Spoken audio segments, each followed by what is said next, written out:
You know, I was thinking about something.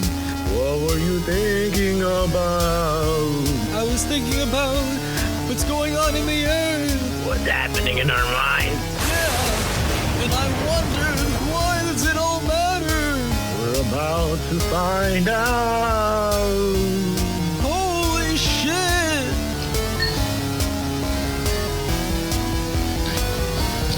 Ready? Ready! Welcome to Earth, Mind, and Matter. I said, fuck it. Let's talk about albums. Let's talk about some movies and some comics. This week in the universe, across the internet. What's up, Javi? What's going on, Frankie? Yerp. Oh, man. What's up? It's over. It's over. The theme song is over. Now you gotta hear our shitty ass voices. Oh, man. I was really jamming out right there. Fucking jam. Keep jamming. Nah, I just, you know what? What's up? I'm so. Keep jamming. I'm just gonna keep jamming out. Jam away, bro. I'm gonna This is your world. We're just living in it. just keep jamming out, Keep guys. jamming You know, out. You gotta do it the rest of the episode, the whole episode. just remember, guys, a rave only ends when you end. Ooh, the drugs only exist when you die. Yeah, You so get me? You just get me? come on, guys. Let's do all this Molly. Let's fucking rave it up for the rest of the episode. You know what I'm saying? Nah. Pick a Rick. Nah, I ate 2 slices of pizza, bro. I'm fucking dying. Come on, Frankie, jam out with me. I can't, bro. Come on. I can't. Come on. I'll bob my head. Ooh, ooh, ooh, ooh. Yeah. Oof, but I hyperventilate, bro. I dead ass thought it was Friday. Hold on, we'll do the table closer. Yeah, I thought it was Friday, man. You thought it was Friday? Yeah, bro. Boy, I wish I was Friday. It was definitely, again, the opposite of Friday. Yo, man, Monday, bro. Definitely What? something that like I've learned to appreciate are Fridays now that I Why? have a Monday through Friday Oh, job, yeah.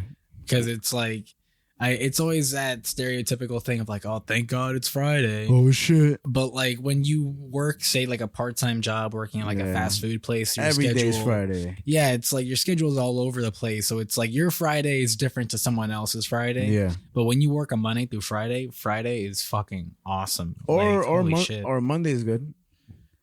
Think about it. Like, you just, Monday is great because it's new beginnings. The day after Jesus' holiday, Sunday. I already told you about my Monday. I wasn't too happy about my Monday. You can't disclose that, right? Legally or some shit like that? I mean, I think I could because I'm not a doctor, Uh-huh. but I don't know. OSHA, bro. OSHA be going fuck with you, bro. I don't know how comfortable I feel with revealing that much information. What But if I told a story that was extremely similar, but it wasn't? like about a friend of a friend? Yeah, like a friend of mine fucking was working in a clinic. Okay. And- Like me. Yeah, pretty much like you, but it was a different clinic. Way different people. Okay. You're not a associate whatsoever. You feel me? Like not one bit. And if I'm not mistaken, they were talking on the phone with somebody, right? Somebody that Okay. attended this clinic that's in Jersey or something. All right. And they were just like, something. It was a back and forth, right? All right. And they were just chatting, and out of nowhere, the person on the phone, who you don't know at all, was just saying like, "Damn, bro, like, you know what? Fuck, you know what? I got molested when I was younger." And then Oh my my friend God. was like, "What are you saying?" They were like, "Yeah, bro, like, they molested me, and they put their finger in my mouth, so I bit down real hard, and my teeth hurt now, and every time my PTSD triggers me, they grind my teeth at night, and yeah, bro, crazy story." However, that story I can't went. believe that happened to your friend's cousin's Yeah, uncle. man. And then they went into the clinic and they were like, "Hey, I want to personally speak to the person that I told that I got molested to." And they happily waved hi. Man, America, bro. America. Can't believe that happened to your friend's cousin's uncle. Man, That's insane, man. honestly, fuck that guy. That guy's a piece of shit, bro. But welcome to Earth, Mind, and Matter, where what we do? We're talking about what's going on in the earth. What's happening in our minds? This is why it This is matters. Earth, Mind, and Matter. I'm Frankie. I'm Javi. It's currently October 24th. We're 7 days away 7 days away. from the spookiest day of the whole damn year in 2022. The what day of the year? The spookiest day of the whole fucking year, okay, bro. Okay. Honestly, Sorry, I didn't understand your accent. Oh yeah, Yeah. racist ass, racist ass, bro. Fucking coming out my Indian culture, bro. That's crazy. For those who don't know, I'm 3% Indian and 97% American, bro. American. 97% PBR. PBR, bro. PBR all day. We're sponsored by PBR, actually.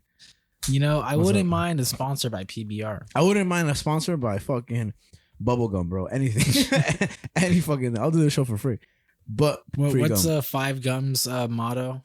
gum. That's what it feels like to chew 5 gum. Yeah, and then you get tased by the police or something. Nah, those videos are fucking hilarious. They just show like hate crime done by the police, and then they're like, "This is what it feels like to chew 5 gum." This is now we're here. We're here fucking on Monday, very Monday today. Yeah, I think this is the first time we've recorded on a Monday. Probably not.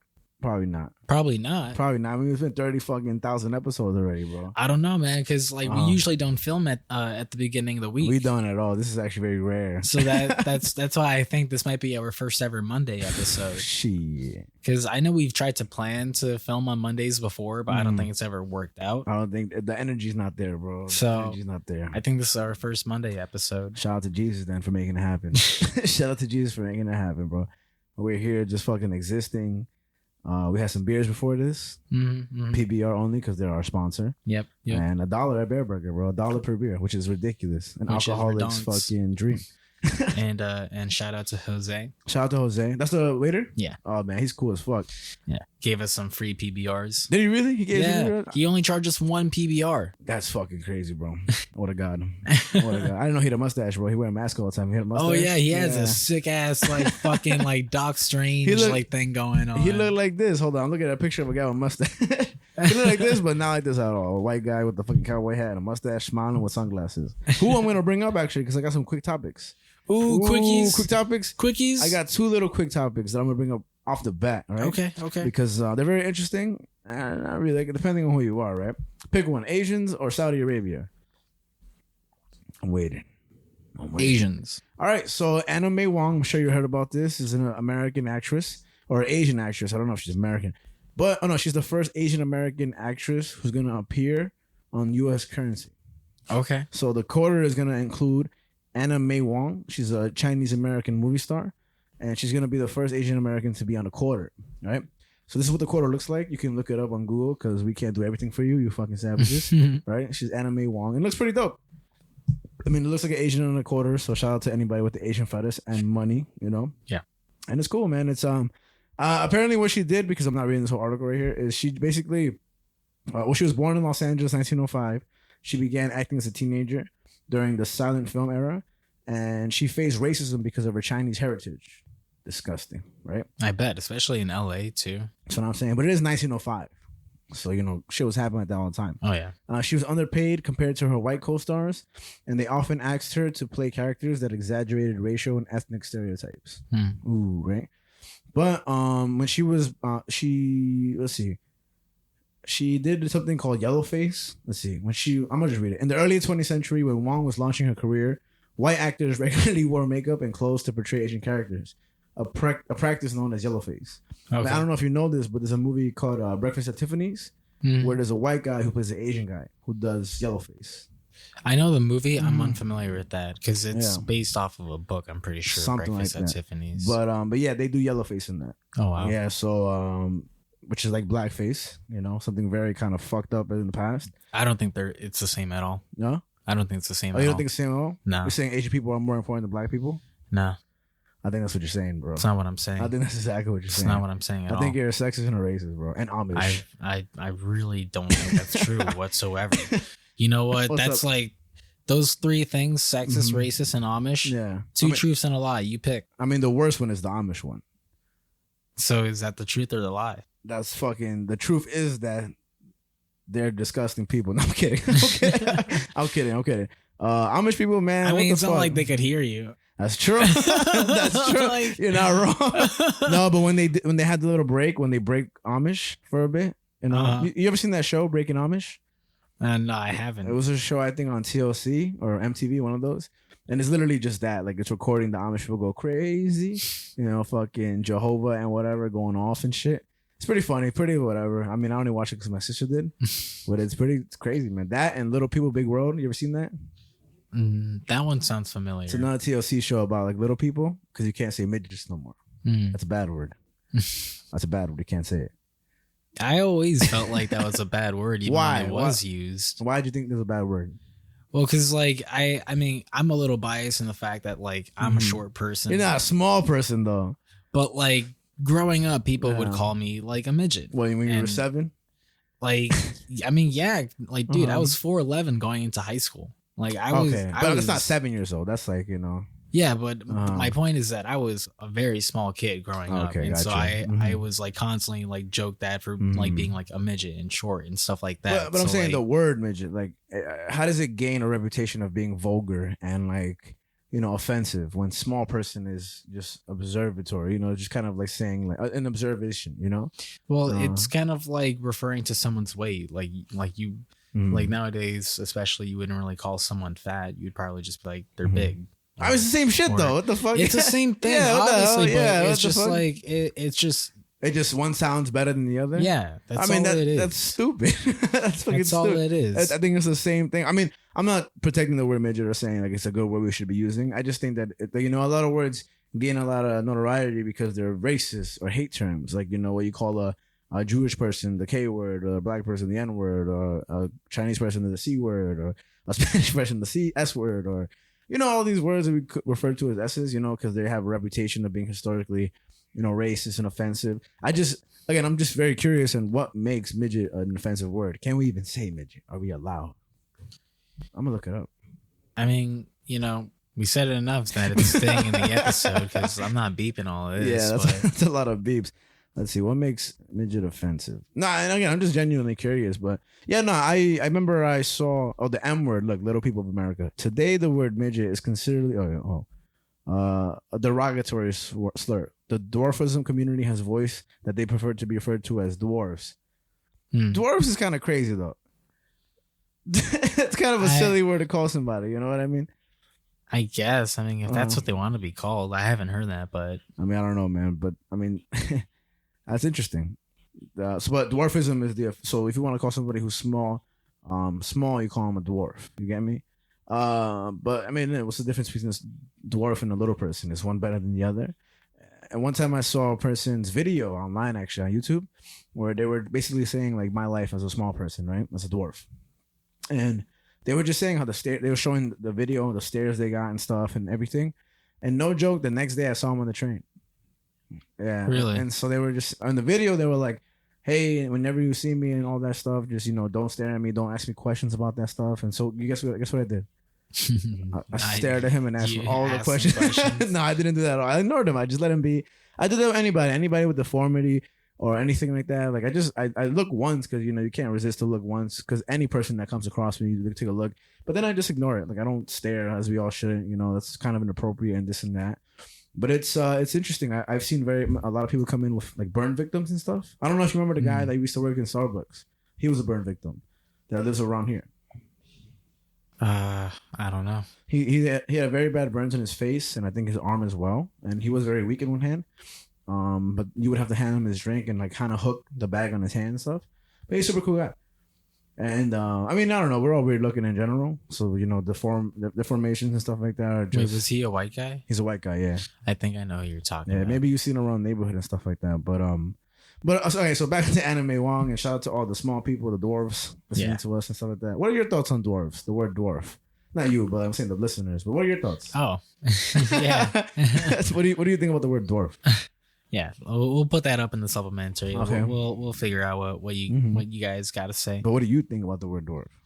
I mean, like I said, it's a little strange to me, but, you know, if that's what they want to be called, then I guess Right. you know, who am I to say no? Like, like what am I going to say? What the fuck? What is this, World of Warcraft?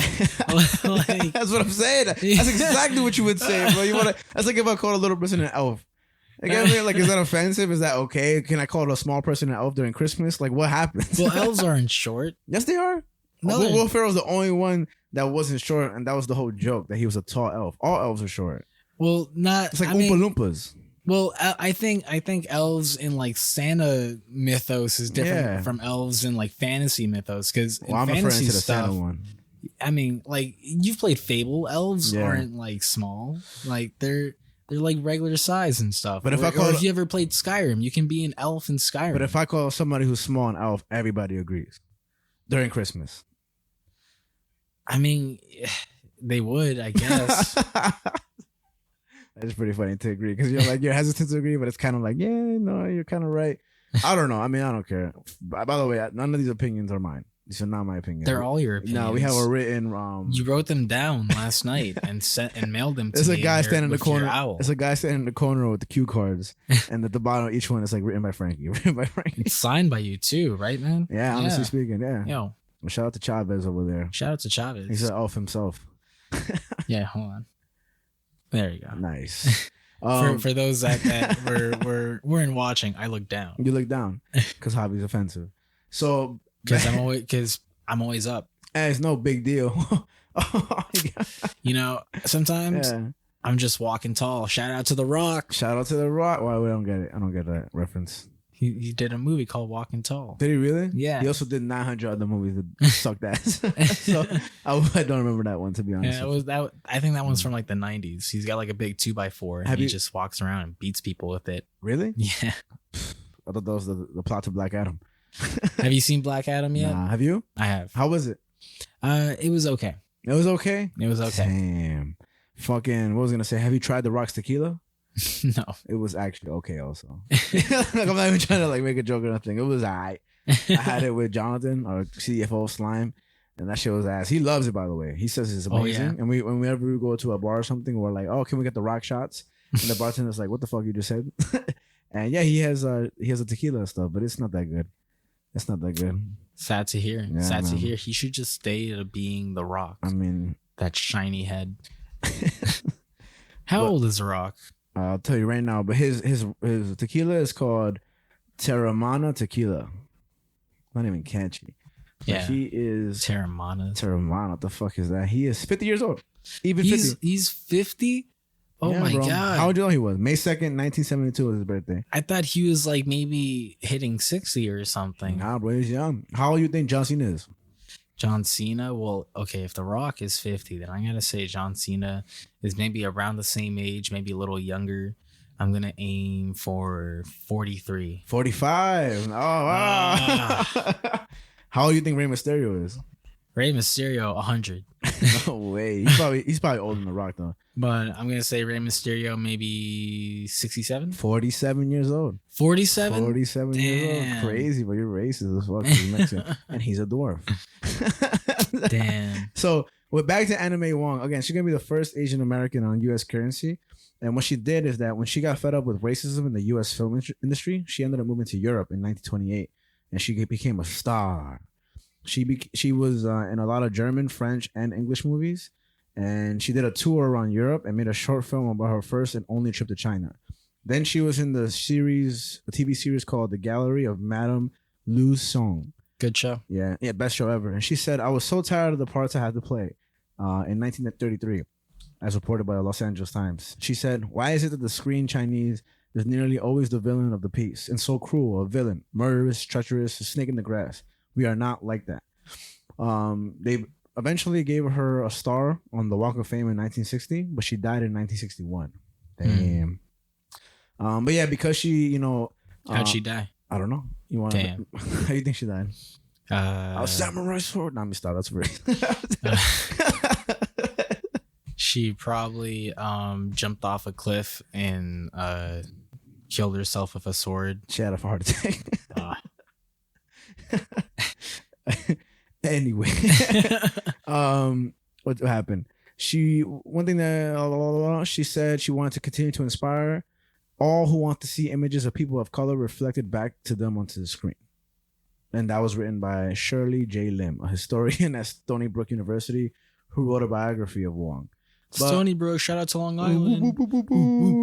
And yeah, so she's gonna be on a quarter, and I think the quarter looks really cool. Honestly speaking, I mean, it's pretty dope. I still think a black person should be on the $100 bill or something first. I mean, not that to me, I don't really care about. Oh, it's a race now.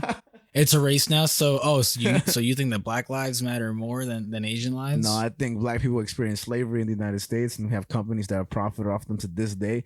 And they probably should get something, at least reparations and stuff like that. Yeah. Oh, yeah.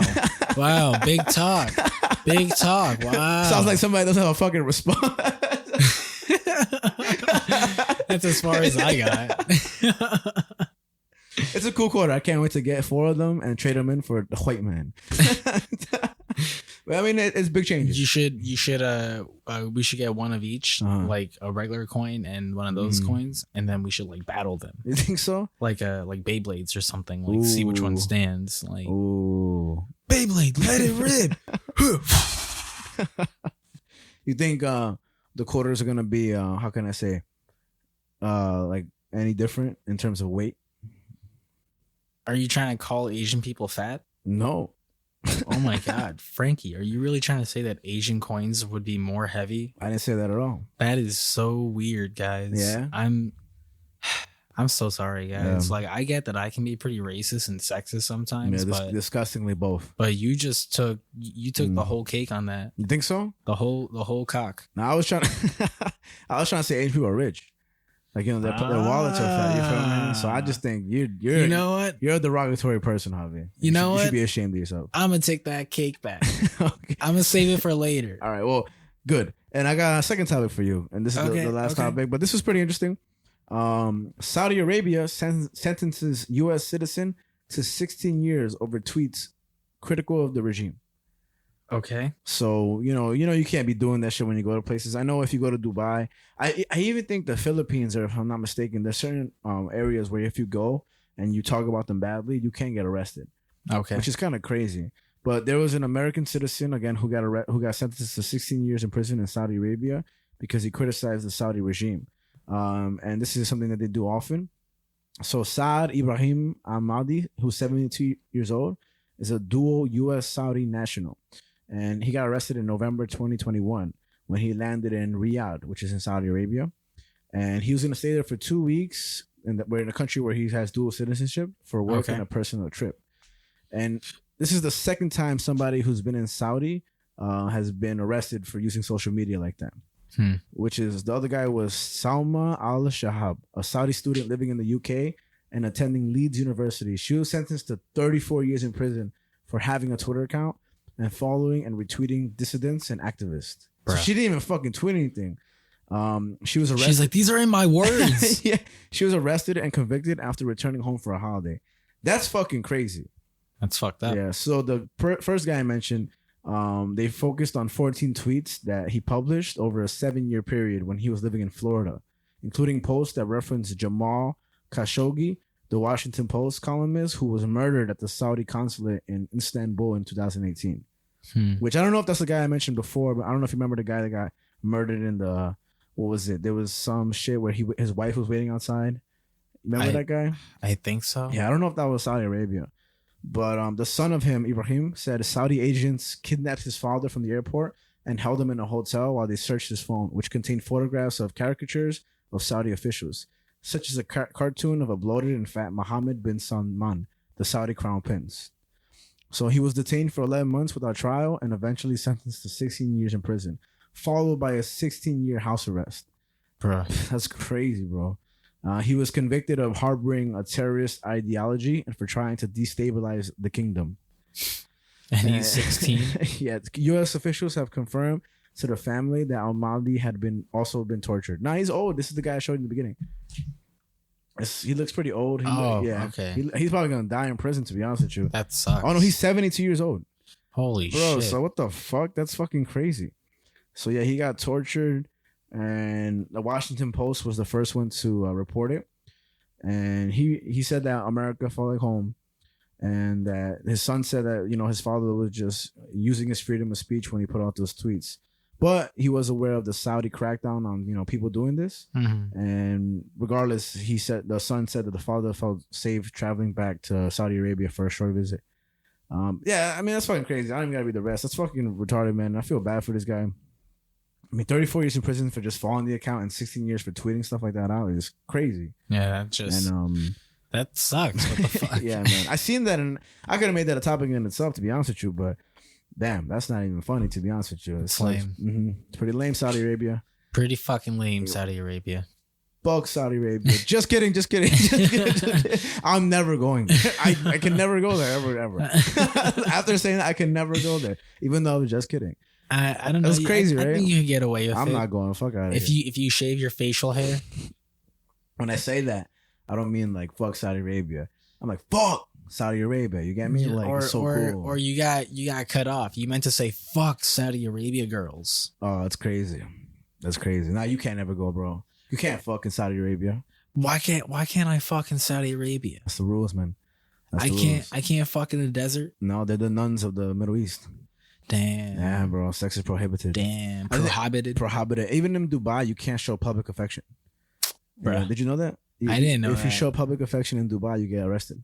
Yeah, well, What's up I'm with gonna go these rules? fucking wag my dick around and ask and tell people I love them in fucking Dubai. I don't give a fuck. And you become the new king. That reminds me of the Family Guy skit where the world's ending and Peter Griffin's like, you know what? I'm gonna go say the N-word in a black neighborhood, and then he comes back with a cape and a crown. He's like, they respected me more for it. So stupid. No, honestly speaking, I'm really never going to Saudi Arabia after saying that because I'm not trying to go have a good time, be chilling, and they're like, hey, bro, if mine matter, right? And I'm just like, well, I'm in jail for the rest of my life. Fuck that. I'll go to Iran or some shit. I don't know anything about geography, bro. I don't know. I don't know what anything is ever, to be honest. So It's all right. Yeah. Neither do I. pretty offensive start to the episode. It's okay. It's okay. That's all right. I mean, it's I'll, pretty. I'll switch it up right now. I got All some right. quickies for you. Do you really? I got two quickies for you. You think that's gonna just erase everything we just said? It's gonna completely erase That's everything. true, that's true. Like it's gonna show how kind and Respectful and And loving we truthful, are. loving, in chess. fucking. I thought you had an Astro Boy shirt on. What is that? Speed Racer? This is Star Wars. Oh, what the fuck? Yeah. Oh, okay. I see what. But anime version. Yeah. Oh, it looks- There's the Republic logo. It looks like Speed Racer. Yeah, and there's like an anime version of like the movie poster on my back. Let me see. That's a dope ass shirt. That's a dope ass shirt, bro. That's like when it got released in Japan. I guess. I don't know. Who knows? It's a nice ass shirt. I like it though. It's dope, bro. It's dope. It'd be a shame if we just exploded right now. All right, what's your quick stories? First one I got for you. I don't know if you've heard about. I don't know if you know the company NVIDIA. No. NVIDIA makes graphics cards. Okay. I know those are a big deal though. Mhm. They're hard to come across when they release, right? Yeah. So Explain what a graphic card is to the people. yeah. So a graphics card is just a computer part. It's if you know anything about gaming, you would understand graphics. If you know anything about like visual design, you probably know what graphics mean. Yeah. Which is like how good something looks, like how I think if the you're- visual fidelity of it. Yeah. And so they're just like with consoles, we have generations of computer parts. So NVIDIA just announced and released their next generation of graphics cards, the RTX 40 series. Oh shit. And their top tier card, which is about twice as fast as last generation, is selling for $1,600. What the fuck? As opposed And to the old ones? How The much? the last one, the most expensive one last year was $1,500. So they upped the price about $100. Damn, this is fucking expensive, bro. I'm taking my belt though. I'm pretty fucking tired of my belt. Continue. But yeah, they upped the price by like $100 or so. And the thing is that like people were pretty shocked to see the price, but at the same time, like I said, these things are about twice as fast as last generation. Okay. So graphics looking crazy. yeah, like Okay. some reviews say that basically the 4090 masters 4K. Like you can get like 120 frames in 4K now with this card. Okay. And this card sold out in a minute. It's crazy. And Just it- like the Blink-182 tickets. Oh. Yeah, just like those. Uh-huh. But yeah, these 4090s sold out in a literal minute. It's crazy. And then the two lower tier cards, the 4080 16 gig and 12 gig, those sold out within minutes as That's well. crazy. But the 4090 was a literal minute sold out. And they resold those for sure, right? For profit and everything. There's already eBay scalpers selling it for like $3,000, $4,000. That's so much money, bro. What the fuck? And it's the most Yeah. ridiculous thing. Mhm. But that was my little quickie, the first one, my little PC gaming stuff. I was gonna say though, how do you think companies are gonna combat that? Because I know with shoes, I think Nike, what they're doing is they're trying to crack down on people who just buy shoes to resell them. They don't want people doing that. Even though, I mean, I don't know. Even though it sucks, like for a shoes company and stuff like that, I think your job is just to sell the shoes. You know, I know it sucks for people who don't have access to them, but like, why don't you make your shoes more available if you don't want them to be so exclusive? Obviously, people are gonna resell them. It's a whole market, you know. So I don't know why Nike feels that way and stuff. But the shoes be expensive. Shoes be dumb expensive. It's a whole fucking market. I mean, so how do you think the graphics card I'm trying to say will combat that? Well, I mean, AMD has tried to combat that, which is like the other big graphics card company. They also make CPUs and other computer part. But AMD has tried to combat like these sort of scalpers and these messed up launches where things sell out in minutes, but even they can't really succeed at it. Okay. It's a really difficult thing where a lot of companies are struggling of how to combat it. There's not a clear answer yet on how to really combat it. Best Buy does a pretty good job of doing this because they put you in a queue and they only let you buy like a limited amount and stuff like that, so you can really only get like one or two. Nah, but then people have like 7 computers set up at once to do it, you know? Yeah. Then there's people like that. So it's like you can do what you can, but it's a really difficult thing to combat, which just really sucks because ideally everyone should get one of these cards. Like everyone that's trying to have one should get one at MSRP. Yeah. But some people are just trying to make money out there. I mean, I can't blame them. That's America. That's greed. That's America. Yeah, bro. Well, I'm not getting one. I have a fucking laptop. I don't need one. I'm a Mac. But yeah, that was my first quickie for you. Okay. The second one that I got for you is about Rooster Teeth. Okay. And they've had a big like hoopla over the last week or so. Okay. Where one of their employees, Caden, who was a guy, transitioned to a she, and she is now saying, well, she got fired from Rooster Teeth because old footage of her came up saying the N-word. Okay. And people were like, hey, yo, so Rooster Teeth fired her. So because she was no longer working at Rooster Teeth, she decided to come out and basically throw Rooster Teeth under the bus and reveal all this shit that Rooster Teeth has been doing as a company. Yeah. That like, especially to her personally, of just underpaying, just like sort of scamming people from doing extra work for them, crunching, which is just working harder and working more hours and stuff like that. Not getting credit on the projects that they work on. Yeah. And even not physically but verbally abusing them. Where like she abused black people. Like that, I guess. Where they would call her the F word. And that they even made up like a nickname to call her that on camera, where they called her Fugs. Fugs. So they used to call her Fugs on camera. And as a fan, I'm familiar with that. So as soon as so you've heard it before, but said and stuff. Ooh. So I was like, holy shit. Yeah. Would that be the new F word? Fugs. We can say Fugs. Yeah. We don't mean it to it with anybody. We're just saying it kind of funny. Like Fugs. But Fugs you, Javi. Fugs you, man. But Earth, Mind, and Matter. Homophobic. Just kidding.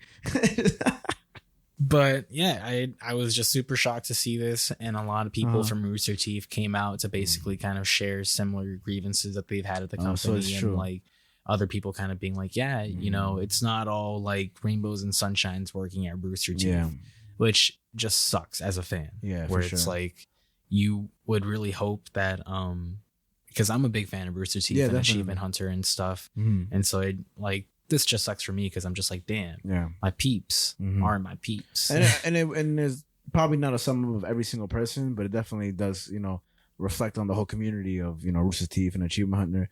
But I think this person's a dirtbag, you know, the one that said the N-word and whatever. Like, you know, I'm not saying that what she revealed isn't crucial information and stuff like that, but they're a dirtbag. Like they're doing wrong, and you know, they just said, "Oh, I'm gonna do wrong, and I'm gonna throw everybody under the bus." And clearly, her intention is just to take the attention of her. You get me? When in reality, like, I mean, that's just ridiculous of them. You know, obviously she was tolerating and involved with that, you know, community and protecting it. And as soon as she gets excluded and outcasted from it, then she decides to, you know, talk shit about them and stuff. I mean, there is no win-win situation. It's kind of like just both wrong on both sides. But this person's a dirtbag overall, you know, and yeah, they're pretty trash. I felt pretty iffy about their whole thing about doing this and stuff, just because like when I saw all this coming out, I was like, yo, what the fuck is going on? I felt so confused, and I had to look up on Reddit on like what the fuck is going on and all this shit. And like someone on Reddit linked to the fact someone in the community basically made a fan video well, not a fan video, but they just basically made a compilation video of all the sort of like sexist and racist and homophobic things that Caden has said over the years in videos. And it's like a 5-minute clip. Maybe we'll put in the supplementary. But so it just kind of goes to show that like it clearly didn't stop at the N-word. Like Caden was clearly saying and doing a bunch of inappropriate stuff themselves. Yeah, but they were joking also. I feel like to an extent, like what is one thing to intend, hate, and what is the other? Because I know they make a lot of jokes. You get me? And it's just there's a lot of context there that should be provided, because you can say a lot of things with out of context clips, but there's a lot of people who make offensive jokes that you can just cut out of context and just kind of portray as they're a sexist and abusive company and stuff. But I know a lot of people who make content who you can take their stuff out of context and be like, oh, this guy is a terrible person, and even like the Joe Rogan stuff with the N-word, like try to find one time he used the N-word to refer to a black person in a intently hated way, and when you realize what he does is what's the title of Richard Pryor's special, the N-word is crazy, like that's his title, and that's what he was saying. There's a lot of times where he's ridiculous with it, but intent is also very, real, and again, I'm not protecting the use of it. I'm just saying that it's just, there's a lot of things to consider with a lot of content out there everywhere, No, I mean, without a doubt, it's just, and you've watched it yourself. You've laughed at it too, I'm assuming. Not her content specifically, because that compilation video was like stuff that they were making when they were a solo creator before they ever got hired at Rooster Teeth. So it just kind of showed like, because that was another thing that people were kind of pointing out of like Rooster Teeth is hiring people that act like this and kind of enabling this sort of culture. Because clearly Caden was one of those people that acted the same way. Okay. But they made no jokes like that, and like in the future when they were Rooster Teeth, like they were always clean jokes. Early Rooster Teeth, there's definitely some stuff here and there and whatever. That's all you need to say. You know what I'm trying to say? I get what you're getting at, but what I was also gonna say on top of that is just that with that compilation video in particular, I'm not saying that like it's damning evidence of like they are racist and homophobic and whatever and this and that. It's just that video is just a bit cringe. They say some stuff on there, and you're just kind of like, ooh. Yeah, you could chop out any movie. You could chop out Tropic Thunder and take out all the funny like build up to things, and just make it a offensive movie. You could put Robert Downey Jr. in blackface and just make him be offensive with it. You can say you can't go full retard. You can put all those things in a compilation, and you're just like, oh, this is kind of gross. With some like ominous music, and this is why Tropic Thunder is the worst movie ever, because look how offensive they are. Like it's clickbaiting to people who are just pussies. You get me? And I'm not protecting the compilation of negative culture, but I'm not, again, I never even watched that Rooster Teeth content, but there's also a lot of things to consider with that and why people make those videos. Like there's a lot of atrocious, what's it called, intention and greed when it comes to doing that, and again, I think I say one thing, man, if it's coming from the genuine heart of somebody trying to expose the company, I get it, and I think it's okay, and I think it's fair, and it should be done to make the world better and communities better, workplaces better.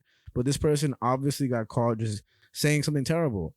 I don't know in what context she used it, but it's a terrible thing to say, and because they got caught, they want to throw everybody else down with them. You can't blame other people for using the N-word, you can't do that.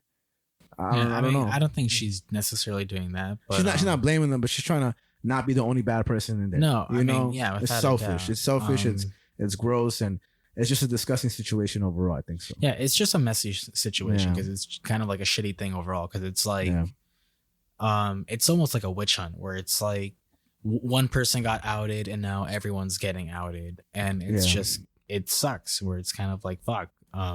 How many Rooster Teeth scandals do we have to go through? Yeah, because there was like a scandal with like them firing a bunch of people sometime in the last year or two, and then there's another scandal about someone from Achievement Hunter basically hitting on young girls and stuff like that, barely of age, and cheating on his wife and all this shit. It was I don't know. Crazy. Bill Clinton got impeached for cheating on his wife. What does that have to do with politics?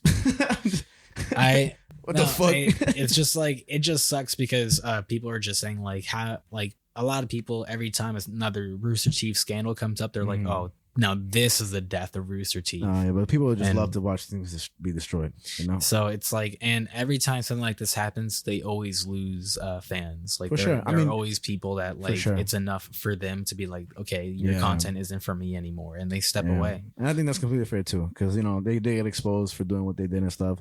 And again, I'm not familiar with none of this stuff, so like you know, obviously I could be wrong, right? When I do reflect on the compilation and things, but to me, just because it came from this person who obviously has hate in their heart, you know, it's just kind of weird. It's like PewDiePie, man. PewDiePie said the N-word live on TV in a clearly reckless manner because he was playing video games, and he's still on top of the world. He's perfectly fine, you know, like. Yeah, he said that, bro. Hard, and because he got killed by somebody, and like we've all played video games, like we all know when people say that, like, oh, you fucking, you know, like you just killed me, you know, like I never use that word in general or anything like that because I just think it's ridiculous to be using that word and stuff like that because clearly it's wrong. But we've all been at Xbox Live and that shit is crazy. And so PewDiePie is nothing's wrong with him right now. Like I know he's not as reputable, but he's still streaming, right? I would I'm imagine. assuming, yeah, and he has all his money and nothing's happened to him, so it's crazy. It's yeah, man. People forget. It sucks. Yeah, Mhm. but that was my other quickie that I had for you. Shit. But yeah, but one techie gamey thing, Mhm. another scandal. Yeah. Again, and none of those thoughts come from my head. I have again Chavez holding up the cue cards. I'm just reading right off the. Shout out to you, Chavez. Shout out to you, Chavez. Honestly speaking, you little dwarf.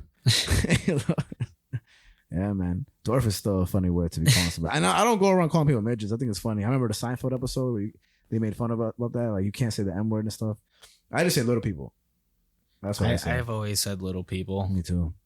People of the smaller aspect. People that live on the short side. Cretins. That's a bad one. Yeah, I was trying to figure out how to work at that. I was like, damn, what the fuck? I just like the word Cretins. We're all Cretins, not just small people, all people. All right, well, I got some 3 topics for you, as per usual, right? Yeah. You know how we do. And last time I didn't tell you my 3 topics, right? But this time I will. Okay. All right.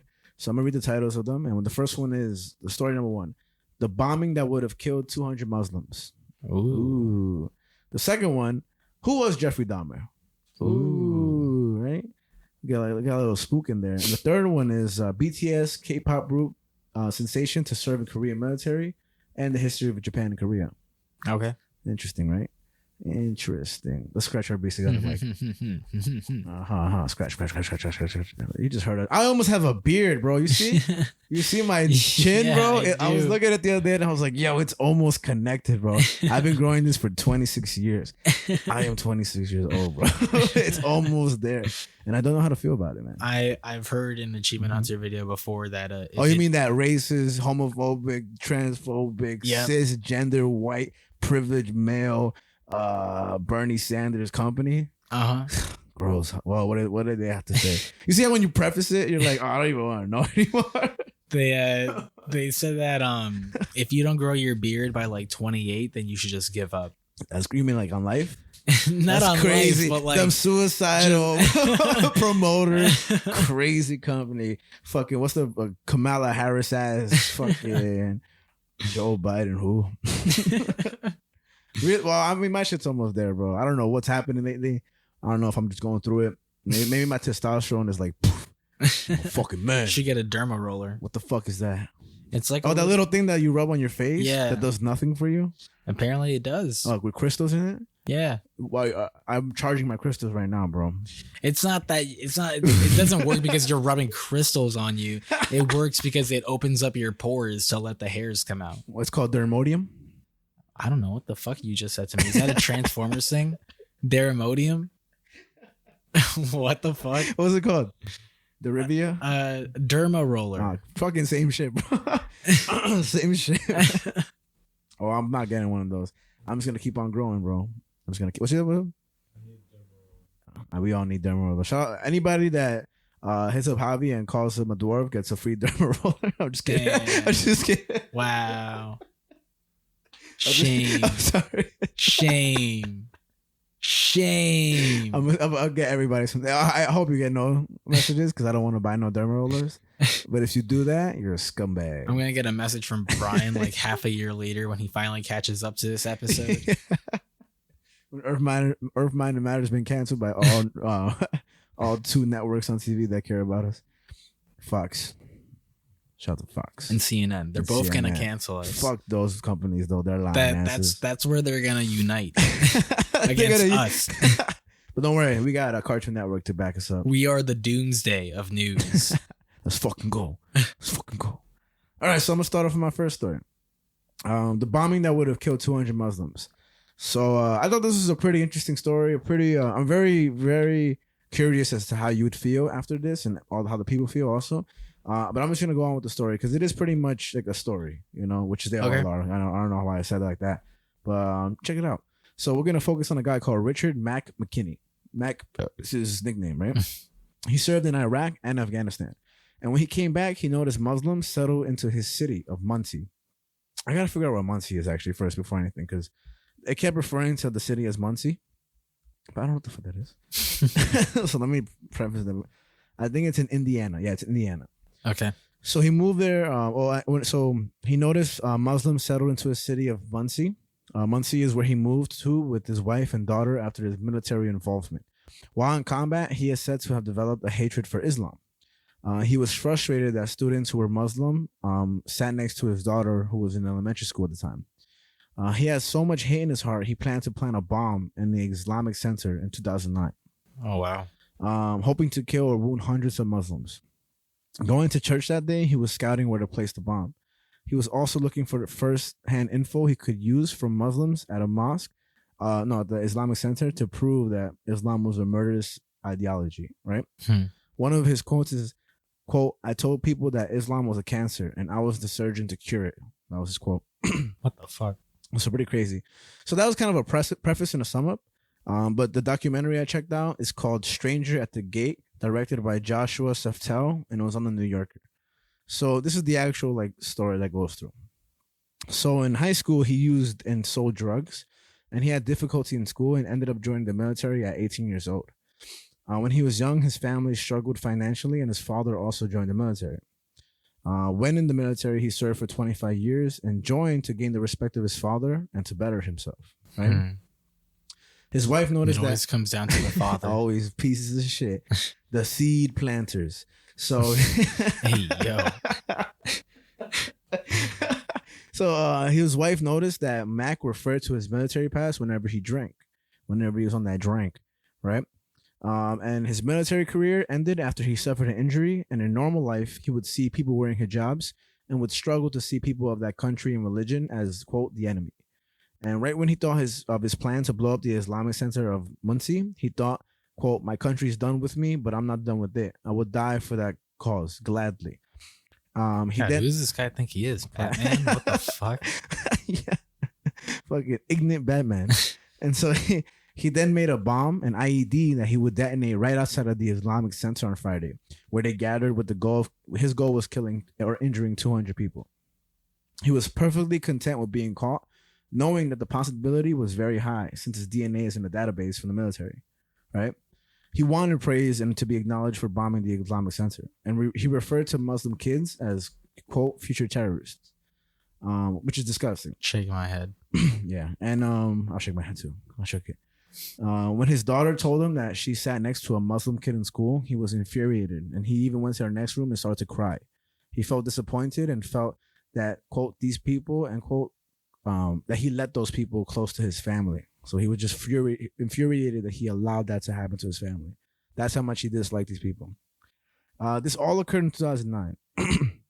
So when he went to the Islamic Center to gather proof in order to show his daughter that these people were, quote, evil, and was even thinking he even thought that while being there, he would end up in the basement of the building with the sword pointed at his mouth. The people in the Islamic Center saw Mac and they were suspicious about his behavior, him coming off as a redneck and scared of the impression that he made. One man who referred to Mac as the scary redneck decided to hug him though. Because when he came to the masjid, which is the Islamic Center, the goal that he thought in general, not Mac, the guy that was already there, is to make anybody that walks in to feel welcome, that he is part of us, to treat him as a guest in the house of worship, which is very beautiful, you know? He hugged him. It's all right. That's crazy. You saying Muslim people are disgusting, bro? That's You know, crazy, bro. you know, you said it first. I'm just saying what you're thinking, bro. I'm just saying what you already said, like literally 20 seconds ago. You didn't even say it though. I didn't. Oh, so you did mean to say that. No, I'm saying I what took the you're words out of your saying. mouth. No, you said it before I could say. I'm just quoting you. I'm echoing your thoughts. My thoughts are the quote of yourself. So you're just repeating yourself. But it's crazy because my thoughts have nothing to do with your thoughts. I'm just exactly. All I have to say is what you have to say. And what I had to say was what you have to say is what you said. What I had to say. I echoed those sayings. What I had to said say. it. What I had to say had nothing to do with my thoughts, although I was quoting you and you just echoed. So it's really like echolocation. It's really like you just bounce back to yourself, which is saying you think Muslims are disgusting. I really think it's a lot like a paraphrasing. Okay, I took a quote from something that you said and I paraphrased it to what I know you really meant to say, and I just echoed those thoughts. That's all it is. Honestly, man, I think Muslims are great. I think they're hot. Me too. They're kind of spicy.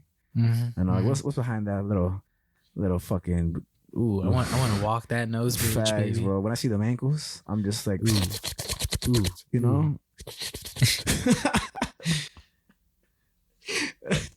I just want to just grab them and hug them, hold them tight. Just tell you I love you. I just want to fucking turn a really powerful fan on and watch them blow in the wind. I just want to take their robe and just spin them in a way where it pulls off of them really sexy like, and then they're all naked. I'm like, hey, I wanna set up dinner on their like big outfits, and I just want to pull it off and then do the magic trick where everything's fake. Robes, I don't know. Anyway, so yeah, he wanted to make him feel welcome. And it was a crazy episode. It was crazy. We're gonna get fucking just what's the word when they throw super canceled? No, fuck that shit. When they throw people off the ship, walk the plank. They're probably gonna have to walk the plank later. That's I'm cool with that. I can swim. I can't float though.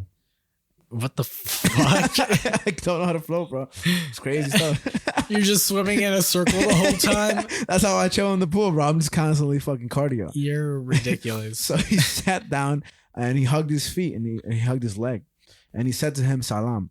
And to say that to somebody is to say you are safe here and you should not feel any danger for me. And this all astounded Mac. He was confused and he said, quote, "I just wanted to die. I wanted the peace, man. I needed to stop the voices. I needed to stop the noise. I wanted the peace." He was baffled by how pleasant everybody in the Islamic center was. Another woman there provided Mac with comfort and attention, and she said that she would do this to anyone that walked into the Islamic center. She said, quote, to be more kind to those struggling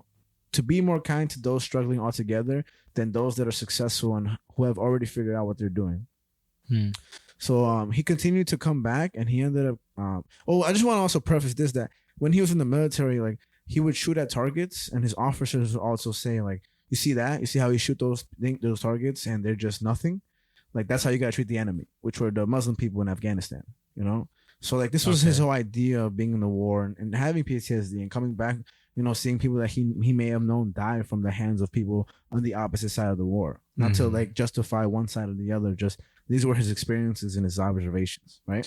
They invoked a certain apathy in him. Yeah. Just like, you need to not look at these people as people. Dehumanize them, yeah.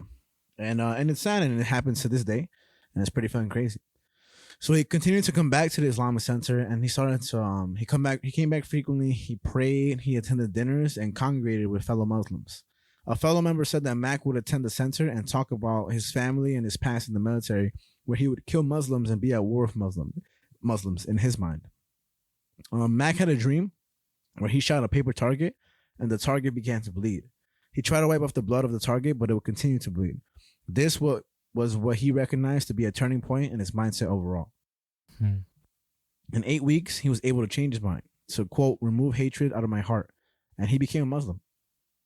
Really? Mm-hmm. The FBI ended up going to Mac's house and questioned him. They brought a bomb-sniffing dog, and Mac was transparent and cooperative. He had gotten rid of the bomb by then and had no intention to commit this heinous crime anymore. The Muslim members of the center heard about the news, and they invited him to dinner, and they asked why he would want to commit this and hurt us. He responded to one member and said, Sister Bibi, If I had met you and had that much understanding, I would have never thought about this. To the camera that he's talking to in the documentary, he says, quote, "You show me the right way. You show me what true humanity is about. Let's put Islam aside for a second. You show me what true humanity is about."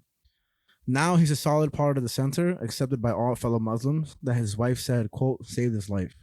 Max says, quote, "I could never in a million years repay this community what they've given me." And then he quotes 0532 in the Quran.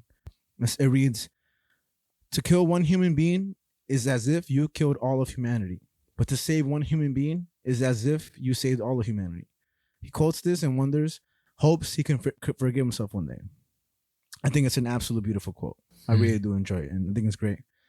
But his wife and him divorced. Damn. Mac. Damn, you could have had it all, bro. She's what is that when you're against a religion? Islamophobic. I guess. I think so. Whatever, man. She's against it. I'm not cool with her. I think the only thing he bombed was his marriage. Oh, I think the only thing he bombed is probably that dinner. Oh, I think the only thing he bombed was fucking. So Mac later served as president.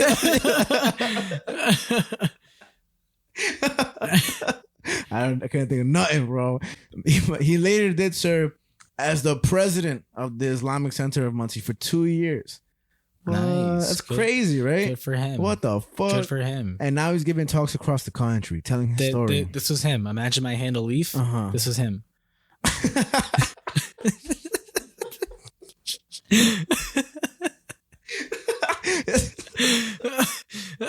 That ass. And for those who don't know, how he turned his hand represented the leaf. And what does that mean? Turning over a new That was amazing, bro. You know what you didn't bomb? That joke. That shit was fucking gold right there. So I have that shit was pretty fun. I looked at the hand too. I was staring attentively as fuck. That was awesome, bro. She's better than this story. No, so I wrote this in response. I said, "This story is incredibly interesting, frustrating, controversial, and a million more things. It saddened me to watch the documentary because the kindness of the members of the center seemed so genuine, even reflecting on what potentially could have been the worst day in their life, and their family and friends' life. But you feel love and truth in their words. While Max seemed genuine and still sent a chill down your spine, because this is one story of a huge what if that seems to lead to no accountability. But is this a good thing? And who could this story help in a country where so much havoc through guns and war occurred all too often?" So what do you think about this story? I mean, in the aspect of a what if, I immediately think of Once Upon a Time in Hollywood, since that's about Sharon Tate and Like Charles Manson and shit like that? and the Charles Manson murders and stuff. And basically how in that movie, if you haven't seen it, it's a what if. Spoiler alert. Honestly, but if you haven't seen it, it's just like the spoiler is that it's a what if of what if Sharon Tate didn't die that night. Yeah. And so I that sort of what if aspect is very interesting to me because these people are very forgiving. Super. And it's incredible that they invited him into their What do you mean home these people, Javi?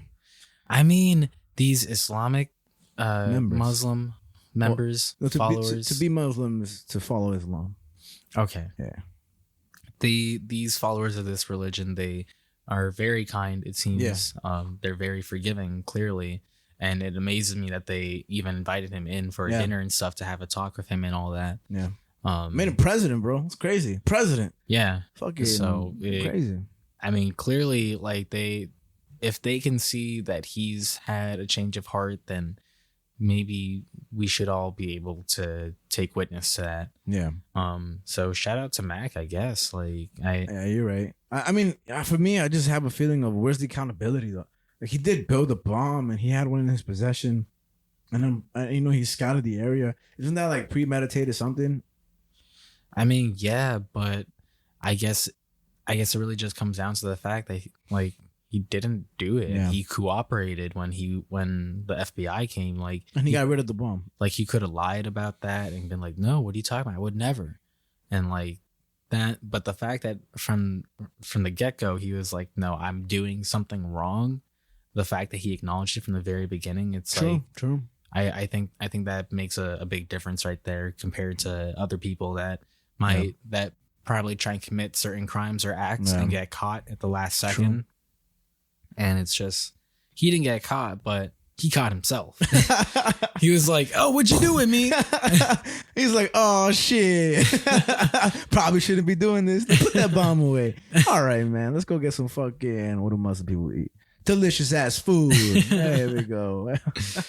But Saving myself. definitely a pretty good story. Yeah. Very interesting. It's super interesting, and you're right. I think like this behavior should be rewarded. I guess I mean, reward is a harsh, because obviously the only punishment he's really having is the His one divorce. he has.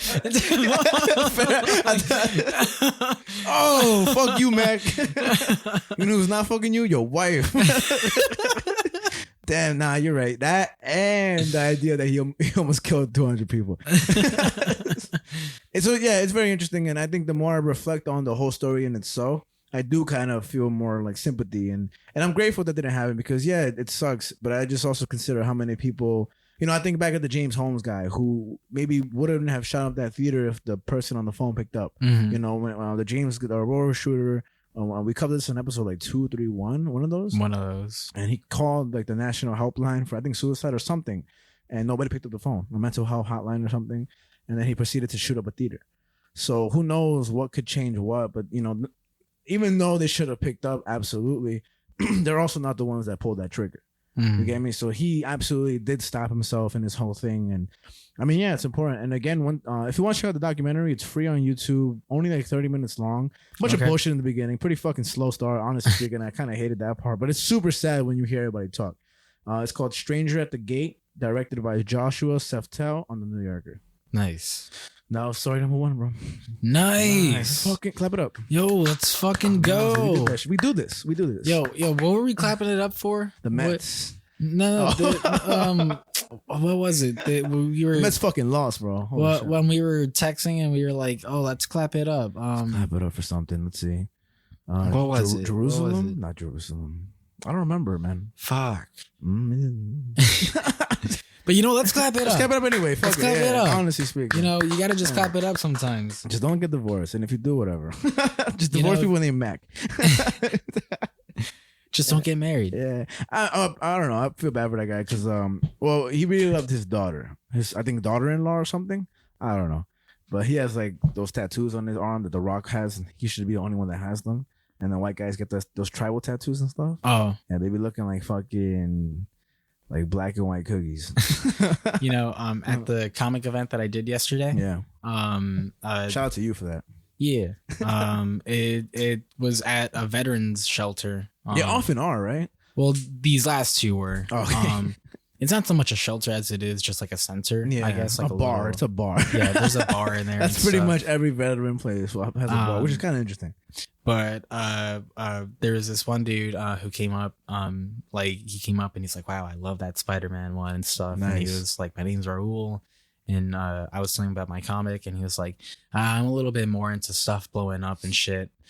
And I was Like, hold the fuck up, Raul.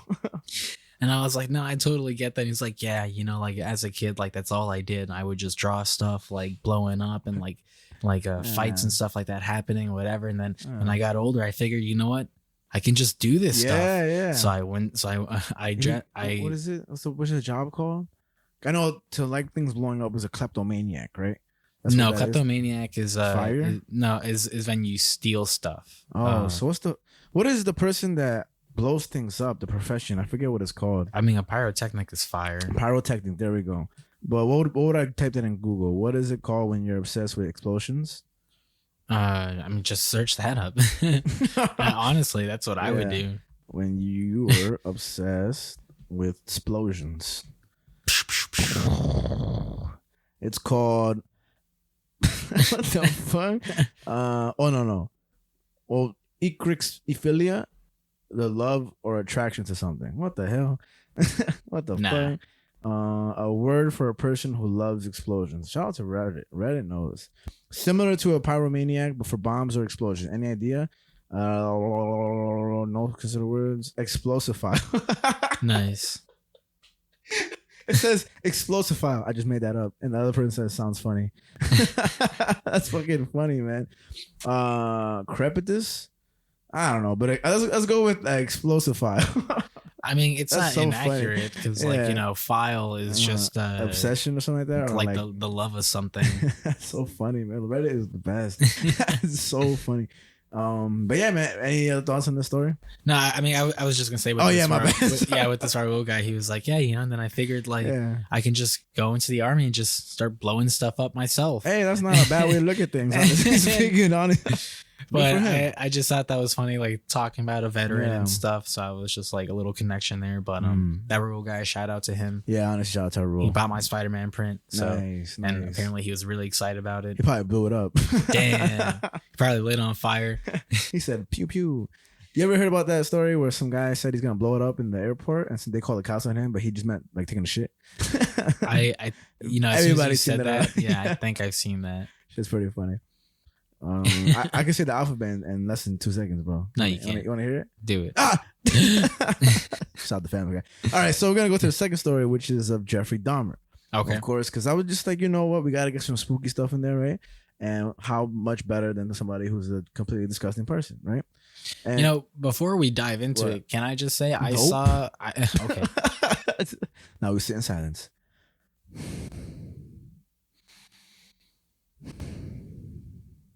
Anyway, now go ahead. Can I speak now? You can speak now. Yes, let's fucking go. What's up? So I just saw on the internets, but someone made turn their Animal Crossing character and turn their Animal Crossing home into Jeffrey Dahmer and Jeffrey Dahmer's home, and people were just like, "What the fuck is wrong with this person?" Fuck? That's actually. See now, that's actually fucking warning sign, like major warning sign. That's a red flag. Yeah. That's the reddest flag there's ever been, bro. That's a red flag in a fucking pool of red paint in the Soviet Union in spaghetti sauce. You know what I'm trying to say? Like, that's the reddest. Even colorblind people can see that red. Even fucking bulls are like, I ain't trying to get near that. That's crazy, bro. Bulls, dots. They're always chasing red flags. I mean, it's thoughts are kind of hot. They are, especially when they have hooves on their head and they fucking go, Oof. All right. Oof. I just got boogers on the mic. Maybe. I mean, your mic. Get that shit off real quick. Anyway, back to Jeffrey Dahmer. Not putting my mouth on this shit for at least 30 seconds. We need some alcohol. It's, I know. For guests. Yeah. Third mic coming soon. Yes, sir. All right. So we're starting off with Jeffrey Dahmer because Halloween is coming up. I don't know if you heard about it. You ever heard about that? What is that? Is that a movie? It's when girls take off their heels and they shove them right between their toes after not washing their feet for 3 weeks. And then what happens is that they all collectively bring it to the park, and because it's so odorous, because they got stanky ass feet, they light it on fire. And that fire attracts the owls that later bring the therapeutic mattresses over to Hogwarts. You know Harry Potter? Wow. And in Hogwarts, what they do is they construct, how can I say, kleptomaniacs. Like they teach kleptomaniacs to steal. And when they steal, police have more things to do, which heightens crime awareness. Wow. Therefore making it safer in the world. It feeds into itself. Man, that's what Halloween is. That was incredible. It reminds me a lot of Sundays. What Sundays? You don't know what Sundays are? No, please tell me. It's a day in the week, asshole. Oh, shit.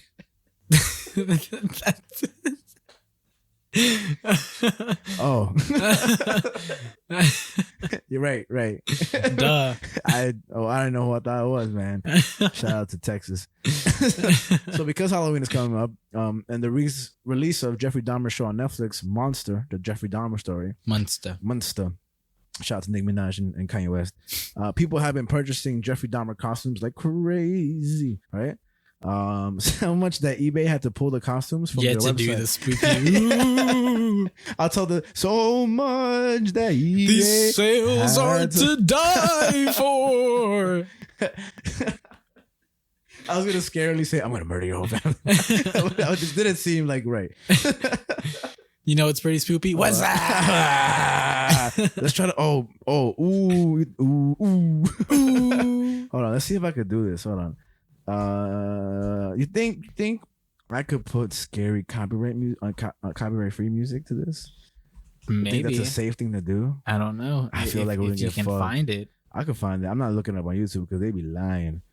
They be Facilian Studios. That's the one we use. I mean, I can also add it post. True, but let me do this one first. Okay. Okay, I'm gonna do this. This one is Okay, nobody text me. Let's see how this one. The fuck is this, bro? That's pretty spoopy. It's a fart. It's like- a fart.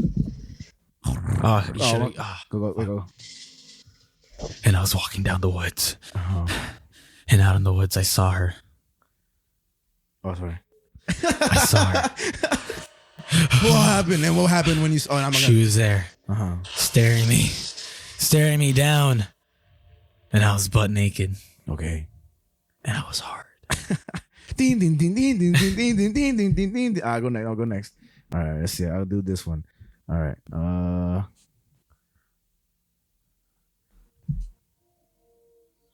You ever wonder why when you go on the bus driver never looks at you directly in the eye? Did you know that whenever you pay $2.75 to ride the MTA bus, it goes directly to Osama bin Laden? And he's still alive, you know. They said they buried him at sea, but I don't think that's true. You know what I think is true? When you get rum raisin at Ben and Jerry's, you know what's in there? Fucking raisins. God damn, I try to stop. Were you trying to go for the dramatic pause? You know what it is? Raisins. Fuck, man. That's a good one, though. That's conspiracy theory. All right. Yeah, you sound like a conspiracy theory podcast. Ooh, new podcast? Fuck this podcast? Fuck this podcast. We just get the conspiracy theories. All right, I'm going to put, tickling. What's tickling? You know, I'm obsessed with sound effects. Let's see. What's this? Tickling is about to start in 3, 2. Oh, taking. My bad.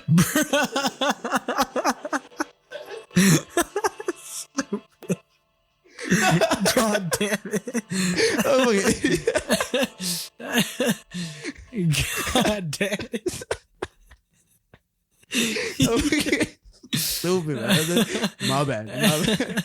All right, I'll tell it to this one. All right. Oh, no. I'm going to tell that. But I want like something like campfire, like, you know, I want like ding, ding, ding, Just ding. put on some campfire like sound effects. Nah. Like, tell it like a scary story. Like, ooh. Hold on, this one. This is good, right? It's pretty good. Oh my fucking God. All right. Okay, none of this. Okay, boom. We got House of Horrors. Oh, shit. This is pretty sick. That's kind of like Gears of War. What the fuck, bro? This is the rest of the podcast right here. All right. This is perfect. Okay. I feel like I've heard this before. Right? It's On like YouTube some- videos, right? This is like you know what, this does sound kind of familiar. This sounds like some sort of Ghostbusters type, Something. not Ghostbusters, but like a paranormal activity type of show. Some shit like that, right? Yeah. All right, so that's the one. I like that one. Okay. All right, let's fucking go. All right. Where is it so I can find it post? Oh, it's FESLY. Our usual site? Yeah. I'll send it to you right now. I mean, I'm not gonna send it to you. All right, Jeffrey Dahmer. We're gonna fucking. Let me tell this part first. So, because Halloween is coming, people have been buying costumes like crazy, and eBay's like, "Yo, let's pull the costumes from the website because they're promoting and glorifying violence or associated with violent individuals and acts that help them gain notoriety." Big word. Big word, man. So crime scenes from the past 100 years are also a reason to pull down a costume if it is associated with one, like a crime in the past 100 years. Mhm. So the show is right behind Stranger Things 4 as the most watched English language original series, which is interesting. wow. Earning 700 million hours watched since September 21st and counting, right? But a mother of one of the sons murdered by Dahmer condemned others for wanting to dress up as a serial killer that affected too many, blaming Netflix for popularizing and glorifying Jeffrey Dahmer, reminiscent of who? Pablo Escobar. Ooh. I thought you were going to say Joker. He's not a real person, though. Is he? Ooh. Izzy. Verse. Shout out to Izzy Verse. Is he? Ooh. Like he squinted your eyes. That's funny. All right. Fucking sound effects, man. You gotta love them, you gotta hate them. All right. So then I was like, what? Let me check out the story of Jeffrey Dahmer. because I felt that's the most appropriate thing to do. Because I'm not watching that show, man. It's not that it's like a shitty show. I don't know about it. People love it right now. I'm just not really a big fan of like popularized shows on Netflix because everybody's obsessed with them. I also heard the acting was bad, but the gore was real.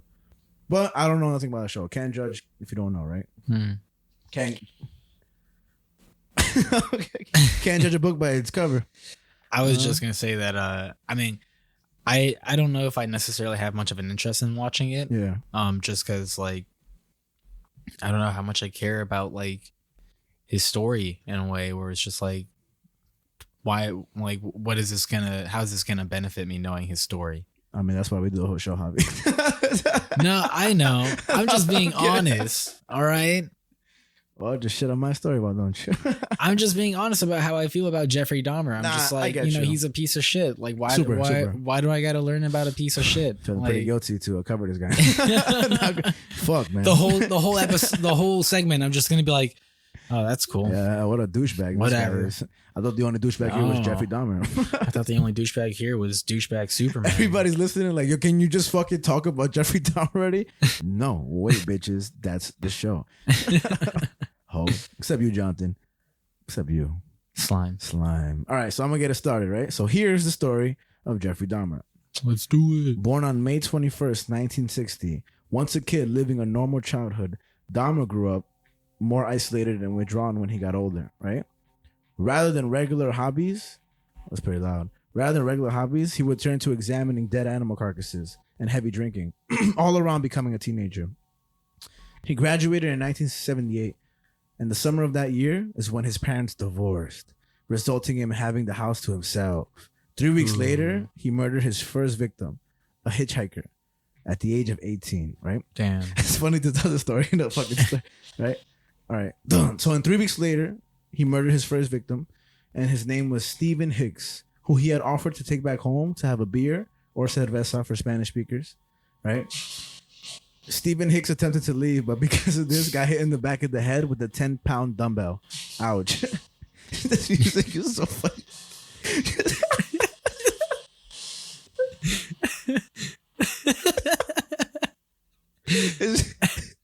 All right, I'll keep going. But I'll put it back in a second, right? So he hit the guy in the back of the head with a 10-pound dumbbell, right? That shit hurt. And he then dissolved, dissected, pulverized, and scattered the remains throughout the backyard. Gross. The reason he did this, and Jeffrey Dahmer admitted this, is because he wanted Stephen Hicks to stay. That's the only reason he did that, right? He later went on to attend college, but dropped out because of his drinking habit. He was forced by his father to join the army, where he was a combat medic for 2 years up until 1981. Eventually discharged because of his alcoholism and headed home to Ohio, forced to live with his grandmother by his father. From 1981 to 1985, he would drug and rape men in gay bathhouses. And up until 1986, had been arrested for indecent exposure twice, but never charged for rape. 9 years from his first murder, Dahmer picked up a man by the name of Stephen Tuomi in September 1987. Dahmer took Stephen to a hotel room, and in the morning, he claimed to not remembering killing Stephen, and that had been done through some drunken impulse. He then killed 2 more men in 1988 and 1989, and 4 in 1990. All men that were at bars or prostitutes, and that gruesomeness would involve drugging, raping, and strangling. Even worse, or just horror, is that he would have sex with the corpses. He would photograph the dismemberment process and preserve victims' skulls, genitals in a very calculated manner in order to display them. He would also cannibalize these parts of the body as well, like the genitals and everything. Beside the killing, Dahmer was also arrested once at his job, Ambrosia Chocolate Factory. For those who don't know what Ambrosia is, look it up. It's white people dessert.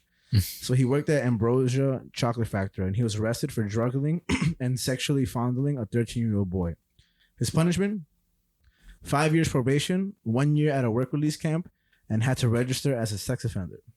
After his release camp, he was released 2 months early. After his release camp, where he was released 2 months early, he moved to Milwaukee in 1990. He would meet his probation officer there, but it is also where he would end up killing 1 person each week on average in the summer of 1991. Each week on average? Yeah. Throughout the killings, Dahmer would drill holes in the skull of victims and then inject hydrochloric acid or boiling water into their brains. His neighbors eventually began to complain of the strange noise and smells that came from Dahmer's apartment. One of the victims he lobotomized, which is when you like basically open up people's skulls or the frontal lobe and stuff like that, ended up getting away and ran for help. The police came, but Dahmer convinced the police that the victim was just an extremely intoxicated boyfriend. The cops ended up leaving without looking more into the situation or running a background check on Dahmer. Crazy, right? I was talking to a coworker, my manager today, and she was saying it's because they didn't care about gay men in the 80s at all. So that had to do a lot with why they probably didn't pay attention to the situation and stuff, you know? But then, on July 22nd, 1991, Dahmer done goofed. And He done goofed. And he lured Tracy Edwards into his house by promising him cash for his company. Now I'm going to read this article because it's pretty interesting, right? While inside, Edward was then forced into the bedroom by Dahmer with a butcher knife. During the struggle, Edward was able to get free and escape out into the streets where he flagged down a police car.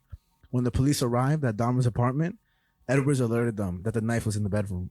Upon entering the bedroom, the officers found the pictures of dead bodies and dismembered limbs that allowed them to finally place Dahmer under arrest. Further investigation of the home led them to find several heads in the refrigerator. 3 more severed heads throughout the apartment, multiple photographs of the victims, and more human remains in his refrigerator. A total of 7 skulls were found in his apartment, as well as a human heart in the freezer. An altar was also constructed with candles and human skulls in his closet. And after being taken into custody, Dahmer confessed and began divulging the gruesome details of his crime to the authorities. Damn. Dahmer was indicted on a 15-murder charge, and the trial began on January 30th, 1992. Even though the evidence against him was overwhelming, he pled insanity as his defense due to the nature of his incredibly disturbing and uncontrollable impulses. Following 2 weeks of trial, the court declared him sane and guilty on 15 counts of murder. He was sentenced to 15 life terms for a total of 957 years in prison. In May of the same year, he entered a guilty plea for the murder of his first victim, Stephen Hicks, and received an additional life sentence. Dahmer served his time in the Columbia Correctional Institution in Portage, Wisconsin. Almost done. During his time in prison, Dahmer expressed remorse for his actions, but then he flew away. No, I'm kidding. Oh my god. He's Mothman. No. The fuck is this music? I'm just gonna finish. So he expressed remorse for his actions, and this is like Saul, and wished for his own death. So he wanted to die. He also read the Bible and declared I saw this. He also read the Bible and declared himself a born-again Christian, ready for his final judgment. But then the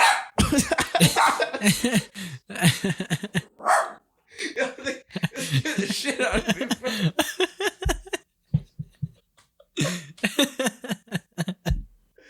Oh my god, that was the scary shit that happened, bro. I knew it was coming because I heard something in the hall. I looked over at him and he picked up his head, and I just saw you in real time just react to that. That was so funny. That was a genuine scare. Holy shit. I can't wait to see that video.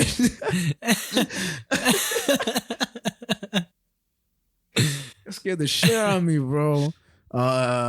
So in prison, he was attacked twice by fellow inmates, with the first attempt to slice his neck open, leaving him with the own. Oh, sorry, I can't read that.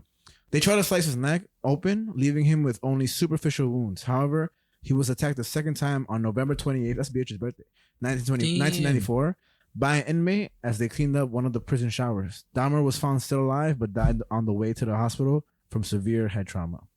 Damn. It's a crazy story, right? I'm sweating, bro. That shit was fucking. I hope the music helped. I got all that from crimemuseum.org. Shout out to crimemuseum.org. That was a fucking awesome read. Nice. I was reading in the dark and I got a scam text and I was shitting my pants, bro. Shitting my pants. It's Dahmer from the dead. Hey, you up?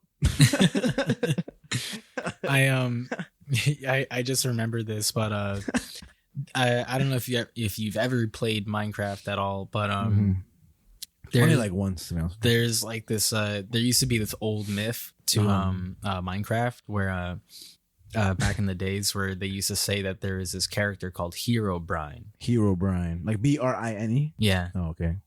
And Herobrine was apparently this bug or this glitch in the game that would like come into your world and it'd be like a non-playable character and they would just kill you and like you'd lose your stuff and whatever and like that would be that. You lose your marbles. And Herobrine used to look like the main default Minecraft skin, but with white eyes, like glowing white eyes.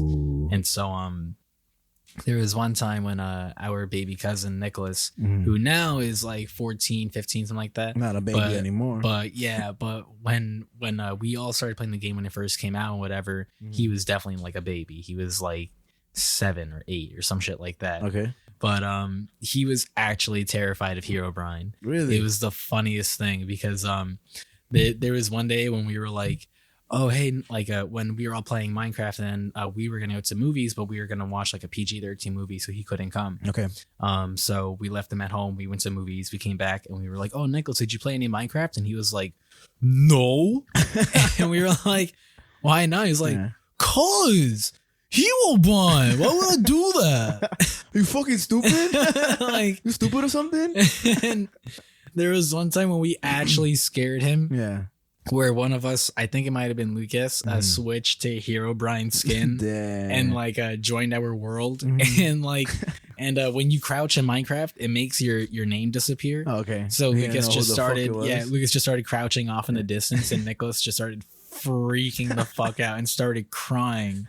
He was like, no, I lost all my stuff. Childhood trauma right there. The funniest shit on earth. One time when I was walking home from school, I was walking home, right? And we're right next to the park. And so me and my dad, like there's a gate, the grass, and the sidewalk. So we walk on separate sides. I'm eating a hot dog, right? A glizzy. So I'm walking, and then a chihuahua ends up showing up, right? And I'm like, oh shit, a chihuahua. And I'm like, yeah. But that shit starts chasing me. So I'm like, oh my God. So I started walking fast, but then it starts chasing me. So I started running.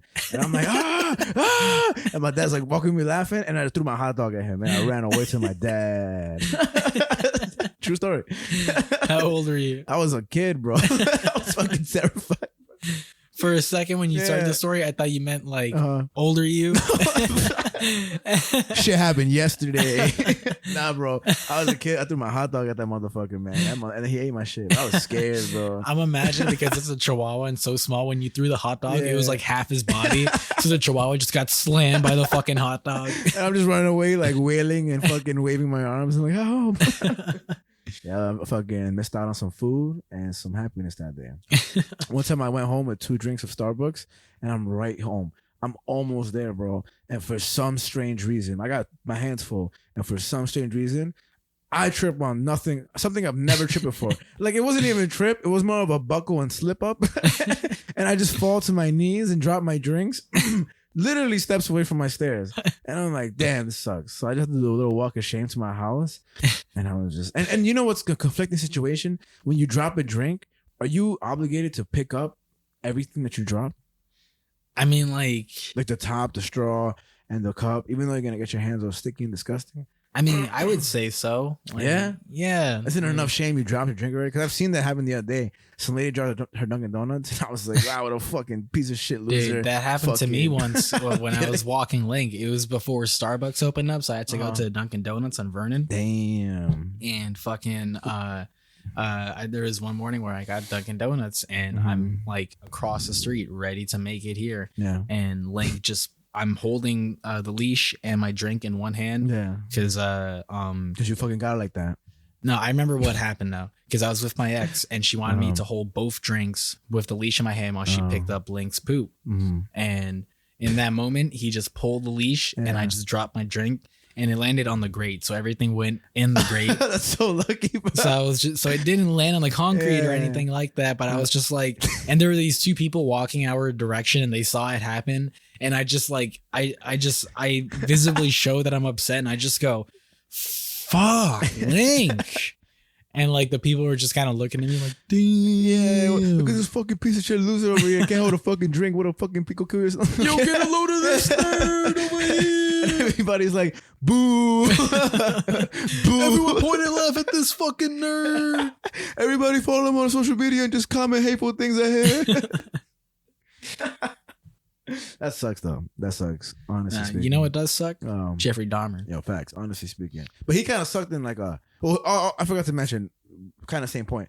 He only did this to like black men, so all black and gay men. So that's the kind of weird thing that I kind of forgot to mention there. But no points off me because I kind of pretty much use the facts from the article. So shame on the article for not pointing out. Or maybe the article doesn't see color. Oh shit. So again, Frankie, here you go, slipping up again, just saying some wild shit. This is a pretty crazy episode. This is a really crazy episode. Like, I've outed myself as a lover of all people and hating midgets. And I'm pansexual. I'm Jeffrey Dahmer, bro. You kind of look like him. Honestly speaking. If you had glasses on too, you'd be just like him. You know who I am, bro? Who are you? What the hell hell's happening? You know who I am?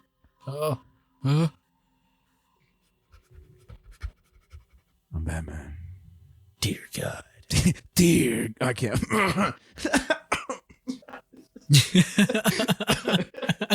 Yeah. I got asthma. Tell us a story, dude. Tell us a story. I can't fucking talk. Tell us spooky stories, Javi. Spooky season. Gotham this night is always a dangerous city.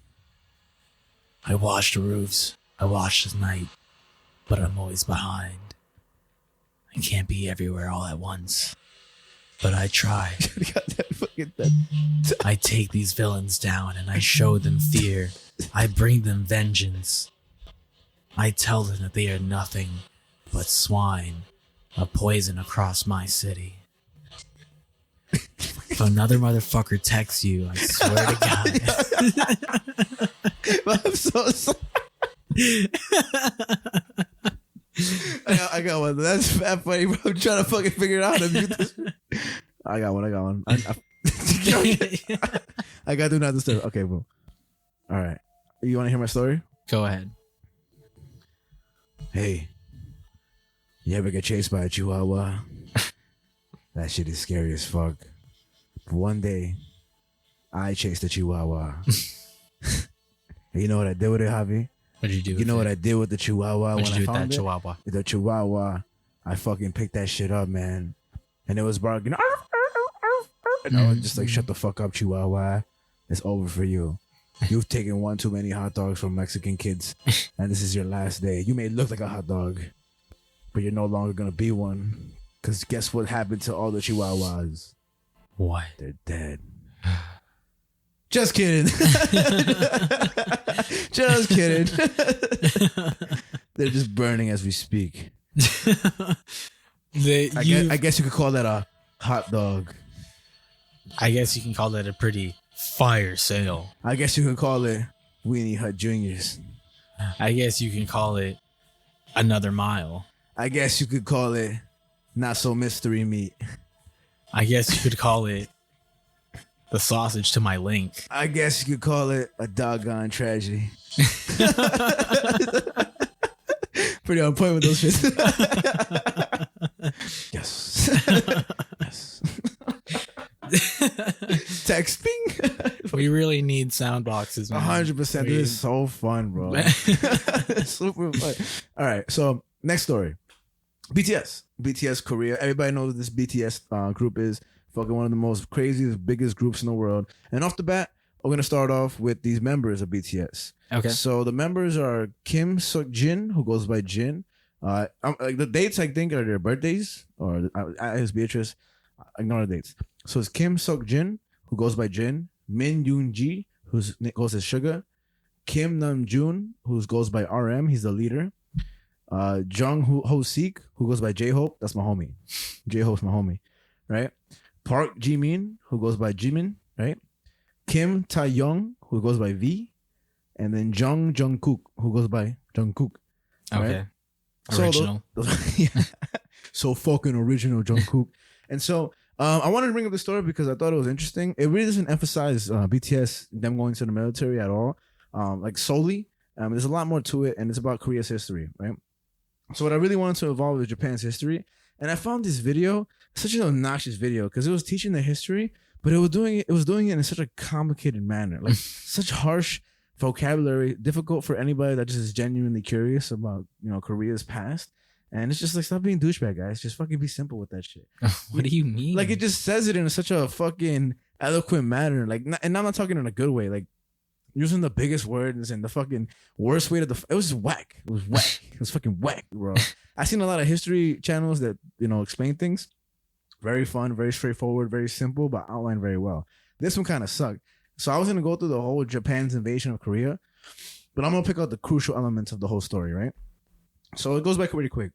So Korea was indirectly ruled by Japan through the General of Korea, right? Like the General of Korea was used by Japan to indirectly rule Korea, right? Okay. If that makes any sense. So the General of Korea was indirectly used by Japan to rule Korea. Yeah, no, Japan used the general to indirectly conquer Korea, or basically kind of like a puppet. Yeah. And there's a lot of other, in 1910, Korea was annexed by Japan without the approval of Gojong, who was the regent of the Korean Emperor Sunjong. See, I'm already confused. So, I'm going to skip that part. So, basically, the Japanese destroyed pieces of Korea and put their own office buildings within it. And in 1919, the Korean Emperor died, and some thought of his death occurring because he was poisoned. Right? Koreans protested Japanese presence and were met with a violent Japanese response. This was known as the March 1st movement. Resulting in deaths of Koreans throughout protests was common. This was common towards peaceful protests, right? This was the same. This was around the same time where Woodrow Wilson gave a speech in the U.S. after World War II, condemning colonial rule and right of self-determination. After a March 1st movement, which was basically when Koreans decided to protest this Japanese ruling and conquering and stuff like that. Okay. Which I'm using the wrong word, conquering, but Wait, they don't use the word conquer? No, I'm using the word conquering, but it really is like ruling. I don't know if Okay. that's the same thing in this certain time because I don't know if conquer applies. I don't know. But fuck it, let's just use it anyway. But it was referred to as, okay, my bad. When the Koreans protested Japanese presence and were met with the violent Japanese response, this was known as the March 1st movement, right? After the March 1st movement, the Provisional Government of the Republic of Korea was established in Shanghai, China, right? This boosted and coordinated the resistance against Japanese control. 2 million Koreans have been involved in the 1,500 demonstrations, and 7,000 were killed, 1,500 were wounded, and 56,000 were arrested, right? Japan claims that only less than 500,000 Koreans participated, but there was 2 million Koreans that participated. So Japan's trying to be like, no way. Okay. And Koreans going to be Yeah. like, yeah. Anti-Japanese protests continued, and this led to Japan to strengthen their military rules in 1981. After World War II, Japan attempted to destroy Korea and its culture. And this is pretty interesting. Japan, Like physically, like through actual battle. no, like to get rid of Korea overall. Yeah, like kind of, like to still let the Koreans be there, but to dominate their culture with their own. So to invoke Japanese culture, Japanese traditions, and all that stuff. And you'll see in a second. But Shinto shrines, these things. Okay. How would you explain these things to people? Because I cannot, for the life of me, explain it. There are things that you see in Japan that are red, kind of like upside down, Like they're arcs. kind of like arcs, little- like straight edged arcs, Yeah. but they're referred to as Shinto shrines. So look it up if you don't know what I'm talking about. We'll put up in supplementary. Yeah, they put those in Korea, right? I have even a note here. I said, explain what they look like, Javi, because I know everyone recognizes them, but I can't explain it. That's my note right there. Look, right under the Shinto shrine. It literally says that. I don't know the Bruh. fact. Yeah, it's being real. But yeah, they had those in Korea, and it was required for Koreans to go there for worship, even though that wasn't part of Korean culture. The school curriculum was also changed drastically. Japan did not allow Korea to teach in Korean language or teach Korean history. Korean language was banned, and Koreans had to adopt Japanese names. Really? Holy shit. Yeah, newspapers were prohibited from publishing in Korean. Korean cultural artifacts were either destroyed or taken to Japan, and about 75,311 cultural artifacts were taken from Korea. That sucks. During World War II, 200,000 women and young girls were forced into sexual slavery for Japanese soldiers.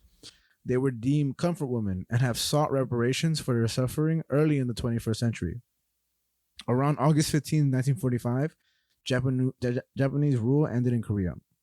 And Japan surrendered World War II, so the U.S. and Soviet Union occupied what is now South and North Korea.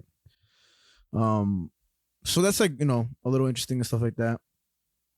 And also That's educational, motherfucker. it's pretty educational. And for me, like, thankfully I didn't go through the whole thing because, again, that video sucked ass. I hated it. It was very. You should have quoted it word by word. Yeah, we would have been here fucking 10 days.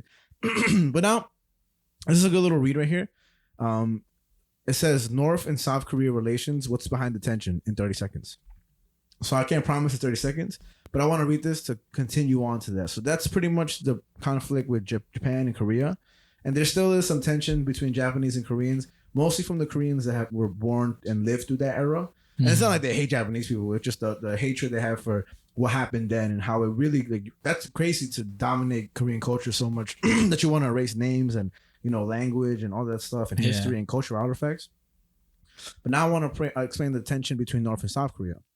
So I'm going to just read this straight for word. So North and South Korea share a language and traditional culture. But politically, their modern history is one of conflict and division. The Korean Peninsula, a Japanese colony from 1910 to 1945, was roughly divided in two along the 38th parallel by U.S. and Soviet occupying forces at the end of the Second World War. In 1948, North Korea was established by Kim Il-sung, the first of three generations of the Kim dynasty to have ruled the country with an iron fist. The South, a U.S. ally, was proclaimed a republic the same year, right? So we got North Korea and South Korea being like, Yeah. Tensions boiled over in the 1950s when North Korea launched an attack on the South. The opening salvo in what would become a bloody 3-year conflict, with the North supported by China and the Soviet Union, and the South by a U.S.-dominated United Nations force. The war ended in 1953 in an uneasy truce, but not a peace treaty, and a demilitarized zone was established as a buffer between the communist North and capitalist South. Almost 70 years since the end of the Korean War, the two countries remain divided along the same lines by the DMZ. The DMZ is the demilitarized zone, right? A 2.5 mile wide and 155 mile long strip of land centered on the true village of Panmunjom. The area has been the scene of occasional skirmishes, but it's perhaps best known for its blue UN huts, where the two sides have traditionally met for talks during rare periods of detente, right? This is the last part. What the hell? What the hell? What the hell? Stupid The Guardian trying to shout yourself out. Today, and this is pretty crucial, the landmine-strewn DMZ is the world's most heavily fortified border and serves as a reminder that North and South Korea are technically still at war. Relations between the neighbors have alternated between engagement and estrangement, and even conflict. While both sides continue to refer to the eventual unification of the peninsula, the prospects for a diplomatic breakthrough are grim. Under Kim Jong-un, North Korea has defied international sanctions to develop a nuclear deterrent that he has shown no signs of wanting to give up.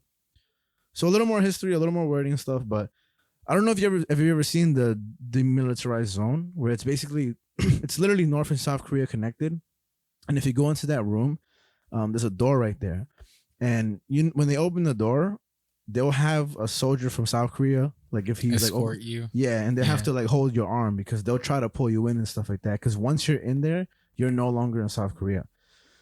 And I don't know if you've ever seen Conan. Yeah, and that's fucking awesome. Yeah, exactly what I was thinking about. So if you've never seen that and you kind of wanted to explain to you in a certain way, Stephen Young, right? Stephen Ewan. Oops, Stephen Ewan and Conan O'Brien do a skit, an incredible skit, and basically in the demilitarized zone of North and South Korea, and it's pretty funny. They do a shot where they go to South Korea and they're like, "How's the weather over there?" And they're like, "Oh, it's pretty cold." And they go to North Korea and they're like, "How's the weather over there?" Pretty much the same, you know, and kind of to, magnify the ridiculousness of separating through borders, you know, and how, I mean, but it's a terrible situation with North Korea. And the fact that they're still at war is what always surprises me, because it doesn't seem like it, but this is a very real thing, you know. What I'm getting from this entire story is that BTS is going to kill Kim Jong-un. That's what I'm getting from this. Pretty much, bro. Like BTS is gonna save the world. At least 5 of them are gonna distract him with a dance move, and then one of them is gonna just fucking Like Kim Jong-un is probably gonna hire them to do like a performance at his place, and it's gonna be a whole thing where like they're like, okay, you're in. Now it's your chance to kill him. It's kind of like The Interview. Yeah, exactly like that. Well, what I wanted to bring up now is the whole everything behind the mandatory draft service in Korea involving BTS. And before BTS, what happens in Korea is that all men between the ages of 18 and 35 are required to perform compulsory military service. Women are able to enlist, but they're not required as men are. The service time period for the South Korean Army and Marines is 21 months. The Navy is 23 months, and the Air Force is 24 months. Compulsory service goes into effect once a Korean male turns 18 in Korean age. In Korean age? So Korean age is a way that Koreans calculate their age.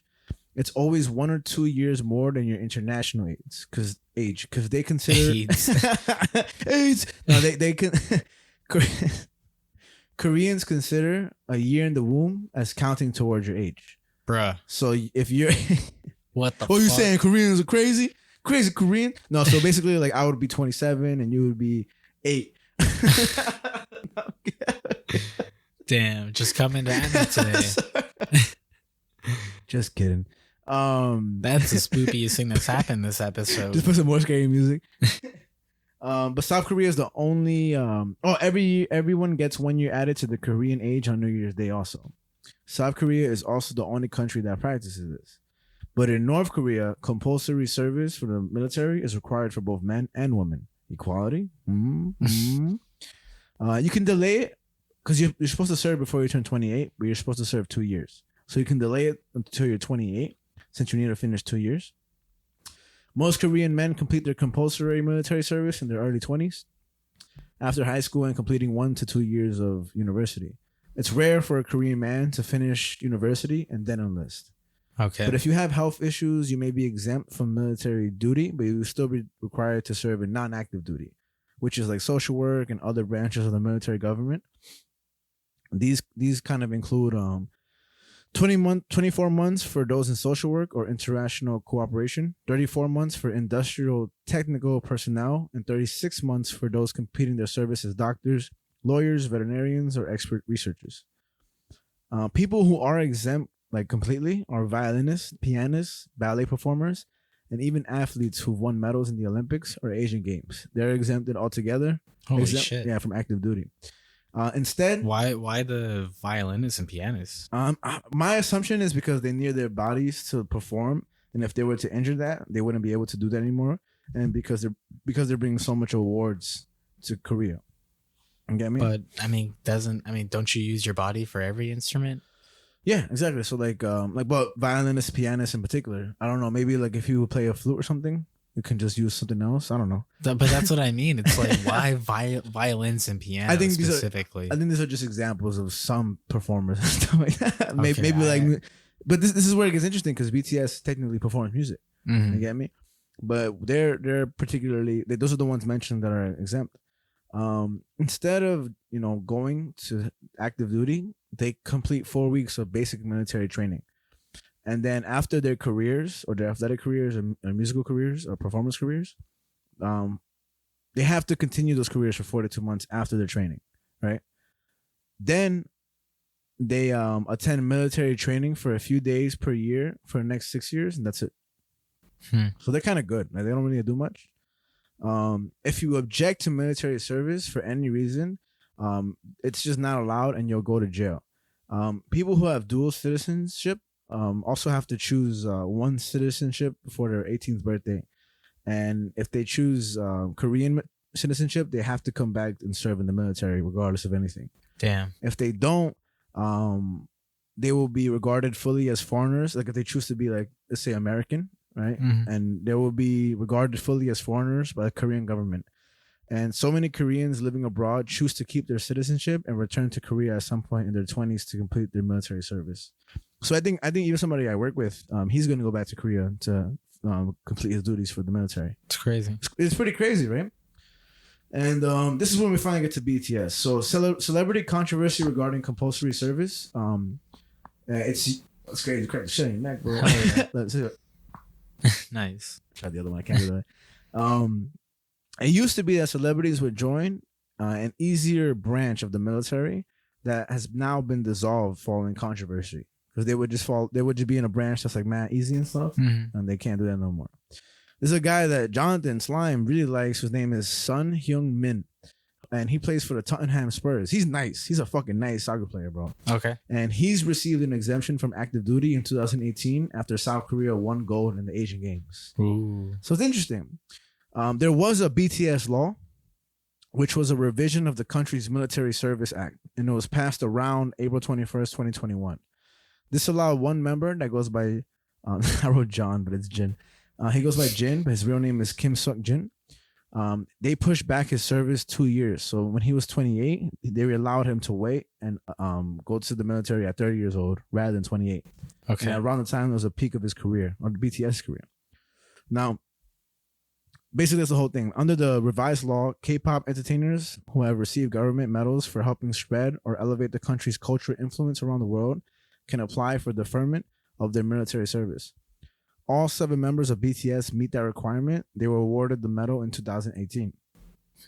The bill was introduced in September after BTS became the first ever South Korean group to top the US Billboard Hot 100 singles chart with their song Dynamite. I've been to a BTS concert. I told you this. I've been with Beatrice because she likes BTS. That shit is crazy, Javi. that shit is crazy. Like when I went there in Los Angeles. Expensive as fuck. But I really enjoyed going there because it was amazing to see that type of crowd and attentiveness and like just passion, bro. Like it's kind of crazy because we all know, like, shout out to our friend Spencer who loves, like, K-pop and stuff like that, anything. But it's like, bro, you feel that. Like I don't think you'll ever go to a concert to see that. You get me? Like I know we've seen like Turnstile and stuff like that, and we've seen a crowd go crazy and everything. I'm talking like SoFi Stadium sold out, fucking so many people. Like it's fucking crazy, bro. Like they're close to what the Beatles are, if not bigger than the Beatles. Yeah, I mean, and it's wild. It's fucking wild. K-pop is like what, the most popular genre now? I don't Like, think so, man. I think it's huge, but that's what it is. It's coming up to being one of the biggest, and they're a huge reason towards it. You get me?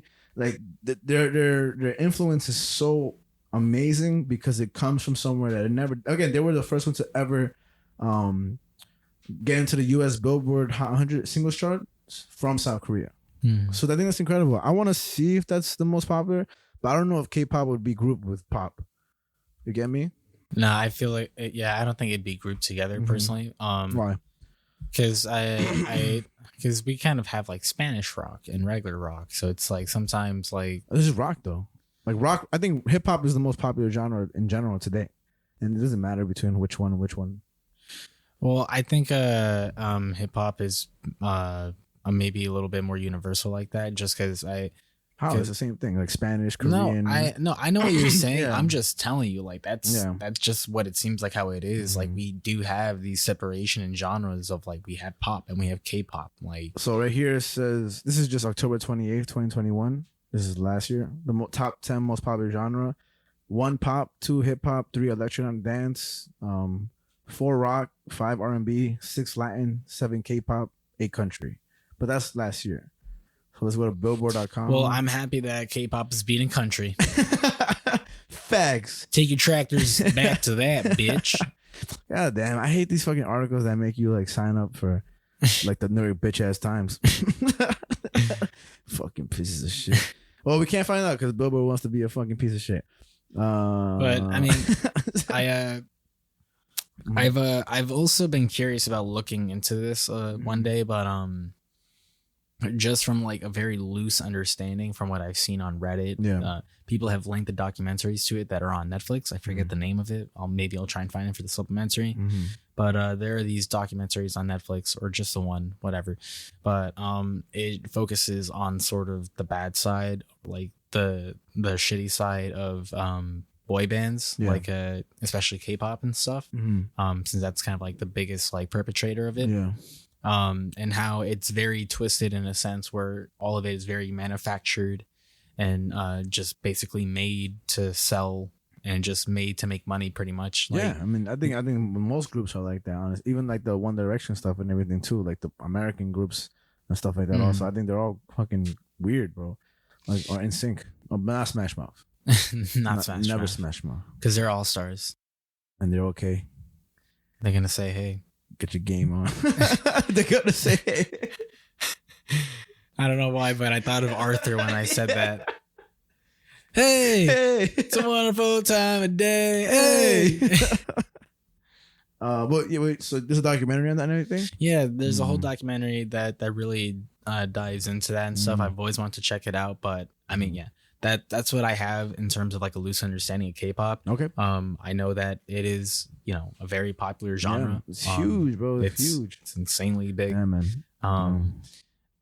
I've never found a K-pop song that I've liked personally. There is one song that when I show people it, they say that it sounds like K-pop. So I guess there is some K-pop that I like, and I'm sure there's so many. I mean, there's a lot. For me, I'm always open to any genre. Any genre, there's always there. I've always listened since ever. There's always goodness in all genres. You can't hate on it. Like for except me, country. Except country. I don't know. Except country. There's one song, man. There's one song that I think is really good. I'm gonna show you. I'm not gonna play it because we'll get fucking thingy. But you know the Good Mythical Morning guys? So one of them, Rhett, right? The Rhett guy with the beard and stuff. He put out country music, right? And so I checked it out. And it's really fucking good, man. It's really fucking good. I swear. I doubt it. No, bro. I know it.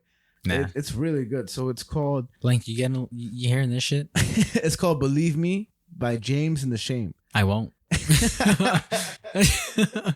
It's really good. And actually, no, there's another song when I was in Texas. There's a midnight road, right? And then it's like a neon moon. That's a really good song, bro. It's a really fucking good song. It's a really good song. Country's pretty good. I fuck with country. Fuck out of here. Except country. So anyway, in South Korea, more than 200,000 young men each year have to interrupt their studies or careers to join the military. Conscription is seen as crucial to the country's defense against North Korea, and South Korea cannot afford too many exemptions. After decades of low birth rates, the country will soon lack enough young men to maintain its conscripted military at 620,000 members, defense officials say. Damn. So I think the reason. What's up? So I think I know the answer to this, but say after you turn 18 and you want to become a citizen of South Korea, do you have to serve your time? Well, yeah. Well, I mean, if you already are a citizen of South Korea, no, but if you decide to become one after you're 18, say if you're not from South Korea and you move there after you're 18 and become a citizen and do all that shit, do you have to serve your time? Yeah, I'm pretty sure just off the basis that you're a citizen who's under 30 and it's mandatory. Crazy. Yeah, man. It's just how it goes. And I mean, the reason I bring this up is because obviously BTS catches a lot of attention, and I'm gonna go a little more into their contribution to the economy, just really quick. But I think it's the reason I bring this up is to show how much we shouldn't take for granted, being here in America, where there were drafts, and how much we're so blessed that we don't have to worry about that. Maybe I mean we do have to sign papers when we when I apply for college and stuff like that. You do have to sign papers to be like, if it's a draft, you out of here, buddy. And thankfully, we don't have to do that because that sucks ass. You get me? And from what I've heard, for boy bands, K-pop members, they don't get treated so well in the military army. Kind of like Elvis, if you watch the movie. You see the movie, right? No, I still haven't seen it yet. But just there's a false treatment of it. There are some really good videos too of people celebrating and having fun with the members too, because I'm sure it's not all bad. But it sucks and it interrupts your whole life. Yeah. And look, the crazy thing about BTS is that South Korean boy bands BTS are worth more than $3.6 billion, which is 4.1 trillion won in Korean currency, right? That's how much they bring to the economy every year. My bad. They're just throwing away money. Yeah. And that's equivalent to the contributions of 26 mid-sized companies. I thought you were going to say mid-sized people. Yeah, little people, mid-sized people, and dwarves, big people. There's a documentary on Vice, and Beatrice sent me this, so I'm gonna read what it says. It says large business groups that make up a major portion of a country's economy, and that are owned by a single family. We refer to those companies as the chabos, right? Chaebol, and these are families in Korea. Chaebol stands for wealth group, right? Okay. Korea did not have a proper capital market in the 60s and 70s, so the government intervened and brought in funds from abroad and distributed them to corporations. The Chaebols were formed in the 1970s, heavy industrialization, and the government at the time distributed specific industries to each of them. Electronics were assigned to Samsung and LG. Motor vehicles were assigned to Hyundai. These new Chaebols grew rapidly. Such government-led Chaebol-centric development was successful. Korea harvested unprecedented success in the following 30 years. The major corporations are Samsung, Hyundai Motors, SK, and LG. The top four, again, wealth families and their concentration of economy and market capitalization became much bigger in the last 10 years, being worth up to like $78 million in 2017, right? Okay. 4 or 5 Chaebols account for about half the income of all the Chaebols, right? So like out of the major wealth families, there's 4 or 5 that make up more than half of everybody else. Okay. Like, so this is a little like graph right here, and you can see how like that's a fucking lot of money for 4 families compared to like a shitload of others. Yeah. You get me? So these are really rich families in Korea. It's like their 1%. Exactly. They're 1% above the 1%. Like they're like 0.5%. You get me? There are also many people who consider them to be the backbone of South Korea's economy. There are also a lot of citizens who consider them as untouchable economic powers, as if they are above the law. And so one door that you want to like you don't want to open is say, if BTS is contributing so much money, should they be excluded from having to join the military? You get me? And are they already doing this with the athletes and the performers, like the violinists and the ballerinas, you know? Have they already opened this door? But once you do it for BTS for the reasons of economic contribution, do these people also get allowed to not have to be drafted into the military, you know? And, yeah, I mean, it's like opening that can of worms where you're just kind of like, you know, if you let one person use a bathroom, you got to let everyone use the bathroom. Exactly. And everybody got to pee if they got some money, right? But BTS has also contributed to, in 2017, 1 in every 13 foreign tourists visiting South Korea did so because of BTS then. So that's a lot of fucking tourist money, which is about 800,000 tourists exactly. More than $1 billion in consumer exports, such as $1 billion, such as clothes, cosmetics, and foodstuffs, were associated with them, it said. If BTS maintain their popularity, they can be expected to generate an economic value of 41.8 trillion won over the next 10 years. And being that 4.1 trillion won is 3.6 billion, imagine 41.8 trillion won. That's how much money they can contribute to South Korea. Sounds That's like a lot of cheddar. That sounds like a lot of fucking japchae. What's a Korean glass noodles? Learning. and I mean, that's pretty much it. Like, I don't want to go too much in detail. I know that was a very like historical wordy kind of story and stuff. Again, but my whole point of that story really is to just not take for granted where we live right now, and just Don't to kind take of for granted. don't take granted, and to really visit another country and stuff like that and look into it. And especially with the clickbait title like BTS, you know. Yeah, everyone tuned into this story and they're like, "Oh, I'm gonna learn so much about BTS." You said so. Korea and Japan. Click off. And you know, now I'm working with a whole bunch of Koreans, you know, and I think the awesome thing about that is that they're all teaching me about history, which is really good. Not every single one of them, but a lot of them like that are really really fortuitous, I guess. To like, is that a good word to use to share with me? Not really, right? I just like how it sounds. Really good people.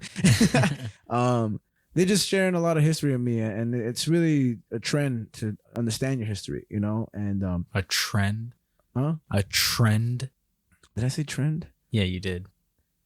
I did mean that. A trend, yeah, to understand your history and you think that's a new trend? No, I think it's a trend in the people that I'm working with that like they're sharing their history of Korea. Duh, fucking dumbass over here. I know. No, I'm kidding. Get a load of this guy. No, I'm kidding.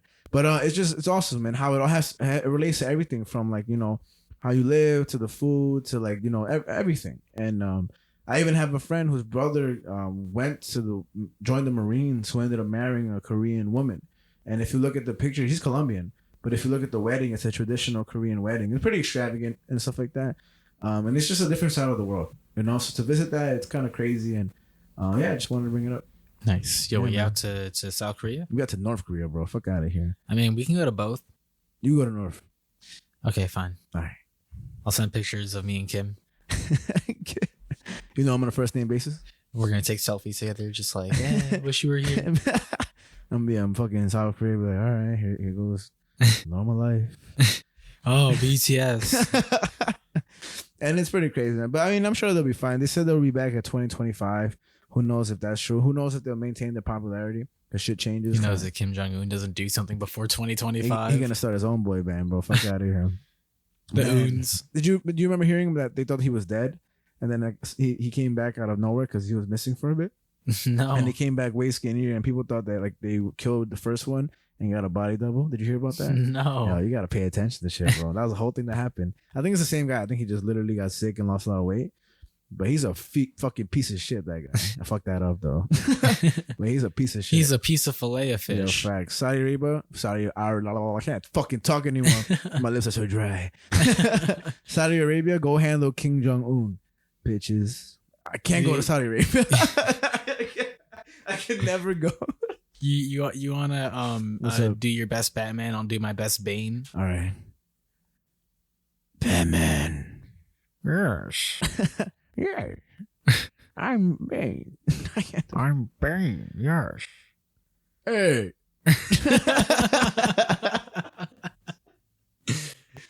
Hey.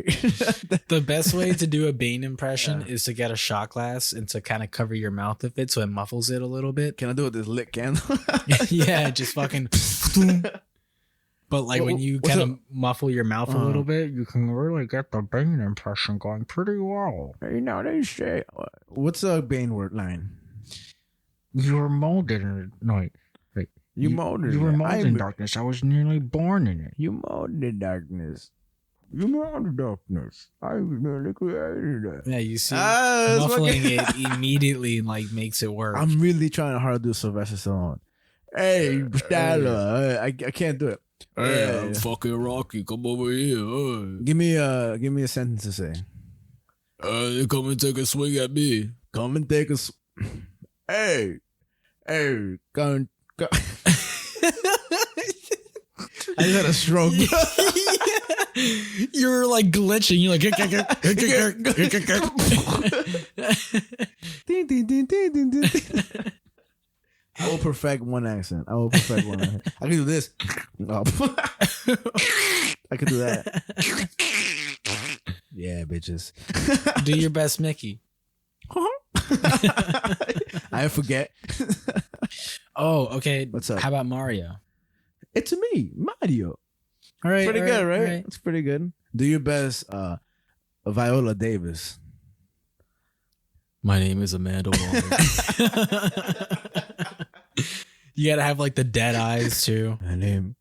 What did she say in Stop? Classic line. I can't think of no impression. I feel like I can do some though. You know, I always like doing a good Luigi impression. Do it. Mario. That's really good. That's really good. Like one of my favorite things, if you've played Luigi's Mansion 3. Yeah, that's really good. It's, That's a really good. And the Kevin one classic. I made my favorite chili. I made my favorite chili. Nice. But in Luigi's Mansion, whenever you go into a different room and if you hit the D-pad, Yeah. Luigi will call out to Mario, but every time you hit the D-pad, he says it differently. Really? So every time you go into a room, he says it differently. So he'll always go into a room and be like, Mario. Oh no, Mario. man. That's cool as fuck. Mario. Killing that shit, man. What the fuck is the Luigi Mansion game on the Switch good? Yeah, it's so good. I gotta play It's it. really good. Didn't you play it and it was an acid or some shit like that? No, you didn't do like some psychedelic and then play it. I was tripping when I played it when I first started it. So you just lie to me. Well, it's not that I had a bad time. No, I don't mean a bad way. I'm just saying you played it while doing. Oh, yeah. And it was like cool, right? And shit like that. Yeah, it was Nice, so nice. awesome. But then I had to stop because I got a little too spooked out.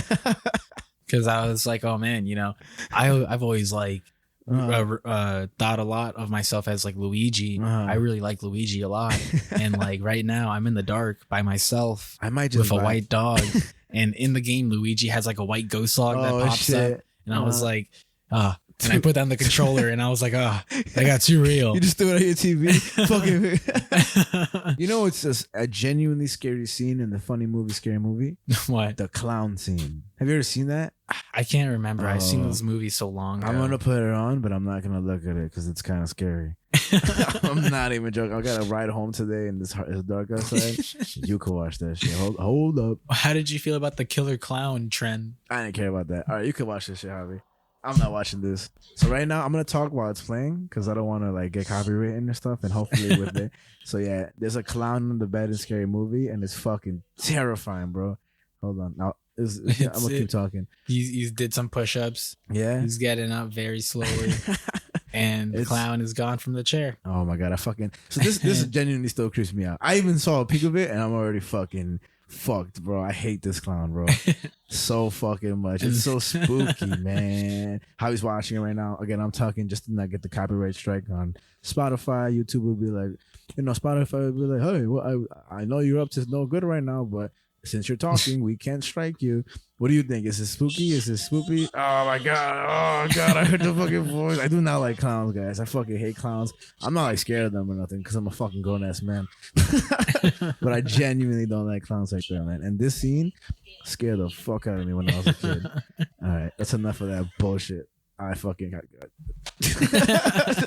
Just enough. Okay, thank God. It's not enough fucking this guy. Whew, I don't like that clown, bro. I know what I'm getting you for your birthday next year. Fucking PS5.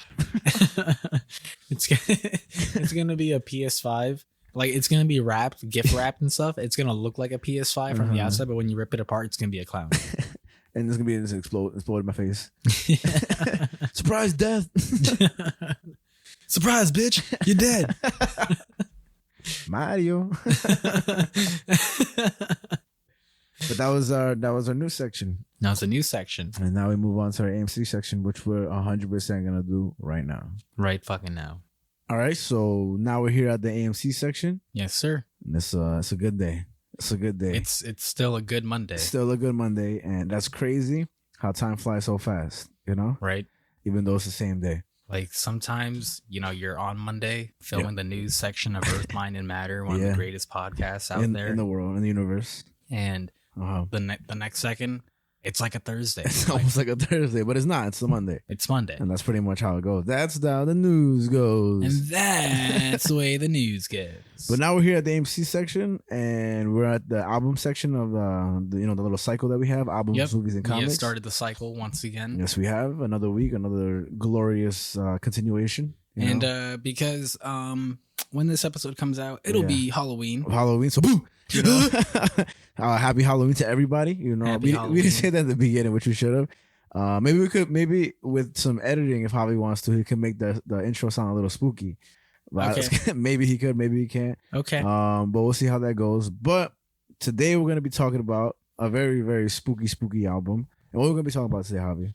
Yeah, I mean, I'll just say before we even say it, but let's see. Last episode we were on comics. Yep. And we talked about The Dark Knight Returns by Frank Miller. Really fucking good comic. One of the greatest Batman stories ever told. No doubt in my mind. And the last album that we looked at was it B? Yeah, I think so. Yeah, B. We looked at B ? By upcoming indie band known as Hoax. Yep. Which is an interesting album to look at. Yep. But this album, we wanted to get a little spoopy, get in the season a little bit, but we also wanted to maybe dive back into a little bit of some pop. Oh man! After talking about Whitney Houston, another classic, another legend, the goddess herself, we decided, you know what? He's kind of like Whitney Houston, but arguably better. I don't know about better. How about arguably equal? Ooh, that's why I said arguably. well, today we're covering the king of pop, the god of pop, the best ever to do it, Michael Jackson's Thriller, and it's a very sound like more like Rick James or James Brown. I mean, sorry. You mean like that's the rest of that still sounds like James Brown. Who? You know, Nah, I'm Michael Jackson. barely, bro. You're James Brown impersonating Michael Jackson. Come on. No, Come but on. I'm. That's your best hee. Come on. I don't know. That's a little good. All Okay, right, you know, all it's a right, little. all right. Shimon. Shimon. Still sound like James Brown, bro. Listen, hey there. I just wanted to say, we're all beautiful, and the world is really great. So yeah, party on forever. That's my Michael Jackson. Pretty good. Pretty good. Right? Pretty scary, actually. We are the world. No, but yeah, we're doing Michael Jackson's Thriller, and I'm fucking excited. So excited that, you know, I'm gonna just say this off the bat. This album, Michael Jackson in general, just takes too much to talk about. And so to start off this, what I want to say is that I try to look for a documentary on Thriller, right? There's a really great audio documentary on YouTube, which I should have had up already.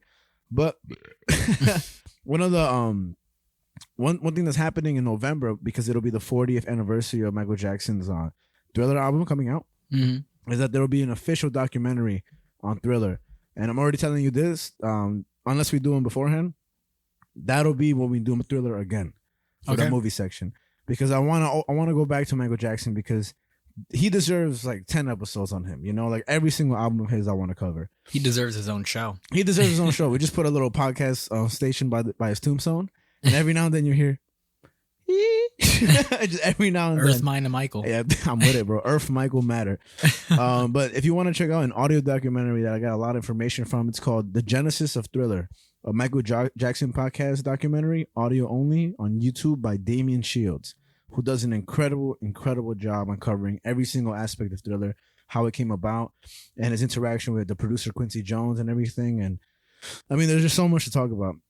Just watching his videos and everything, man, it was fucking emotional. And to me, like I'm everybody's a fan of Michael Jackson, I guess. You know, I guess the more time goes by, the more, you know, people forget about him. And I guess that's what I was thinking when I was watching it. But bro, I'll tell you this: watching the music videos at the Pierce today, I deadass almost cried like 3 times. Damn. And it's not because like, oh, I'm such a big fan, I follow him forever. It was just seeing such talent and knowing that he's not here no more.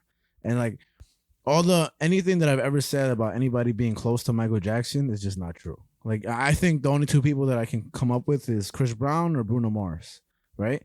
And just watching his stuff today and revisiting it, nowhere near. Like, nowhere near. That's not to say they're not talented. You know, Chris Brown is arguably the better boxer, you know, but it's just irreplicable, you know. And even Chris Brown said himself, it's like, hell no, I'm not better than Michael Jackson or even close. And it to me, it was just amazing, bro. Amazing. And I'm not even from the time period of where he was, you know. All I remember when I was younger was hearing ABC all the time. Like ABC, you know. I'll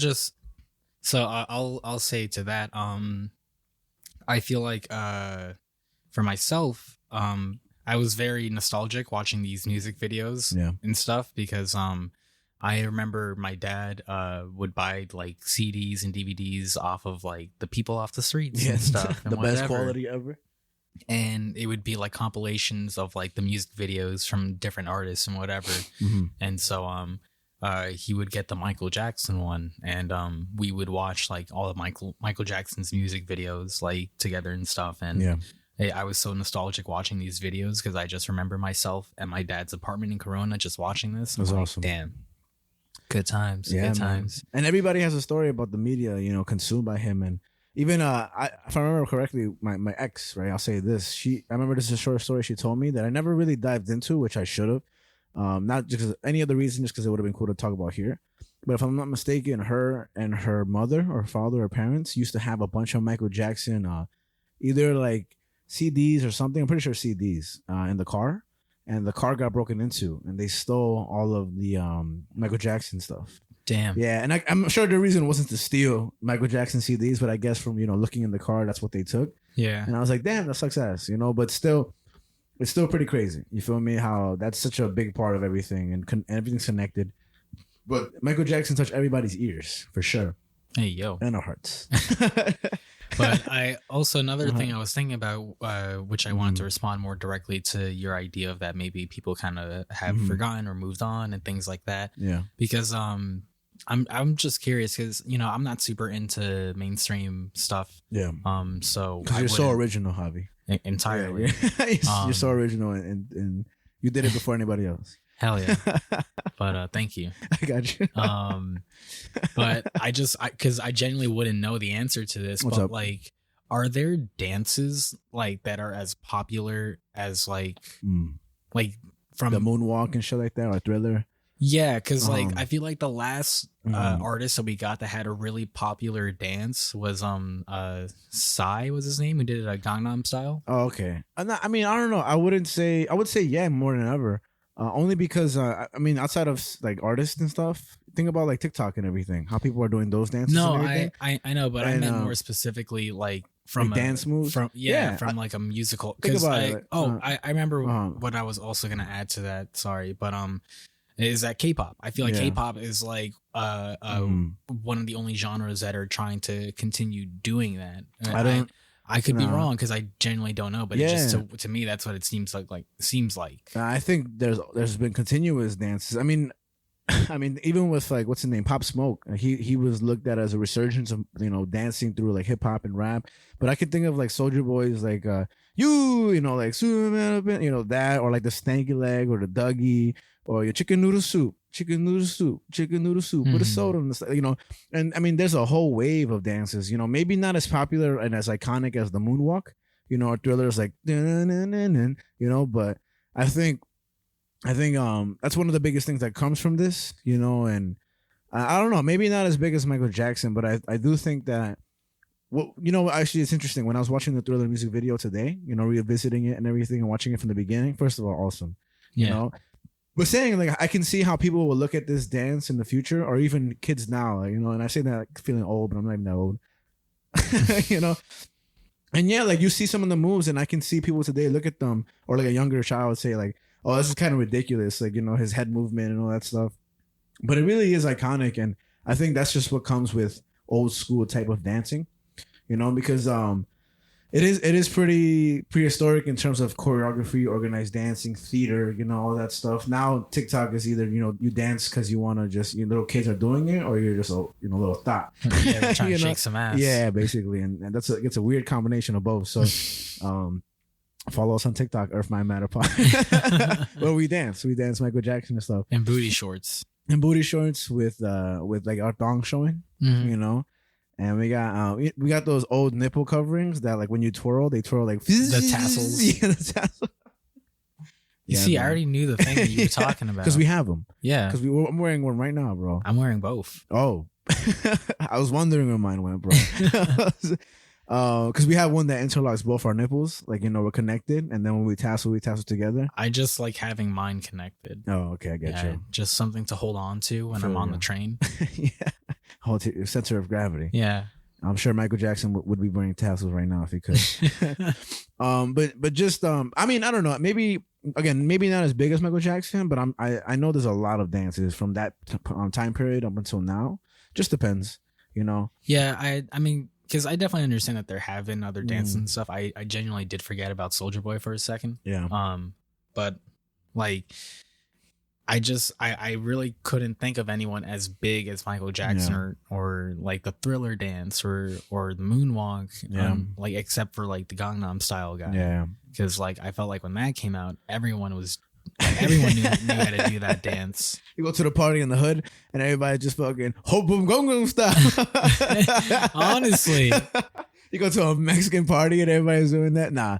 I mean, I don't know. And even then, like there's also just like bachata and cumbia and all that stuff, or like, Brazilians shaking their ass from 10 feet story highs and jumping each other. I don't know.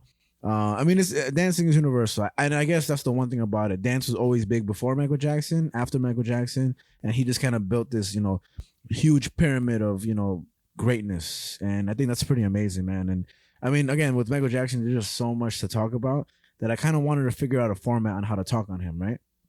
So we will go down a track list and stuff like that. And I really only have like 3 or 4 songs to go in depth with the whole, track list. But let me give you some background. Okay. So Michael Jackson's dead. Or actually, What's up? nah. What you gonna? No, I just gotta fuck around with that. What are you gonna say? Nah. Nah, tell me. Nah. You gotta tell me, bro. Nah. What's up?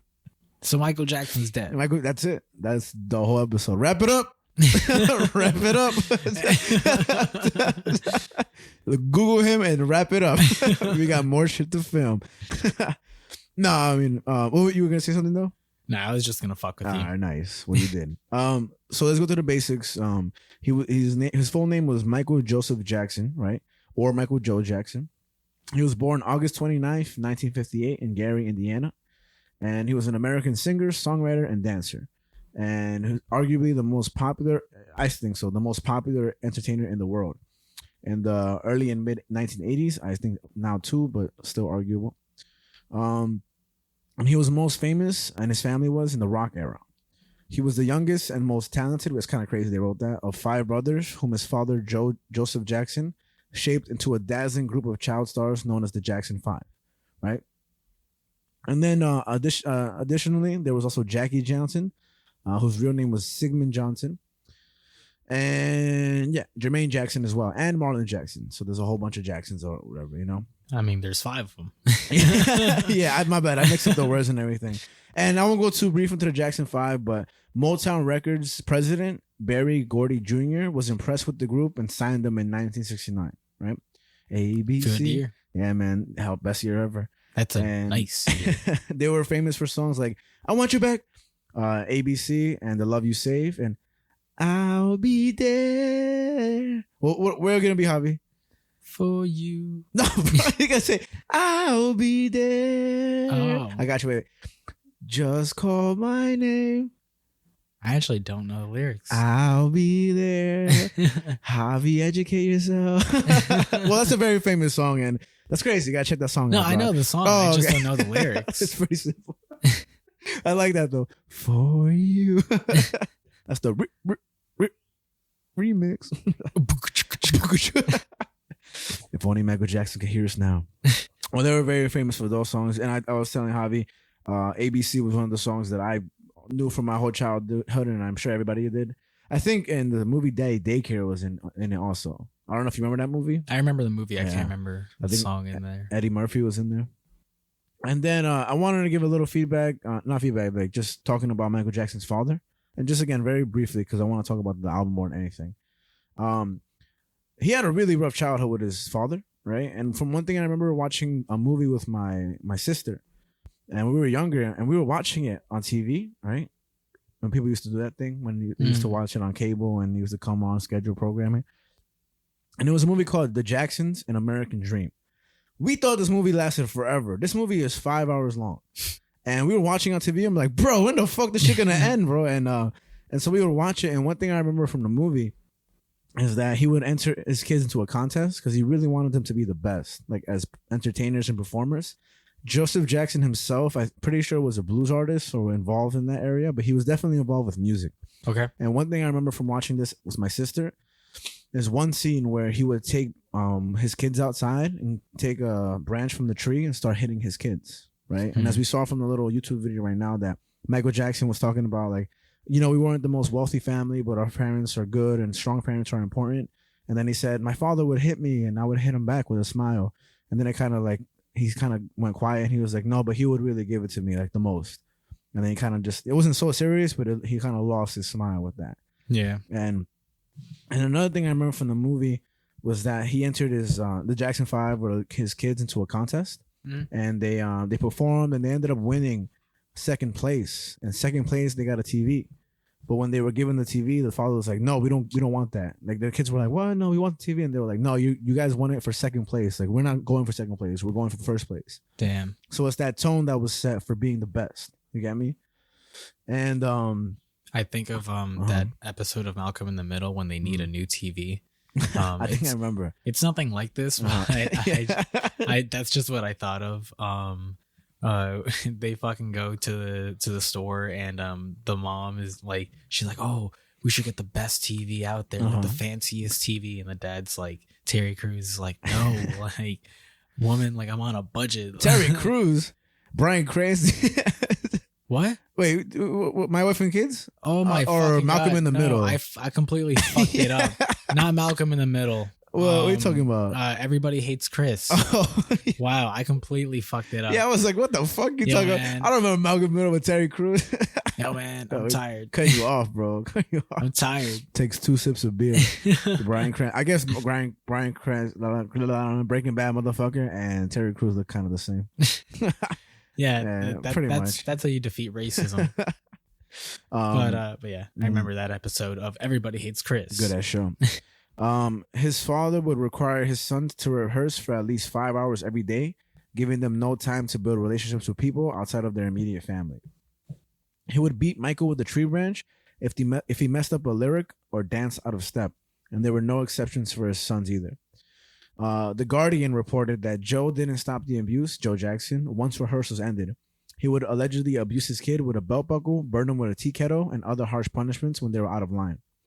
The Jacksons' rise to fame only made things worse, if anything, as Joe became so engulfed in the idea of success that it was nearly impossible for him to be a normal parent. Jermaine recalled that his father never cuddled his kids or said, "I love you." That's how intense his, and one interesting thing that, is a big joke about Michael Jackson's nose is that apparently his father gave Michael a complex about his nose. There have been a long rumors about Michael Jackson's nose and the large number of surgeries he had reportedly undergone to get it to look a certain way. Michael started to develop insecurities around his nose from a young age, and once his father became aware, he started making fun of his son's experience. He even called him Big Nose for short, which led to Michael begin covering his nose with his face whenever possible. Michael claims that he only had 2 rhinoplasties throughout his life, but according to Allure, one medical expert said that based on the appearance of Jackson's nose, it was probably closer to 20. There were even rumors that Jackson had to wear a prosthetic nose after so many surgeries resulted in there not being any way to keep a nose on his face. Yeah. That's fucking crazy, bro. And I can think back at the South Park episode where they just fucking fuck with him OD. That's what I was thinking of, exactly.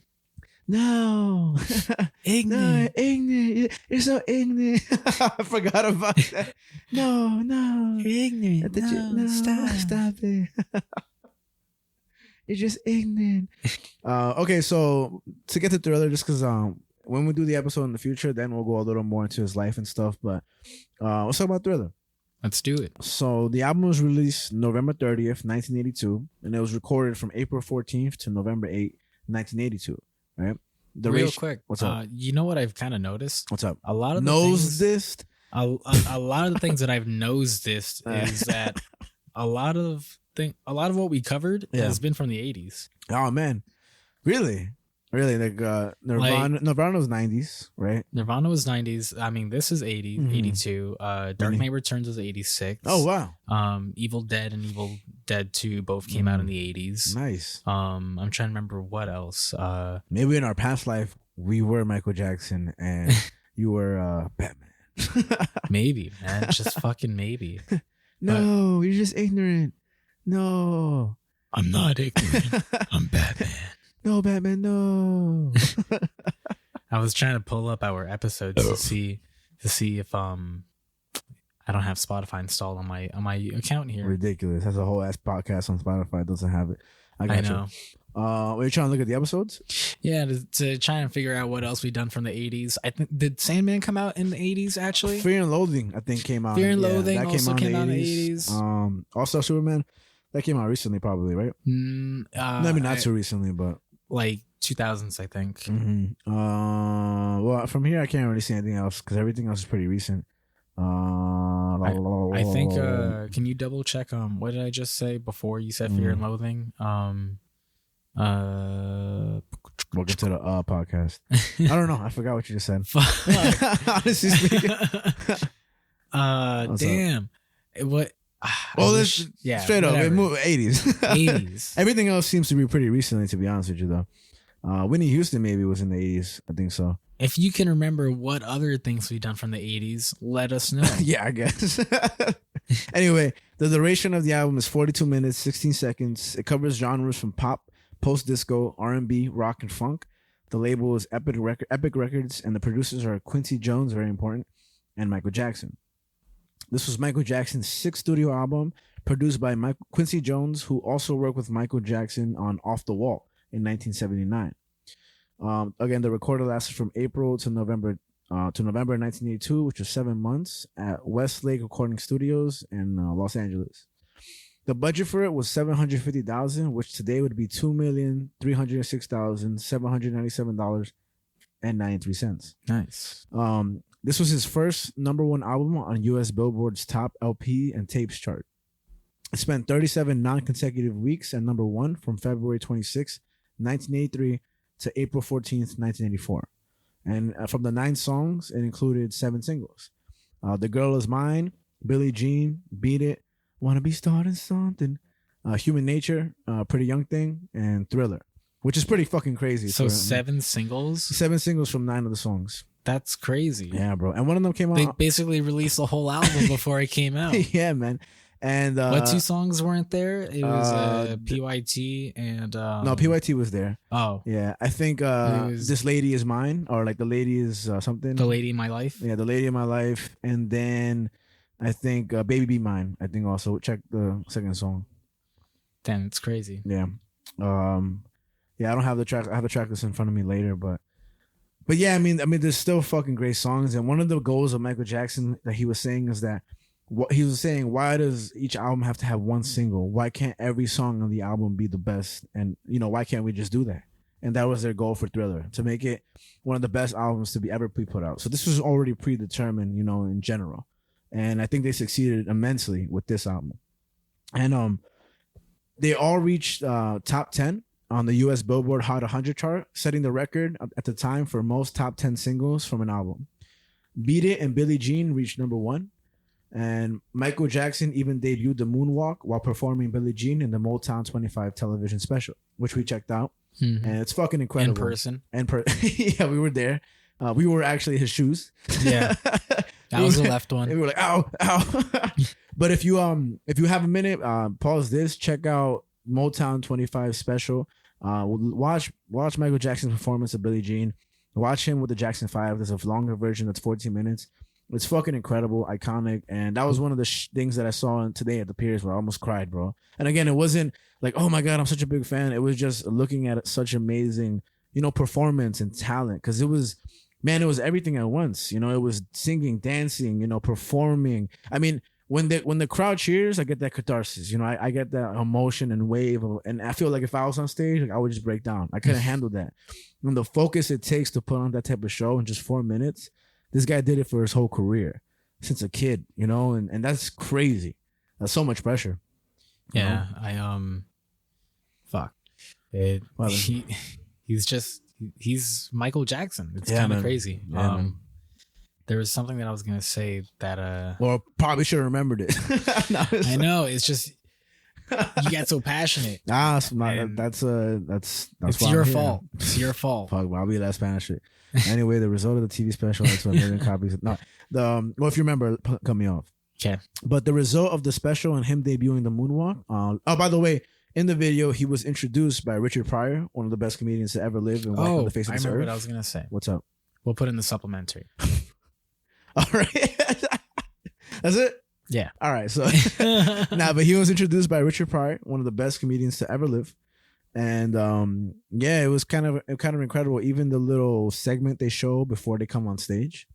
And after this TV special, it ended up leading to 1 million copies of the album selling weekly. So 1 million albums selling every week, which is crazy. God damn. And then the famous Thriller music video was released in December 1983. At the end of 83, 32 million copies sold worldwide, with Thriller becoming the best-selling album of all time of 1983. And it was the best-selling album for 83 and 84, and today is still the best-selling album in the world. Yeah. Isn't that fucking crazy, bro? On Genius, I saw that they said that it is the biggest selling album of all time with more than 70 million copies sold worldwide. Yeah.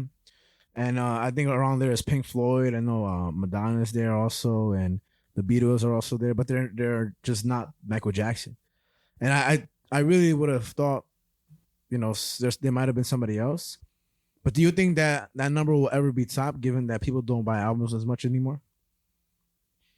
Well, they still consider streams towards album sales. Yeah, but So one big thing about making this album was saying, and I'm cutting into the details later on, but one of their biggest goals was for Thriller, because CD sales at the time were very low, like they weren't as big as they were beforehand, and their goal was to make people buy this album. Quincy Jones even said himself, he's like, we want people to listen to this, and we want them to walk into the record store and purchase this album.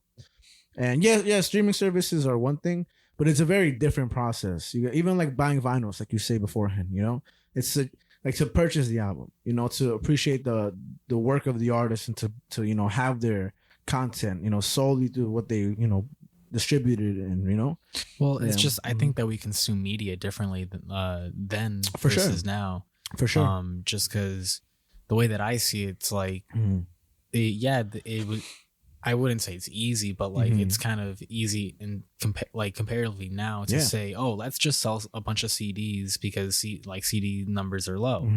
Because if 7 singles of this album came out, then people were already sold on this album before it came out, so it was bound to sell CDs. Yeah, but I don't know about that one. I mean, there's radio also, and then that's where I get into the whole thing of like we consume media differently nowadays, because back then the way to listen to these singles was on the radio. Or like I guess you could I don't know if people did cassettes of like singles back then or anything probably, like that. or like Napster, if I'm not mistaken. Let's see, like Napster. You remember that? I do, but was that Napster was like out? LimeWire and stuff. But was that out during the 80s? I'm checking. Let's see. Probably not though. Because that's mostly what I'm getting at, where it's just like in terms of 99. how streaming services nowadays count towards album sales and stuff, where now the way that we consume media is that buying physical music is just a way to support the artist directly. It doesn't necessarily aid too much towards album sales as much as streaming it does. Oh, that's what I mean. That's what I'm trying to say. Will anybody ever top an album sales like that? You get me? I mean, in physical album sales, no. In general, in physical, electronic, in general, I think maybe. I doubt it. Because the way people listen now is by one song off the album and stuff, well, like with streaming services. Well, I think eventually it's got to happen to say it's all just downhill from here. Why not? Why not? You know what I mean? It's such a glass half empty way of looking at it. I mean, you could just say it's a glass half full, being that there was generations that peaked in certain ways. Like when will the most vinyls sell ever in the whole world? Like who sold the most vinyls ever? Like out of any artist, you mean? Yeah. I don't know. And maybe it'll be up now because, maybe they're so accessible and stuff like that.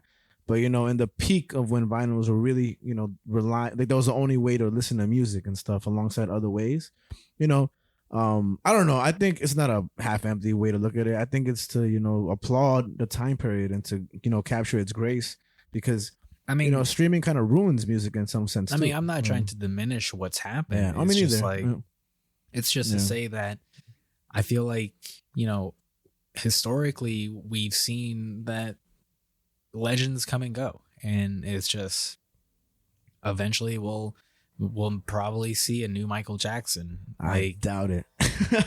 I doubt it, Javi. Maybe happen past our lifetime, but I mean, of course, all right, if you want to go that route and stuff like that. But even then, I still think after our lifetime, there will never be somebody as big as Michael Jackson. Ever. I don't know. I feel like it's got to happen. I mean, there's no argument here, to be honest with you. It's either yes or no, But if it does, fuck that person.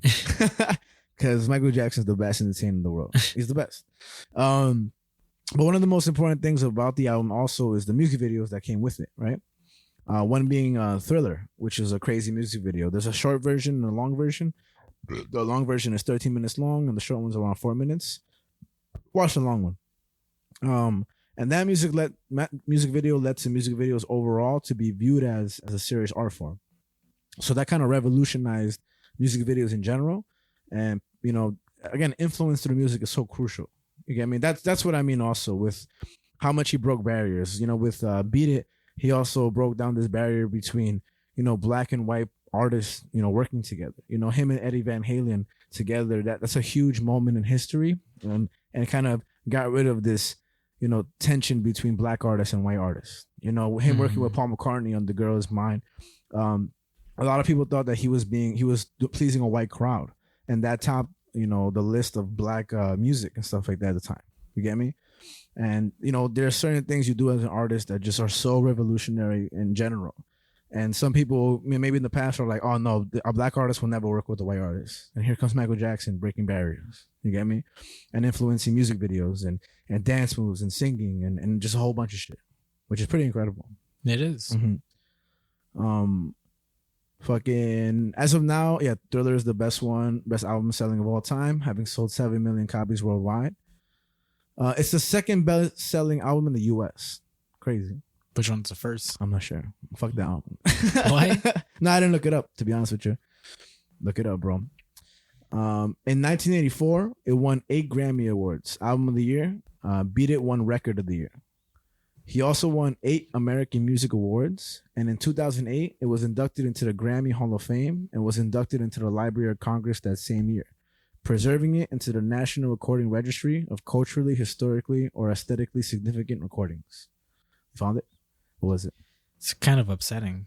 Is it Madonna? No. What is it? It's a greatest hits album. Oh, how fucking whack is that shit? By the Eagles.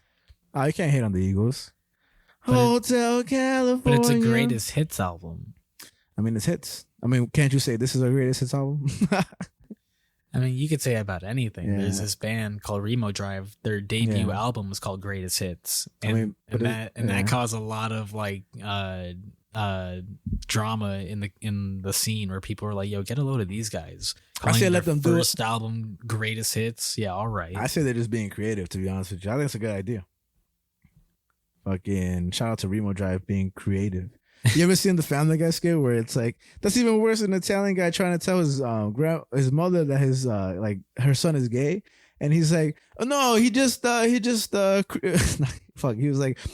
different. He just he goes above the line. He does things a little differently. He did that, and Peter's like, so he's gay, and the mom's like, and he's like, no, ma, he's creative. You never seen that shit? No, I haven't. I gotta show you, man. It's fucking hilarious, bro.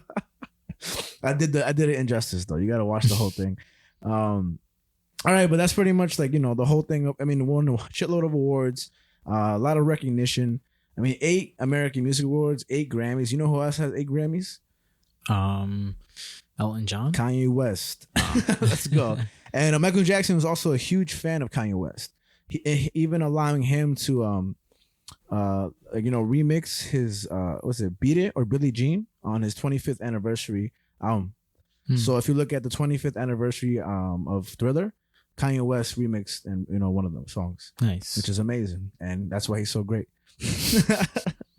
Fuck everybody hating on Kanye West, you pussies. Go love your Sam Smith and Adele. Bitch ass Lizzo, that whack ass music. So let's talk about the recording process, right?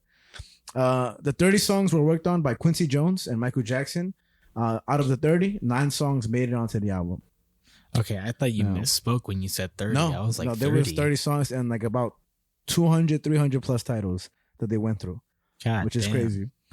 Paul McCartney was the only feature on the album, while members of the band Toto were also involved with the recording and production. You know what I'm talking about, Toto? They sound really familiar. I'm pretty sure they wrote the Africa song. Oh, yes. Africa. I'm pretty sure. I could be mistaken. Michael Jackson wrote 4 songs of the album. He wrote The Girl Is Mine, Beat It, Billie Jean, and Wanna Be Starting Something. Instead of writing it on paper, he used a sound recorder. And when he recorded, he would sing from memory. So he wouldn't write down any of the songs. He would just record everything when it would come to him. And one of the beautiful things about the documentary that's audio is that you literally get to hear him talk about his process and his demos, which are super crucial to listen to. I think so.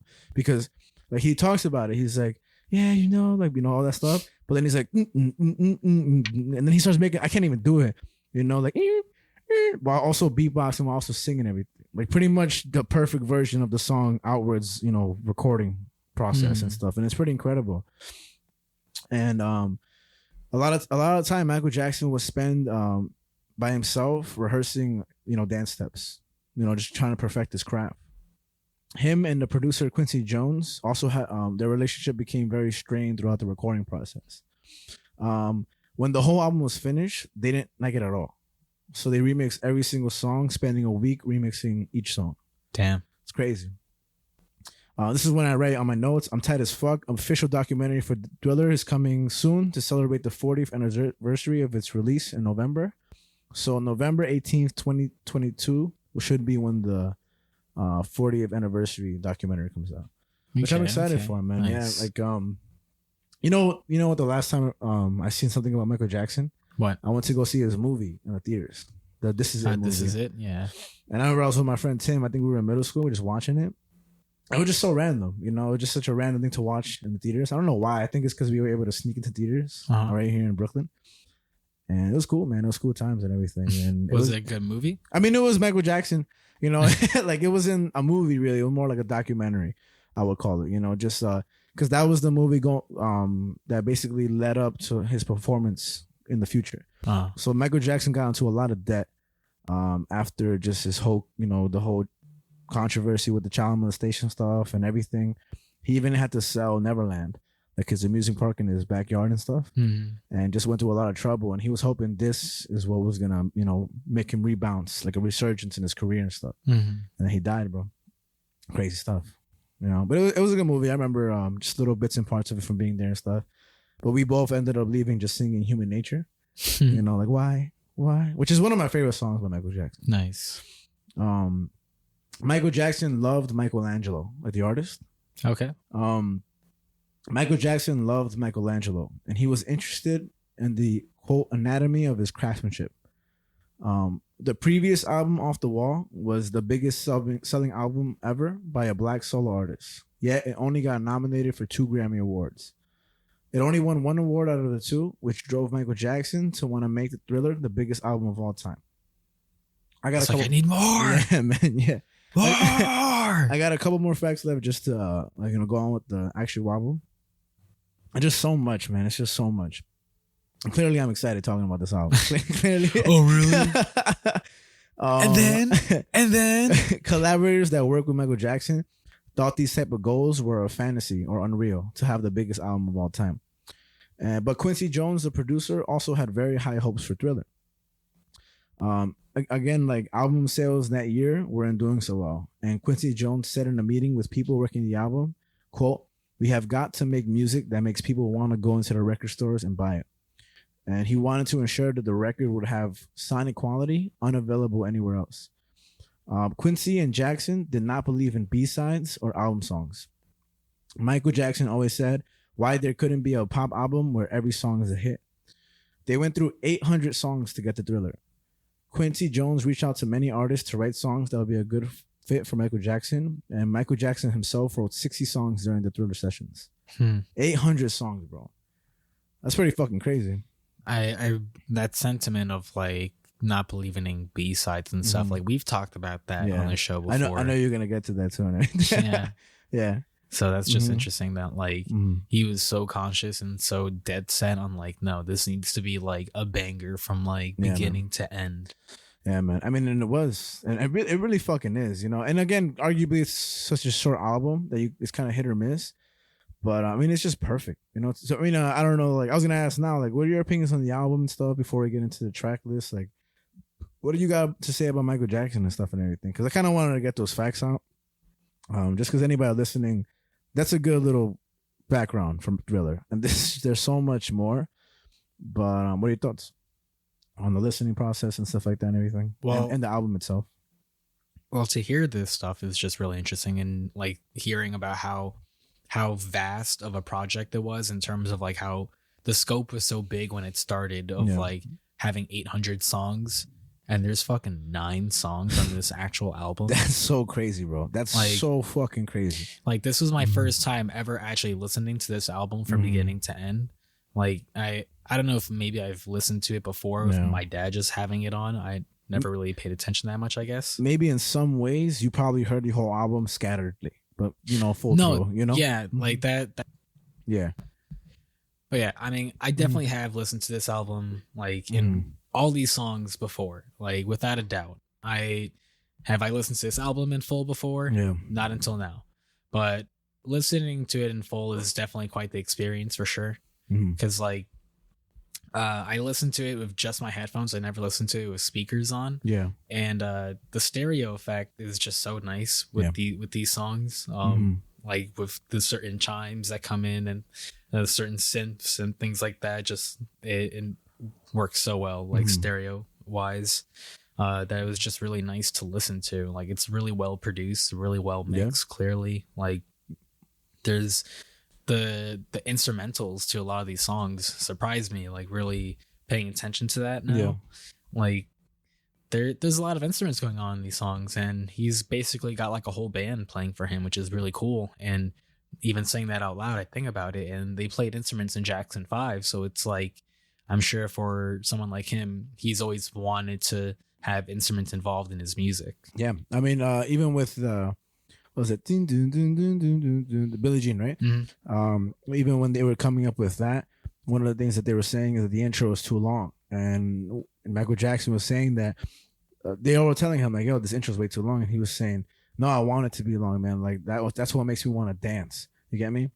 And so they came. He had the demo version of Billie Jean again by just singing it to himself, like right. And then they went through about like 20 bases to find out the exact one. I forget which one it was exactly, but it was just they play it to get the good sound of ding ding ding ding ding ding ding ding. The actual sound that he wanted. And I think the crucial thing about Michael Jackson was he crafted music. It kind of reminds me of Elvis, where Elvis would Michael Jackson married Elvis Presley's daughter. Isn't that crazy? Yeah, he secretly married her, and they were married for like 2 years, and then they got divorced. I don't think I knew that. Yeah, it's crazy. And what's it called? So Elvis, when he would be in the studio, and he would need to dance while he recorded his music.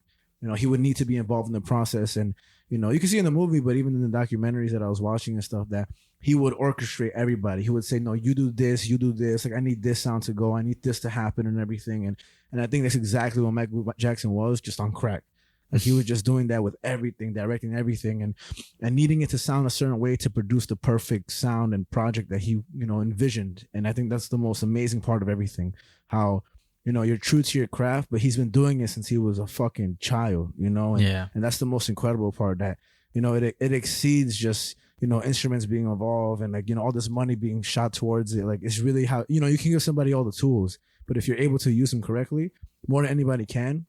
You can just give him two pieces of, you can give him a piece of wood and a cup, and he'll make the best hit in the world. And that's the most amazing thing. Tony Stark built this in a cave for a box of scraps. That's the movie Iron Man is like that. I know that now because I fucking am watching this shit right now. Anything. Hold on, you know what I'll do right now? I'm set up the live. I haven't had you on the fucking live forever, bro. I've been dying. I don't know if I can put this on the audio. I'm gonna put it on the Instagram live, but every time we do the fucking live, we struggle so much recording. And Brian's here. You want to say what's up? Brian's the best recorder for Instagram live ever. He be talking mad shit to everybody. It's bad funny. I'm gonna put Michael Jackson Thriller. All right. Add details. You can press it whenever you want. All right. You turn on the Wi-Fi too. Gotcha. You don't know how to use an iPhone, Brian? Damn. But yeah, man, it's just fucking incredible to see Michael Jackson work. I want to see him. I want to see more of him. But again, there's so much content out there for everything. And even with the time I put into this, it was just so hard. It was kind of like when you turn on Netflix and you have so much movies to watch. With Michael Jackson, it's like I don't even know how to even fucking start with this guy. Even though I had so much tools. I mean, there's a million articles. Yeah. Yeah. I mean, we haven't even gone down the track list yet, but I'll just go down them real quick. Just on 9 simple tracks, but far from simple. But we start off with "Wanna Be Starting Something," "Baby Be Mine," "The Girl Is Mine," "Thriller," "Beat It," "Billie Jean," "Human Nature," "PYT," parentheses, "Pretty Young Thing," and "The Lady in My Life." Yeah, which is one of my favorite songs. Even though they're all really fucking great, "The Lady in My Life," I love how it ended. I mean, it's a perfect ending to the album. I think overall, like, there's just such a flow where this is almost like a grab bag, where kind of like how you mentioned, there's a lot of different genres in this, like R&B and funk and rock and things like that. And it just all flows so well where no song feels too different from the previous song. they all kind of, it's all very cohesive. Yeah. While still being diverse. It's amazing. And it's pretty crazy. Speaking of Quincy Jones, he actually did a lot for he did a lot of albums, not just Michael Jackson. He did Frank Sinatra's albums. He did Sinatra at the Sands. It Might As Well Be Swing. He did Donna Summer's album, which Donna Summers was a big part of Michael Jackson's life in the past too. Who else did he do with? Just trying to find people. This is Marvin Gaye. Let's see. Oh, so Mellow Madness by who the fuck is this right here? Well, he did Bill Cosby's. He did Ooh.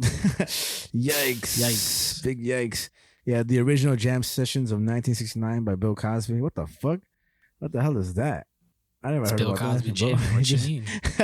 He did Off the Wall. Again, more Frank Sinatra. I hate that they put Quincy Jones' name when I want to know the name of the artist, but that's a me problem. That's a me problem. But yeah, he did Bad. Jesus Christ. So just to give you a little feedback on who he is, just Frank Sinatra alone. Yeah. New York. Whatever. How old is this Quincy Jones person? Probably dead, right? I would assume he's dead. Like if Quincy he worked Jones. if he worked on Sinatra stuff to Michael Jackson. Oh, he's alive. Holy shit. Yeah, he's still. He was born in 1951. Shout out to Quincy Jones if you want to be on the podcast, if you can even make it here. Like this, he's alive, but the question asks, did he die? And now he's still alive. So that means he's like 49 plus 22. He's like 71. I guess you did the math on that. I'm just rolling with it. Let's just say I'm 71. not even gonna try that math. But yeah, and so before we go into the track, we do the track list, right? The three music videos for the album are Thriller, Billie Jean, and Beat It. Those are the only ones. I kept looking up the other ones, and they were just fan renditions of fucking. Yeah, I was tight had as to fuck when I like was double looking. check if like there were any more music Yeah, no, videos. there I was were. like, there's only 3. I Yeah. figured like there would have been more, but yeah. I was hoping there would be one for every single song. Man. You know, especially after hearing that 7 of these songs were singles, Yeah. I'm surprised there weren't more music videos. Yeah. But that's not to say that the 3 that we got weren't good. Oh yeah, bro. But yeah, it's just I thought they would have been pumping them out. Yeah. But again, it revolutionized music videos, and it drove it to be considered a serious art form, which I think is really incredible because I know now more than ever people make a bunch of music videos at the highest quality and the most best looking. Today's the best time to make a music video. You get me? But I think music videos have lost its appeal to me. To me, music videos, their highest was when it was on fucking MTV and shit, and when it was on, what was it? Not TLC, but you remember that shit, Brian? When it was on like it was like a show where they would show a bunch of music videos. VH1? No, it was in like Times Square or something, and it was a big thing. I remember that MTV2 used to became like the dedicated spot to watching music videos at some point. TNL? Was it TNL or some shit like that? What was it called? I don't remember. But yeah, there was it used to be in the city. Yeah, it was called some shit, but it was definitely. I mean, there was a bunch of things that showed music videos, But I don't remember much, to be honest with you. I only remember a couple music videos. But yeah, I don't think today music videos appeal to me so much just because there's so much of them. You feel me? There's like 10,000 of them shits nowadays, and I feel like they're alright. Some of my favorite music videos nowadays. I feel like Pup is very creative in their music videos. For my music and whatnot. Pup has some really fun music videos, very creative, I think. Yeah. But yeah, I think a lot of music videos, because there's so many of them, I guess like in the same sense where people feel about like the MCU and things like that in superhero films, like there's so many of them, like some of them are bound to like not be as good or something or whatever. And it's just like, you just got to go with it. Yeah. I mean, yeah, for sure there's going to be some gold out there. I just feel that beforehand, without there being so much everything out there. I mean, the one thing that frustrates me today is when I think of a funny video and I try to find it on YouTube, it never comes up, as opposed to before. Like, you could find that shit off the bat. You know what I saw recently? The double rainbow video. You remember that video? Double Rainbow all the way. I'm gonna actually play it out because I think we can play those videos and not get copyright on this shit, right? Or is it still a scary game to play? I think it's to me it's a scary game. Let's that's my spoopy Halloween right there. We'll fuck around with this. Brian, you remember this video? I'm gonna play this shit right now just because it's really funny. So we'll just listen to it. If we get fucked, we get fucked. We probably will. I don't know, wait. But we gotta watch this shit, man, because it's funny. Hopefully, YouTube, don't do this dirty, bro. But this is one of the funniest bits. Let's just kind of talk throughout, if anything. Okay, yeah. Wow. Ah. Oh my god. Wow. And I was watching this shit on Joe Rogan, and they were like, "You know what this is? This is proof that mushrooms work." Let's give it away.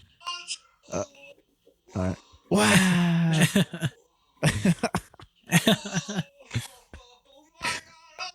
Oh my god. That's so awesome, bro.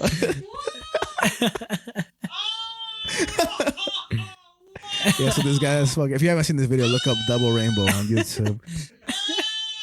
That's him right there, having fun with the fucking double rainbow, the beauty that is nature.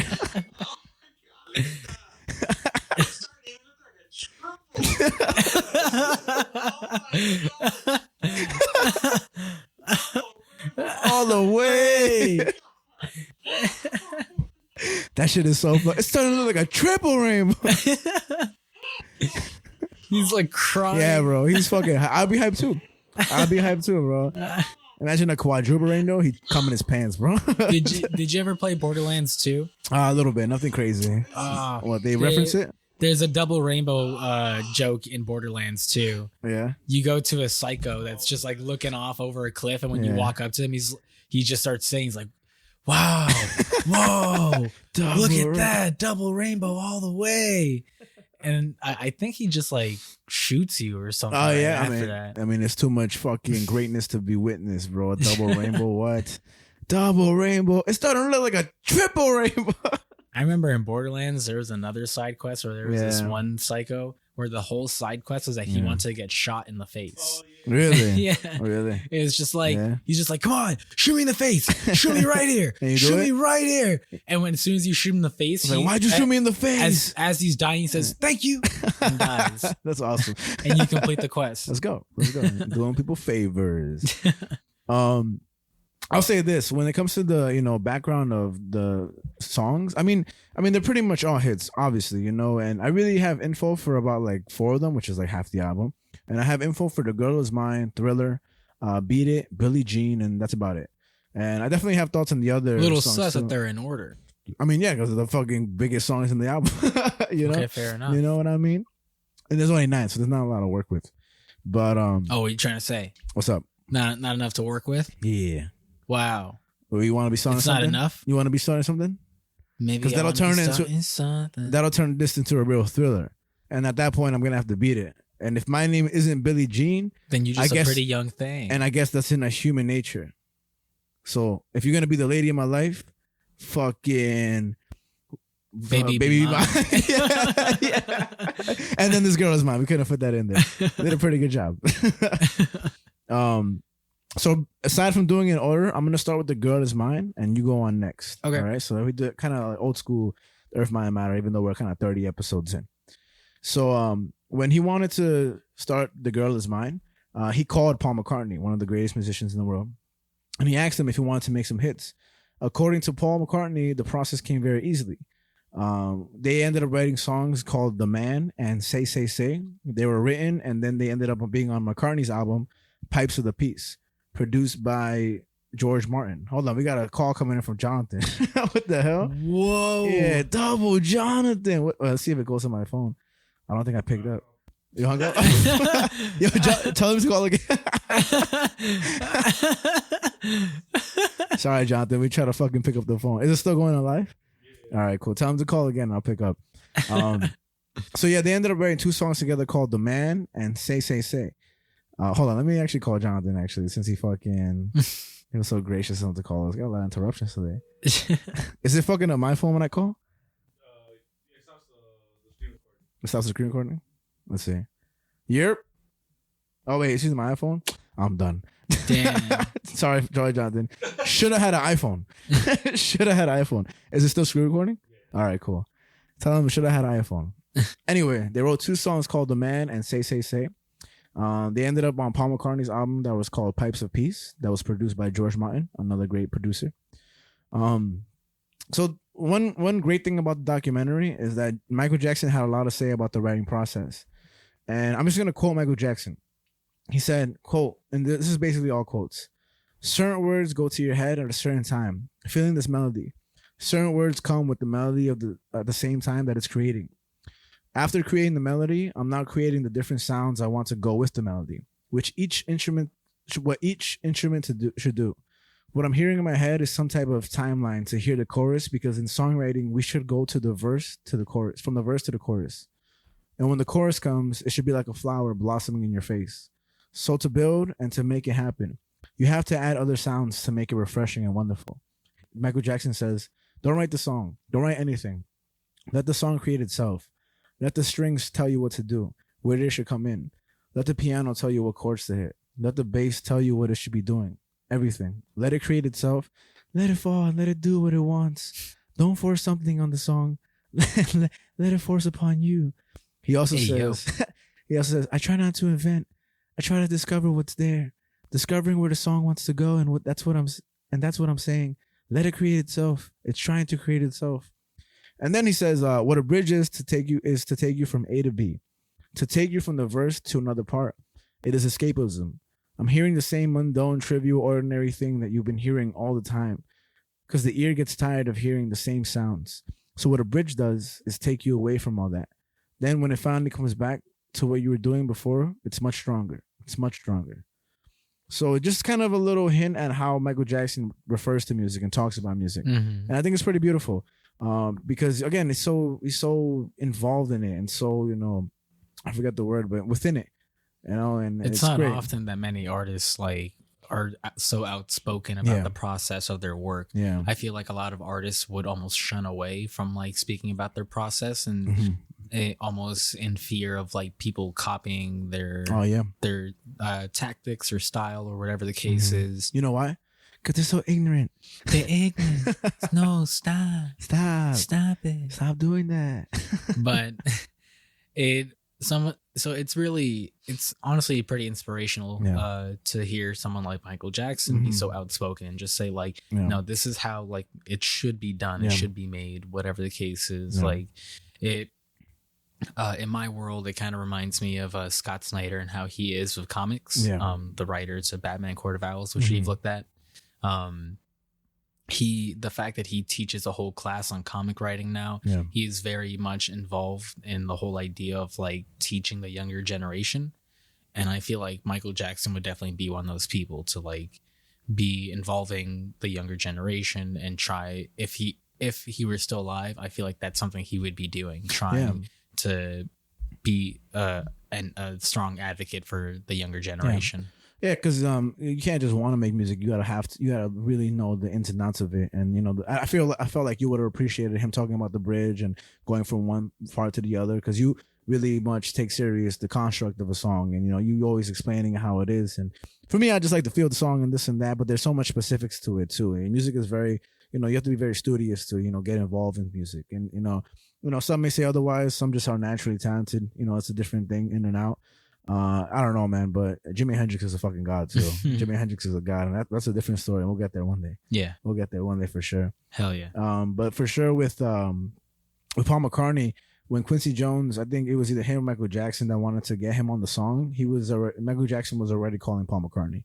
He was already on the phone with him, and one of the concerns of Paul McCartney was saying that the lyrics to him were a little too straightforward. They were a little too, the girl is mine, and this and that. And Michael Jackson was saying, in the songs it says, saying that she's yours, not mine, sending roses in your silly dreams, really just a waste of time, because she's mine, the doggone girl is mine, all that stuff. But Michael Jackson said these lyrics aren't the most important part of the song. It's the feel of it. It's what the sound is gonna do to the listener and stuff. And I just thought it was really interesting how a lot of people thought that he was feeding to a wider crowd with this song, when it really ended up becoming so much more than that. Oh shit, we got the song playing in the ears right now. I really enjoyed the song too, man. And I was actually, they were just, every single song I had a little phase with throughout this process of coming to this episode. And this was definitely one I was a big fan of. I love Paul McCartney too. Yeah, I mean, because I was kind of surprised when I was looking at the track list, and I was like, oh, Paul McCartney. Yeah. Oh shit. The girl is mine. Oh man. I was so surprised to see Paul McCartney here, and I was like, nice, a song of Paul McCartney. And it's like that respect, you feel me? And I wonder, I mean, of course, so many artists have things to say working with Michael Jackson. But just, can you imagine, bro? Can you imagine watching his performance? I told Javi before the episode started, I'd give him my first kid. So, like, I'd give him my first kid like that just to watch Michael Jackson perform. But the only person I wouldn't give my kid up to is to Michael Jackson. But, man, just hearing right now is so fucking melodic, beautiful, and just, girl is mine. Oh, man, it's so good. Yeah, this is definitely like, what would you say what kind of genre this song falls more into? Ooh. Like, is it would you say kind of like R&B-ish? Like, I think so. I think I would put it in R&B because that was my first off the bat. But I really can't place it into a genre that I'm educated enough to like correctly do it. But R&B is man. It's I guess I'll put it in R&B just because it seems the most fitting. You know, Michael Jackson's voice is so good, man. Oh yeah, it's so fucking good, man. And I'm so grateful we do this podcast, bro, because like I just appreciate it so much more. And even just doing like a, you know, it's just it's so amazing to hear, man, and it's so fucking nice to hear a real voice. This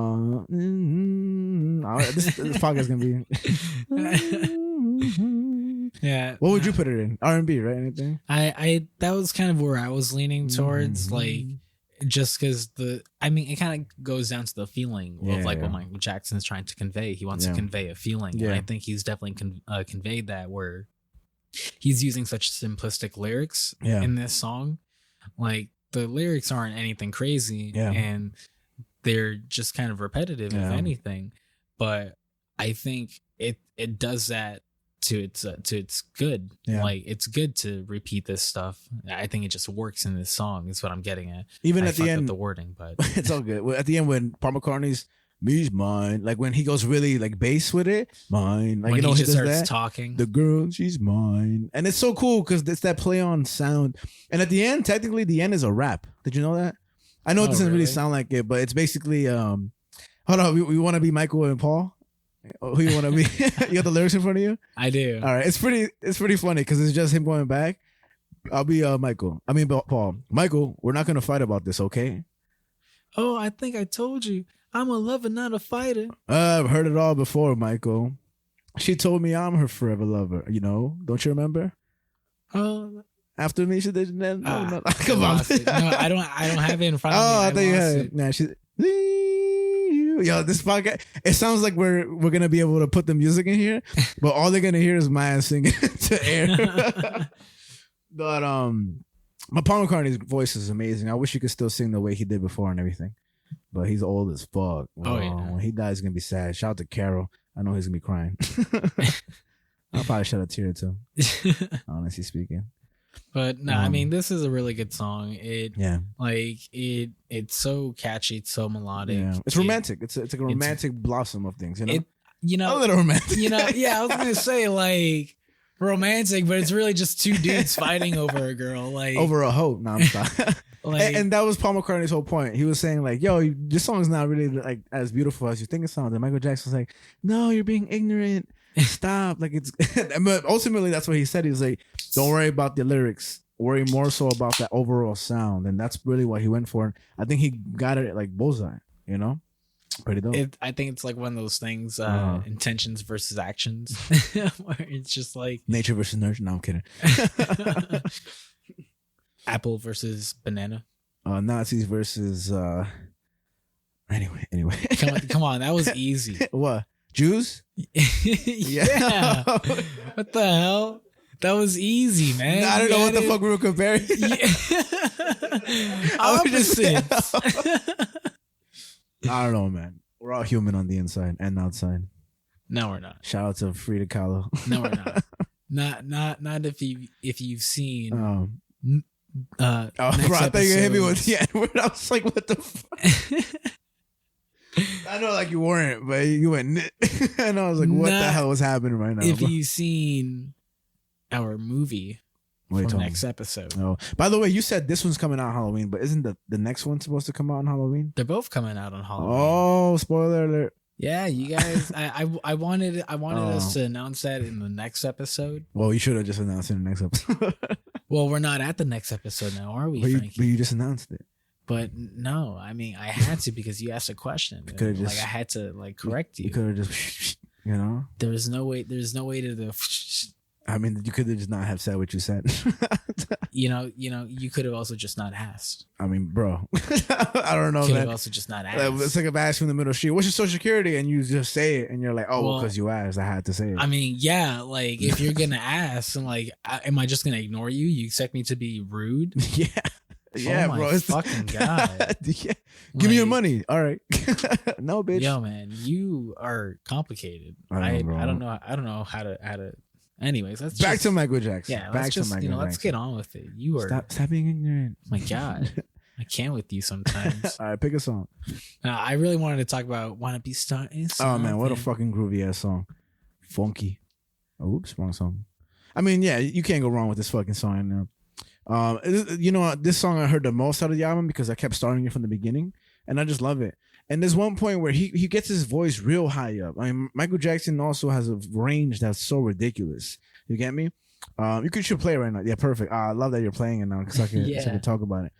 I wish we could include that in the fucking actual podcast, but we're gonna get copyrighted out the Oh, ass. yeah. Like Michael Jackson's gonna come from his grave and just fucking take $50 from my bank account.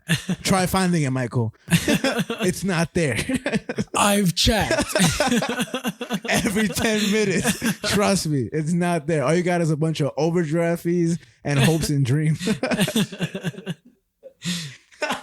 Something we start. Oh, that's so cool. It's a cool little touch. But right now we're listening to it in the earphones. No, there's something. Yeah. I mean, this is a fun song. Yeah, Great start to the album too. Definitely. I mean, it's just it really. Oh wow, so funky. It kind of, even though it's like the first song, it sort of eases you in with like Yes. that sort of slow intro. Not even slow, but it's just like it opens up in such a way Yeah. where it's like the doors are just literally opening Yeah. for you, and you're being Look how he introduced says into breakdown. this. Sorry, my bad. Breakdown. Breakdown. Like, you know how he's like breakdown. But like, my bad. I cut you off with that. But I wanted to point that out real quick. But it is definitely a good ease into the album. For sure. Yeah, Man, so good. like the lyrics I like to this song as well, Yeah. especially for the chorus, like are just fun. Yeah. where They're it's just so like, deep, especially when he says, I want to be starting something. And then he says, you got to be starting something.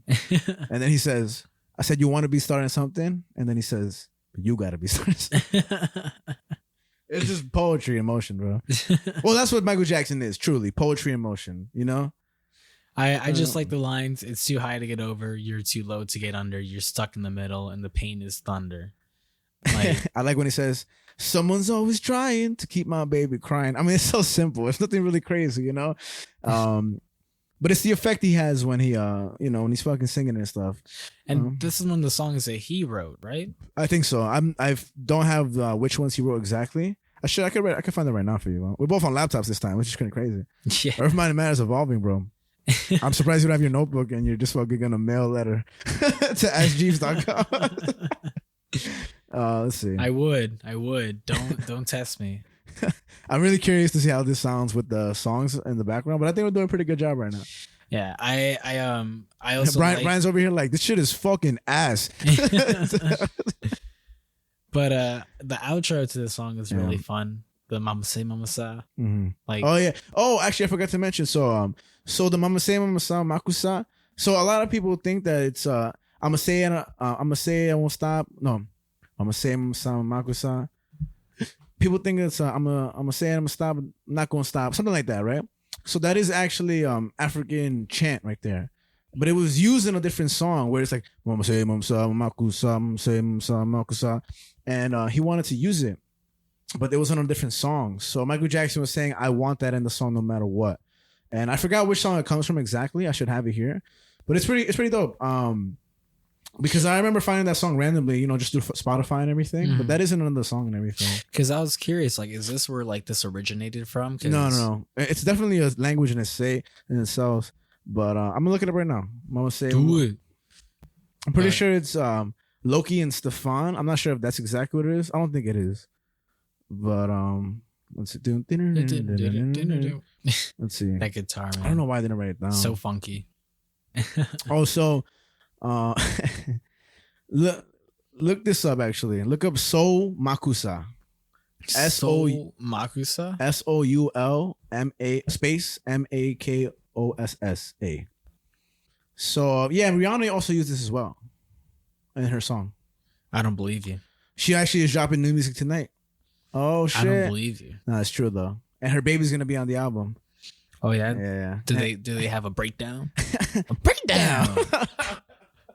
Jinx, you owe me $10,000, bro. Nah. All right, cool. Yeah, but his name is Manu Dibango, and on his song, it's more of a real true to life funk, and it goes like "Mama say, Mama some," and then yeah, Michael Jackson really won it regardless. He ended up suing Michael Jackson and Rihanna for this. Yeah, he salty facts. But yeah, I mean, it was used regardless, and still more memorable with those. I don't know if you found it and everything. Yeah, I did. Nice. Well, I thought you were gonna put it on the thing. Oh, I'm yeah, sorry. Not just personally look it up for yourself, bro. I can't type from here. Oh, that sucks. Well, anyway, just believe me. Just believe me. I'll show you later and stuff like that. God damn. Trying to cut my ass here. Yeah, bro. You look it up. Just look it up for your own personal. I'm the same as Marcus. Yeah, no, I always thought that that this originated from Michael Jackson. So No. it's kind of crazy to learn otherwise. It's its own. It's definitely African for sure, but I don't know what. I ain't African. Marcus. That clapping. Ooh. Yeah, bro. Okay, so yeah. I really like this song. It opens up the album to a really great way, I think. A great way. It just really says, hey, this is gonna be Thriller. And it's not even one of the best songs in the album. But it just shows you that you have more in store. It's like, hey, you like this? Check it out. We got more. Yeah, man. Definitely want to. I mean, they're all really great songs. Thriller is also really fucking good, and that's the song I'm gonna choose next. Nice. And I just want to talk about the music video because today watching it, it's been a while since I watched the whole music video altogether. Mm-hmm. I mean, it's just so fucking good, bro. It's just so good. And when I found myself doing a couple things during Thriller. I was laughing, man. I was just laughing because it's so funny too. It's kind of comedic how it starts off with the horror scene and they're just watching the movie and stuff like that. I want to leave, Michael. Yeah. And then she's like, no, I'm enjoying this. He's like, come on, this shit's fire.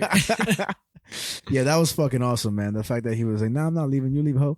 But just the costumes of everything and just I just thought it was really dope, man. I thought the whole plot to Thriller is really cool and it's just very fun to watch. The fact that it's 13 minutes, but that's what I'm saying when it comes down to this, the dance moves and everything, they're really old school. They're really, really old school, and I appreciated it, man, because when you brought up the dancing stuff earlier, I feel like, I mean, people always gonna dance no matter what, all cultures, all people, young, old, everything. But surprisingly enough, one thing I've never seen you dance. Fuck it, bro. Maybe you will one day. But one thing I liked about Drake when he was putting on music and stuff, and that he was genuinely making people like dance and stuff like that. Like he was making people move through all his fucking what's I gonna say, like music and stuff like that. Mm-hmm. And I know that sounds silly for like Drake. I know people love him and stuff like that. He makes him more a lot of rap, but all those songs that he did with like the Kiki and all that stuff, and like I forget what the other ones, like Passion Fruit and all these other ones, like they make people dance. And I think that's a crucial part about music as well. When you can make people start moving, your music is having real effect. And I think that's super crucial with any artist. And it's not just him, it's everybody else. But and that's why like people like Bad Bunny and everything, and they're really important to music because when you can start making a youthful generation starts dancing, you start changing the younger culture, and you also start impacting memories, and you're played more at the clubs. You can love fucking the baby all you want, but like you're not gonna listen to him in a club where people want to dance. You get me? And it's just true. It's just really true, and I think it's important, and it's your duty as a musician to bring that upon people because you can. You get me? And that's why Pop Smoke is also very, you got a lot of hood motherfuckers dancing. That's pretty interesting to do. Tell me now, Brian. Like, people moving and stuff like that, and it's important. And he's not the only one. There's a whole bunch of other people, but I think it's super crucial. I mean, I would agree. Like, fucking dance is something that's just so universal. Yeah. Like, you feel it in your soul. Like, you gotta feel it in your fucking nutsack. You feel me? You feel it way deep in between the webs of your toes. In the urethra, right? When you pee sometimes and it burns a little because you haven't eaten too much fucking You know when like you're getting stomach pains from when you have to take a shit, Yeah. and you sit down in the toilet and you sat there for like a while and it's just like it's just not coming out. That's constipation. And like, well,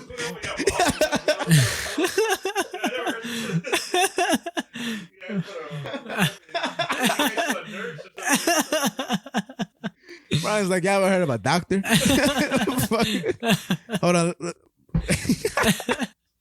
What are your thoughts on people like musicians making people dance and stuff like that, Brian? Honestly, I think it's cool. I think I think all the artists that I like make it dance. Even like rappers, like hardcore rappers, like they at least have a couple of songs where it's like, oh shit. Like remember we went to Joey Badass concert, and he's like a real like lyricist, like a New York rapper. yeah, But he still makes songs or a couple of songs where you could like dance to, or like it's an R&B hit sometimes maybe. okay, You know what I'm saying? So it's just like, but it's the same thing using with like heavy metal, right? I mean, like you could definitely mosh to it. That's just still a form of dancing. yeah, I agree. That's still a form of dancing. Yeah. yeah, I would say so Yeah, because I so was it's like- also thinking about that. You know, because at the end of the day, like, you know, like even though those people, like everybody in the youth, I remember how they listen to punk rock or emo band, whatever the case is. Like you still go to the shows and you can still mosh, you can still dance, you can still bop your head. Like it's cool. Like, you know. Yeah, I mean, like I feel like every genre just introduces dance. I think, but it's just, I think it's crazy when you have someone go out of the element.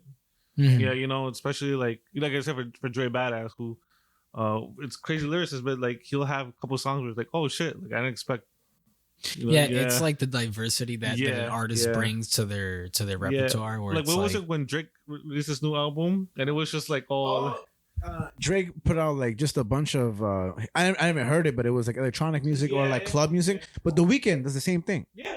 So it's kind of like, you know, like it's okay. Like if you're gonna get clowned on, but it's a good risk, you know, because even there are worse songs. Like I remember all over social media, got clowned for it, but there were some songs after a while you're like, okay, well, because they always thought just his name doing that, you know. But he took his hands, he took confidence hands. It's like then you see how Bad Bunny switched up.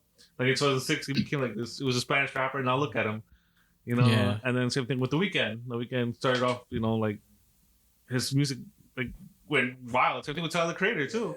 And I fucking love Anthony Santos. I fucking love Anthony Santos so much, bro. His music is so fucking good.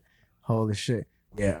Fucking, it's amazing. And I love his music every time it comes on and stuff like that. So, I mean, there's a whole bunch of music out there. You feel me? yeah, I mean, and like I said, all sorts of music are gonna make you dance. Brian is Peace, out of Brian. here. Oh, let's see. We're calling our CFO since he called us earlier. Let's see if he picks up. Let's see what CFO Slime Let's wants. see. A little thriller episode. What? If he picks up. If he don't pick Let's up, see if he picks up. if he don't pick up, maybe he loses his spot as CFO. His Ooh. bitch ass. Nah, we love you. We love you. Nah, we love you, Slime. You cool. Since day one, baby. We're going to Texas tomorrow. Anyway, thank you for listening. If you're still listening, thank you so much. We appreciate you. We love you. You know, we can't do this without But I you love guys. you more. No. Javi is a liar. Nah, I love you guys more than Frankie Let's does. see. Did he pick up? Yep. Damn! Oh! What a piece of shit over here, bro. It's crazy. He said Franklin. He said, let me just watch that shit ring, bro. Oh man, I just put out your government. Oh, that's definitely not my girl. I don't know what the fuck Franklin is. My name is Frankie. I'm here to stay, bro. So back to Thriller, right? The storyline is fucking hilarious. He's on a date with a girl. They're watching a scary movie, and then they leave, and he's like, you know what? Everything's all good until it's not, and then a bunch of fucking zombies start coming out, and then he started doing. Well, he gives her like a class ring and like makes her his girl. Oh, but that's in the movie and stuff like that. Like they're watching the movie, and then he's like, but the movie ends up being a horror where he turns to a werewolf. Mm-hmm. But then it really turns out to be him in a theater. I mean, we've all seen it. If you haven't, you should really watch that shit. And he ends up being in a theater with his actual girl. Yeah. And then she gets a little scared. Oh no, so she leaves the theater. He follows, and then he starts dancing all friendly with her and stuff. But he ends up being a zombie himself. Yeah. And it just turned into a whole horror dance, amazing choreography, just fucking video, great dancing, the famous like Thriller, like hands to the side and stuff like that, head shaking and everything. It's very fun. And at the end of it, it just ends up being, how can I say, just again, her waking up, thinking it was a bad dream, and then Michael turns to the camera and he just has evil eyes and, better seen than explained. But I wanted to like give credit to the. He's just gaslighting her. It's so awful. What an asshole. Nah, it's okay. You can't say anything though, because he's Michael Jackson. He can do whatever the fuck he wants. But he's also rocking the iconic red jacket, which is fucking awesome. Iconic. I keep doing that lately. Lately, I keep fucking pronouncing shit with A's when they're O's, bro. It's so weird. I don't know what the fuck. I'm bossing over here, fucking. So, but it's fucking iconic. So it was directed by John Landis, right? Produced by George Fossey Jr., Michael Jackson, John Landis. It was written by John Landis and Michael Jackson, so obviously John Landis had a lot to do with this. The director of photography is Robert Painter. Special makeups, effects, and design and created by Rick Baker and FX Inc. The choreography is by Michael Peters and Michael Jackson. Edited by Malcolm Campbell and George Fossey Jr. The art director is Charles Hughes, and the costume designed by Kelly Kimball and Deborah Naduman. Last one is Scary Music by Elmer Bernstein.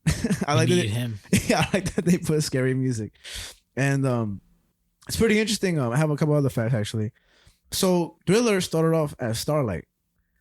So instead of being called Thriller, it was called Starlight, and it would go Starlight, Son. That's how it would go. Dun, dun. That's how the song. And the thing about the documentary, the audio one, it shows you exactly how it would have sounded.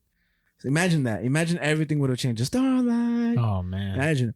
And Starlight was also in an alternate universe. yeah. No.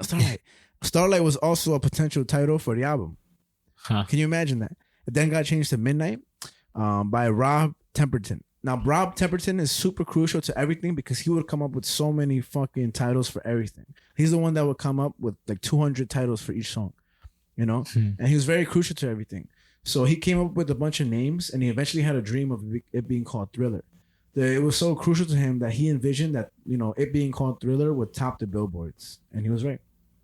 Michael Jackson. I'll say like, when I first really started getting into music, like really diving in and stuff, growing up and whatnot, originally I was like, I love it when like artists make the titles of their albums like something unique or something like different. Yeah. And I always like, originally I was like, I feel like it's a bit lazy when like artists just make like the title of their album like the name of one of their songs, but I've just gotten over it at this point. Big deal. Like I'm just like, at this point, like so many artists do it. That's what I'm saying, man. It's like, whatever, where it's just like one, it makes sense, where it's just like one song is sort of the entire umbrella of the album, and it is what it is. Yeah, and I think it's better when it's like less songs, I guess, too. But I mean, there's so much music out there, and there's only more adding on than it would be. So there's it's hard to be unique ultimately, but I mean, it is what it is, Javi. It is what it is. It is what it is. So the funny thing about the howl, right? So one of the engineers, Bruce Whittian, he wanted his dog to do the howls, right? So much that they brought him to the studio one time, and they even tried to bribe the dog with hamburgers. And they were trying to do everything they could. And the funny thing in the documentary, they were like, but he just did not want to be on Thriller. That dog missed the fuck out, bro. He missed out. So Michael Jackson ended up doing the wolf howl.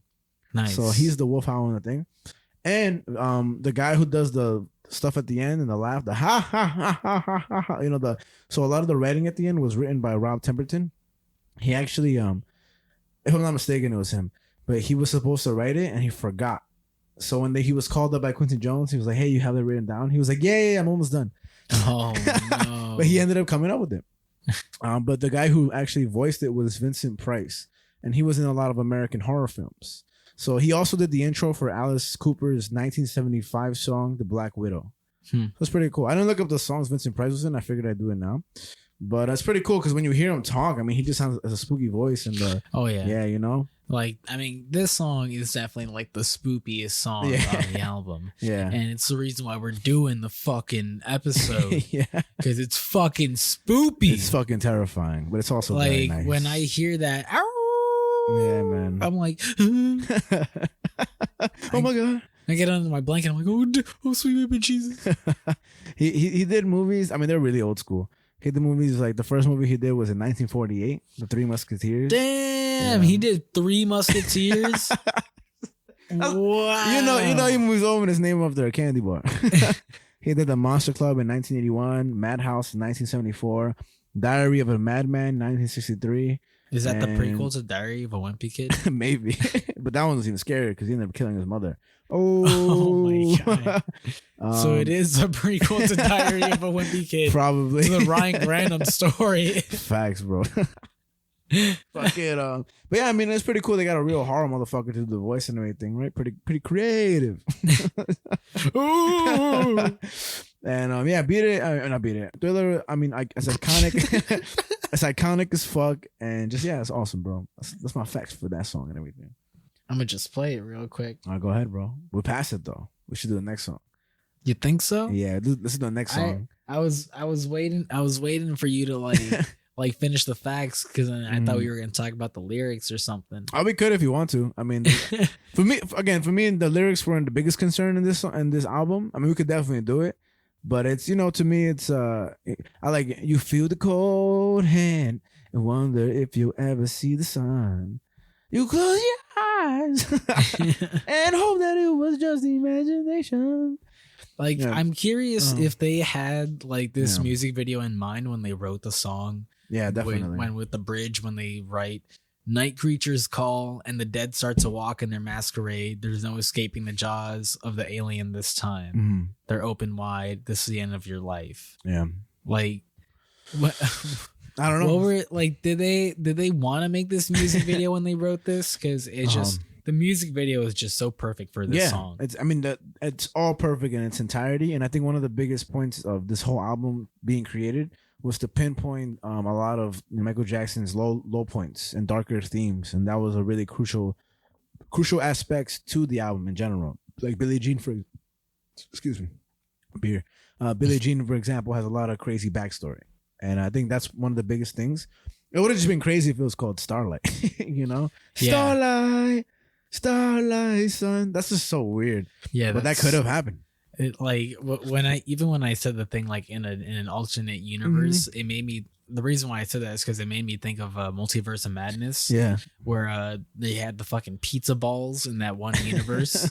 Oh yeah, and Doctor Strange Multiverse of Madness. I thought that was a really good touch, but I think that's the beauty of multiverses. You could do whatever the fuck you want. Yeah, it's just like that. That's what I think of. It's like somewhere in the multiverse, like everyone's dancing to Starlight, Starlight. And instead of the Michael Jackson move, it's just him going like hands in the motion air, like Starlight coming out. That's what it would have been, bro. Fuck that universe. This one's way better. I'm gonna pick the next one real quick, just because it's a quickie. Beat It, which you could play right now if you want to. All right. Beat It just has a very interesting story. So one of the things about the music video is that it includes like this scene between this group led by a white guy and a group led by a black guy, right? And it was supposed to mimic, I think, Grease, if I'm not mistaken. Grease, I can see it. Or one of those plays. If I'm mistaken, that's my bad. But it is your bad. It ends up with Michael Jackson spitting them up and being like, "Stop, you're being ignorant." And he just breaks up everything. But once the song starts, you get the immediate down, and the guitar you hear is Eddie Van Halen, who's considered to be one of the best guitarists to ever live. And I don't know that much about Van Halen. I just know he exists and stuff like that. You get me? He did die, if I'm not mistaken, in 1965 of throat cancer, which sucks. But the amazing thing about this is that he ended up being on this song and has the guitar solo that's claimed to be one of the greatest guitar solos of all time.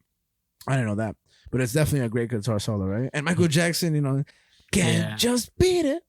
Like I've always known about the Van Halen thing from my dad, because my dad like introduced me to so much music growing up. Like he was very much into classic rock and things like that. So I got introduced to a lot of the classics back then growing up, and Van Halen was one of them. My uncle is also super into classic rock. Nice. So when I moved in with like when my family and my cousin's family moved in together upstate, like I got even more exposed to classic rock. Nice.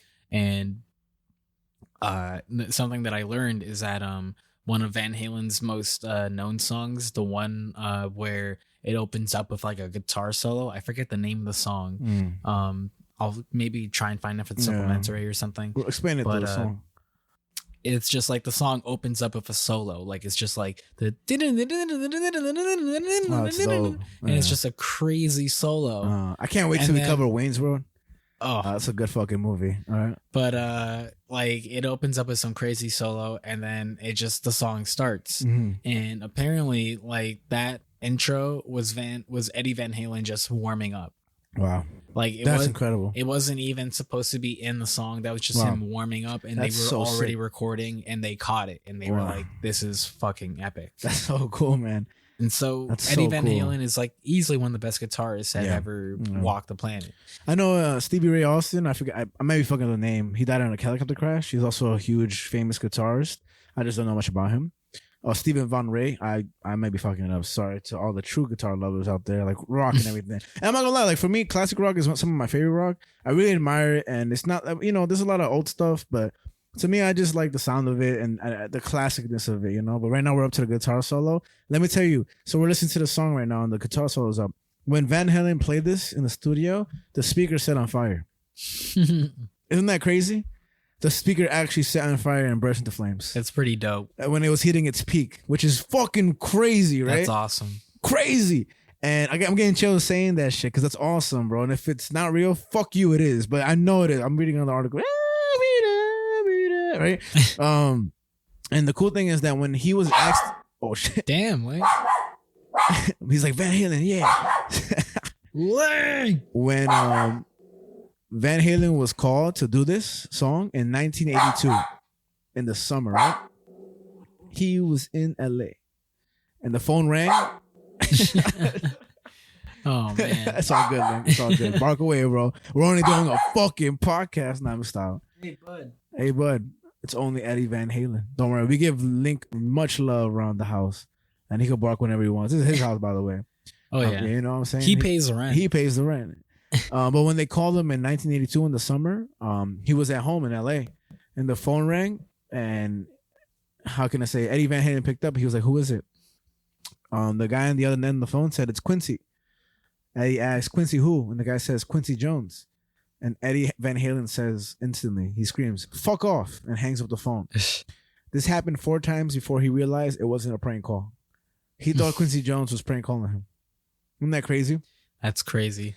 So he didn't really want to do the gig because he told his bandmates that he would never do any side gigs or solo projects.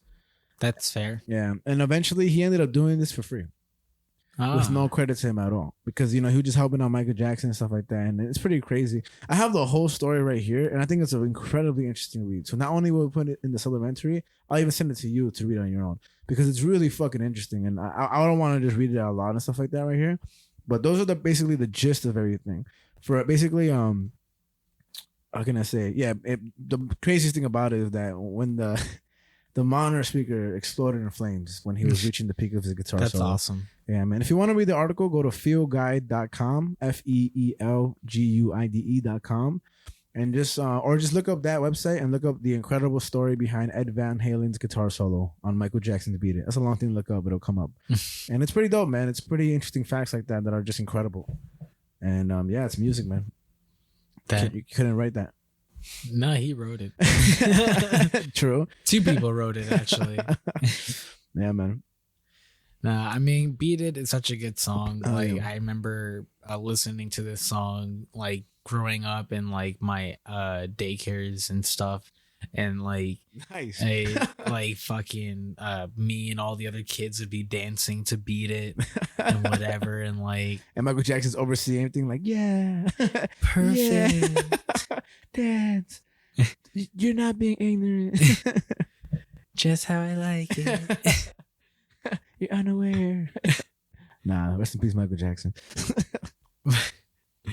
But yeah, this song just brings such classic memories, especially the music video where it's just like the outfits that everyone's wearing and stuff. So it's classic. Yeah, it's like it's so fun. It might have also been West Side Story rather than Grease. That's what it probably was. It was West Side Story. You not know what? Grease. That makes more sense. So that's what it was instead of. But that was supposed to be the Yo, have you ever seen West Side Story? a long time ago. I don't remember it. Oh man. Yeah, I remember I read Streetcar Named Desire. Okay. That was Okay. alright. It was whatever. Yo, man, West Side Story, such a good movie. In Streetcar Named Desire, is that where they say Stella? Or am I mistaken? No, I think is that I in? think that's Rosemary's Bud. No, it's not because I never read Rosemary's Bud. Let me see. Hold on. Let's see who's fucking caught up on their classics. Stella. I remember Elaine from Seinfeld. Oh, you know. Oh, it is from Streetcar Named Desire.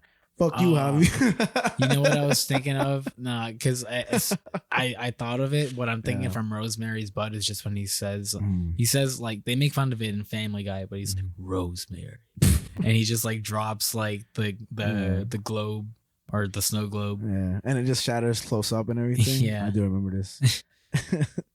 Well, my last facts are on Billie Jean. Then we can cover with the rest of the songs if you like, because I got the last facts right here. You know what? You know what's kind of crazy? I was gonna pick Billie Jean anyways. And if you're cool with that, maybe that could be the last song we cover, since we will cover this in the future. Even though the other songs are great, Pretty Young Thing. I mean, the what is it? The Lady in My Life, right? Mm-hmm. That has to be, I think, if not my favorite song, definitely second favorite song. I love the exit to that song. I fucking love that song. And Human Nature is also my very. I mean, I love all these songs, but those like the Lady in My Life, Human Nature. The Girl is pretty much half the album. They're all really fucking great. But with Billie Jean, the way I want to start it off by saying, I didn't really like the music video. To me, this was the weakest music video. Oh, really? Yeah, to me, I thought this music video was the weakest. I didn't get watching it now. I remember little glimpses of it, but watching it now, I was like, it's all right. It's not that crazy. But the song is still fucking incredible. And the Motown performance we've seen of it, fucking amazing, man. Bro. I was so sad watching those videos. I mean, like in a happy way though, like a happy, emotional sadness. You know, it just sucks that he's not alive no more. But I mean, man, he's probably sleeping better than ever now. Oh, I forgot to say this. He had so much trouble sleeping. He used to call what he would use to sleep like his milk, and there would just be a shitload of like drugs, in short, just to help him sleep at night every night. Yeah, it's sad. Like Michael Jackson's like, remember the whole baby thing with his baby blanket? Where he hung his baby off the balcony and stuff. Oh yeah, that whole thing, and just and of course the child molestation charges and stuff. I mean, this guy probably was suffering so much in the inside. You know, it's super sad. So yeah, but that doesn't make up for the fact that Billie Jean's music video is alright. But again, like I said earlier, a lot of people thought the intro was way too long. Right? Michael Jackson said, "Nah, that's what I like," because that's what he said. That's what made him dance. So they left it. And what the song is about an obsessive fan who alleges he fathered her child in 1981. Although he regularly received these letters alleging this, he ignored his accusations. So this is the weird part. This is the story that is told and believed frequently, but according to AmericanSongwriter.com, Michael Jackson denied this version of the meaning behind Billie Jean. Apparently, Michael Jackson said this in his autobiography, Moonwalk. He says, quote, "There never was a real Billie Jean. The girl in my song is a complete composite of people my brothers have been plagued with over the years. I could never understand how these girls could say they were carrying someone's child when it wasn't true." But Jackson's biographer told a different story in 1991, The Magic and the Madness. In it, he says, Billie Jean was inspired by real letters the singer received in 1981 from a woman claiming he was the father of her twins. Despite no reaction from Jackson, the woman continually sent letters before eventually escalating to sending a gun and a murder threat. Talk about a diehard fan. So who knows? I don't even know which one is true. But Michael Jackson saying one thing, his biographer saying the other. I'm going to believe Michael Jackson on this one, but it's up to you to decide. I don't know. I don't know how to feel about that one. It's kind of crazy, right? I mean, I believe it happened. I believe a lot of people were like, he got money. He got money. You know, I could see it going either way, to be perfectly honest. Like which is why I say I don't know how to feel about it on a full scale either way. Yeah. Just because it's like I could see it going either way. Yeah, I really can. Yeah. It's just, you know, like Michael Jackson, you know, he's been a massive contribution to society, but we've only sort of mentioned it and whatever, but like his child molestation charges or whatever and things like that. Like he's definitely while as much as he's contributed to society, he's also, as we've referred to, been going through a lot. Went through a lot. Yeah. Went through a lot on his own accord, and definitely caused some damage or much damage here Allegedly. and there. Allegedly. Yeah, because again, to like kind of end it off and stuff like that, I was contemplating whether or not I wanted to like touch on this, because I wanted to just celebrate the album, because I thought it's beautiful in itself, but I feel like that's a lot. Now thinking about it, I think that's what a lot of people do. They either choose to celebrate his life and not mention it, or mention it and not celebrate his life. So I figured, going through the album, mostly, I just have these 2 paragraphs from The Guardian that I think kind of sum up the end of his life pretty well. Not that we won't touch on it later on, but it reads this. Jackson's eccentric, secluded lifestyle grew increasingly controversial in the early 1990s. His reputation was seriously damaged in 1993 when he was accused of child molestation by a 13-year-old boy he had befriended. A civil suit was settled out of court. In 1994, Jackson secretly married Lisa Marie Presley, daughter of Elvis Presley. But their marriage lasted less than 2 years. Shortly thereafter, Jackson married again, this marriage producing children, though it too ended in divorce. While he remained an international celebrity, his image in the U.S. was slow to recover, and it suffered even more in November 2003 when he was arrested and charged with child molestation. After a 14-week trial that became something of a media circus, Jackson was acquitted in 2005. One last thing I have to read. In the wake of these events, Jackson suffered with financial collapse that resulted in the sale of his many considerable assets, including, ultimately, his lavish Neverland Ranch. He was preparing for a series of high-profile concerts he hoped would spark a comeback when he died suddenly of a cardiac arrest on June 25th, 2009. I remember coming back home from school. It was like the second to last day of school, the penultimate last day of school. And I come home and I remember it like vivid as fuck to this day. I lay on the floor. I think I go on a laptop or a computer or something. Laptop. I open up YouTube and the first thing I see, Michael Jackson dead. Michael Jackson dead. Michael Jackson dead. I was like, what the fuck? It was crazy. The next day I went to school. I think it was the last day of school.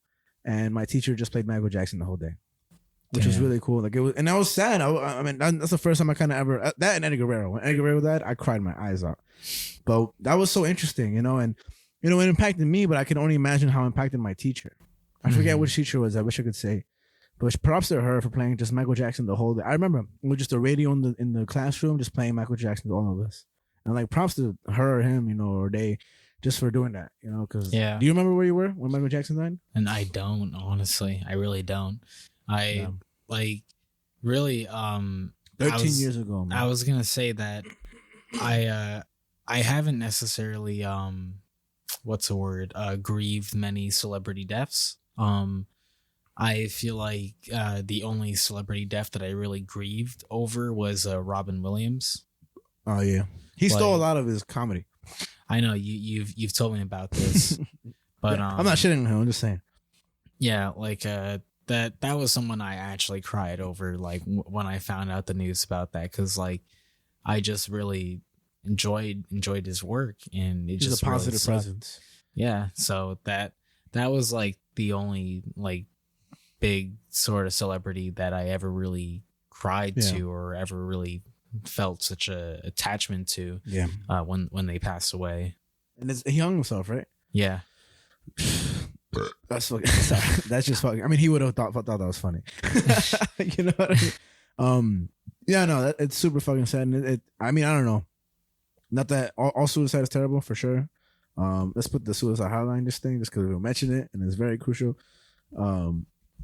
You call 911. I mean, not, what is it? 988. Sorry, 988. My bad. 911 police. 988 is a the suicide hotline available in English and Spanish, hopefully more. 24 hours. If you need help, please do. It used to be something else. But the hanging of it is just crazy. Like when somebody hangs himself, like that's a process, man. Like, you know what I'm trying to say? Yeah. And it's sad regardless of any way you'd go, and hopefully you never do. Really, hopefully you never do. It's just super sad. And somebody like Robin Williams, who's always smiling and stuff like that. But I mean, again, you never know what anybody's going through, and it's just super, super sad. For sure. Oh yeah. Yeah, I mean, definitely things like this are a very stark reminder of that celebrities are just as human as any of us. As great as Michael Jackson was, he was He was just as vulnerable as any of us. without childhood, you know, a normal childhood, Yeah. you know, to what it is. The last thing I read, so after it says, when he died suddenly of cardiac arrest on June 25th, 2009, prompting a widespread outpouring of grief from his fans that culminated in a memorial celebration of his life and legacy on July 7th at the Staples Center in Los Angeles. I remember seeing people from France and different countries, just more from Africa, just mourn. So it was held at the Staples Center on July 7th in Los Angeles, featuring tributes by friends and luminaries such as Stevie Wonder, Barry Gordy Jr., Brooke Shields, Al Sharpton. And then in August 2009, the coroner ruled Jackson's death a homicide. The cause was a lethal combination of sedatives and propofol, and anesthetic, which was the milk that he'd be using. In November 2011, Jackson's personal physician was found guilty of involuntary manslaughter. Mhm. I remember that being a thing, man, and fuck that guy, man. I almost forgot about that until you mentioned it. I was like, oh yeah, holy shit, that happened. Yeah, man. So it's just like to end on a shitty note when it comes to Thriller and stuff like that, but in a real note, That was you know? not a thriller. I mean, kind of was. not a good thriller. You know what I mean? If it was a thriller directed by what's his name? By God. No. What's his name? Since it wasn't a good thriller, who wrote that movie with Matt Damon? With the grass ended up being the one that was killing everybody. What? You know what I'm talking about? What the fuck? You don't know this movie? I don't know what you're saying to me. What the fuck? Matt Damon and Grass? Yeah, that's how shitty the movie was. Movie. Come on, you gotta know what this movie is. I gotta make this joke work. You gotta make. I don't know what you're talking about. He wrote man. Sixth Sense, if I'm not mistaken.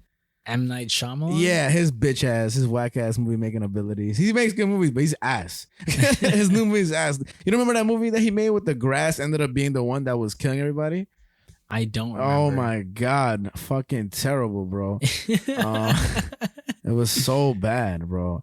Hold on. I could like, Yeah, he Even wrote though- Sixth Sense. even though you didn't do it, but like I could feel your eyes rolling to the back of your head as you said that. Yeah. Oh my God, so fucking bad.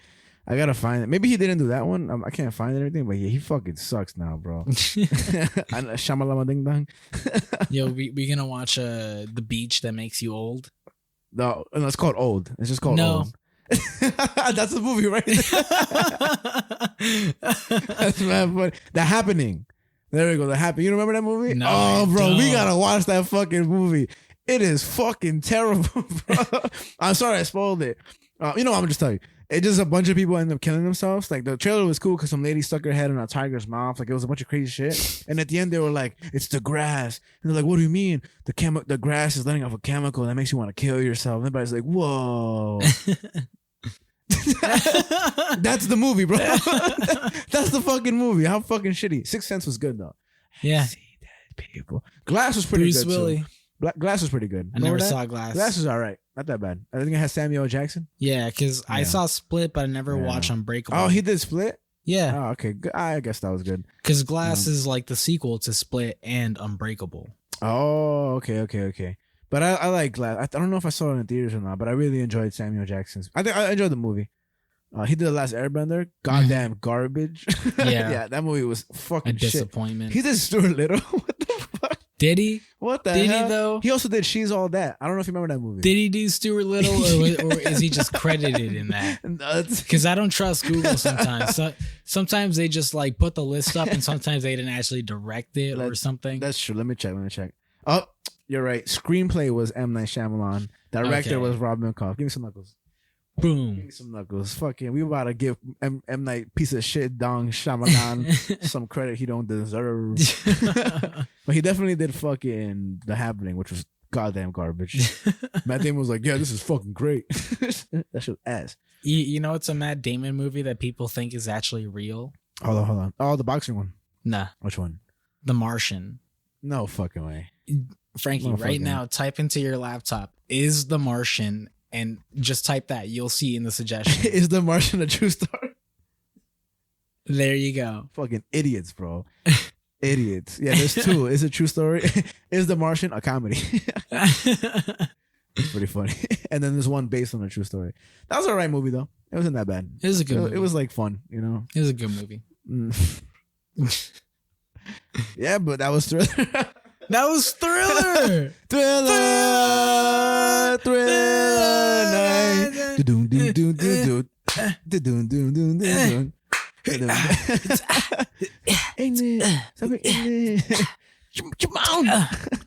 We gotta work on our fucking Michael Jackson. We doing a Mike Jack impression. You sound like Gene from Bob's Burgers trying to do fucking.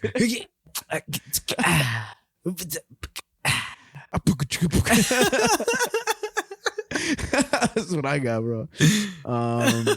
Hold on. Since we're fucking around with the copyright scares, right? We're definitely gonna find out with this one. I'm not gonna play no Michael Jackson. That's, Okay, I was gonna say. Imagine we just straight up play the album. Let's see if I can play. Whoa! Let's see. Oh, this is when he was quoting everything, right? So let's see if I could. So.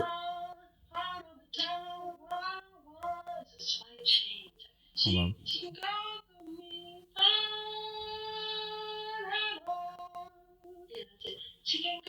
So this is the girl's mind.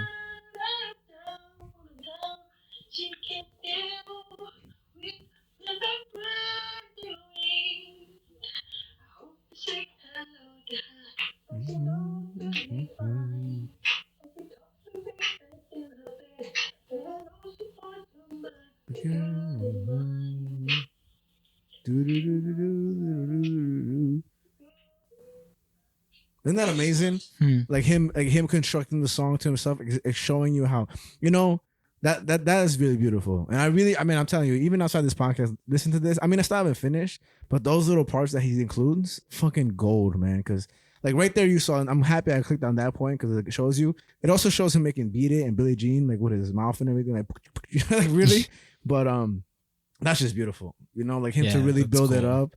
Yeah, man, it's really very interesting stuff. So check out Damien Shields on YouTube, The Genesis of a Thriller. But before that, check out our socials. Yeah. Fuck that guy. And as you guys will probably see if you read our descriptions, but in our descriptions, we have footers now. We do. And if you don't know what a footer is, what is it, Javi? It's a footer. If you ever written an essay before. If you're not a fucking idiot. If you ever fucking gone to academia. If you fucking ever ate some macadamia nuts and you're like, what are macadamia nuts? And you're like, I don't know, these are fucking good. And then you're like, wow, who wants it? So you look up on Google and then you find out that Rosie O'Donnell has a macadamia nut farm. And you're like, who's Rosie O'Donnell? Well, she's actually very famous. Actually, it's not Rosie O'Donnell, it's Roseanne Barr. Roseanne Barr is a very famous comedian. And yeah, man, she said some racist shit on Twitter one time and she got in real trouble. But then she made a comeback and she's pretty funny. Exactly. And if you get an A on your essay, like an easy A from with that one movie with Jennifer something Aniston. No, was it Jennifer Aniston? No, was Bad it? Teacher Cameron Bad Diaz. Teacher Cameron Diaz. Yeah. Easy A. Whatever that movie was. Bad Bad Teacher, Teacher, like you just said. But yeah, just like that. But the girl is mine. But there's a dry hump scene in that movie. Yeah, bro, that movie's kind of funny. Like I'm not saying the good way, bad way. It's just that's how it is. It's just kind of funny. Is it Channing Tatum? Is also in it. I don't remember. He just a type.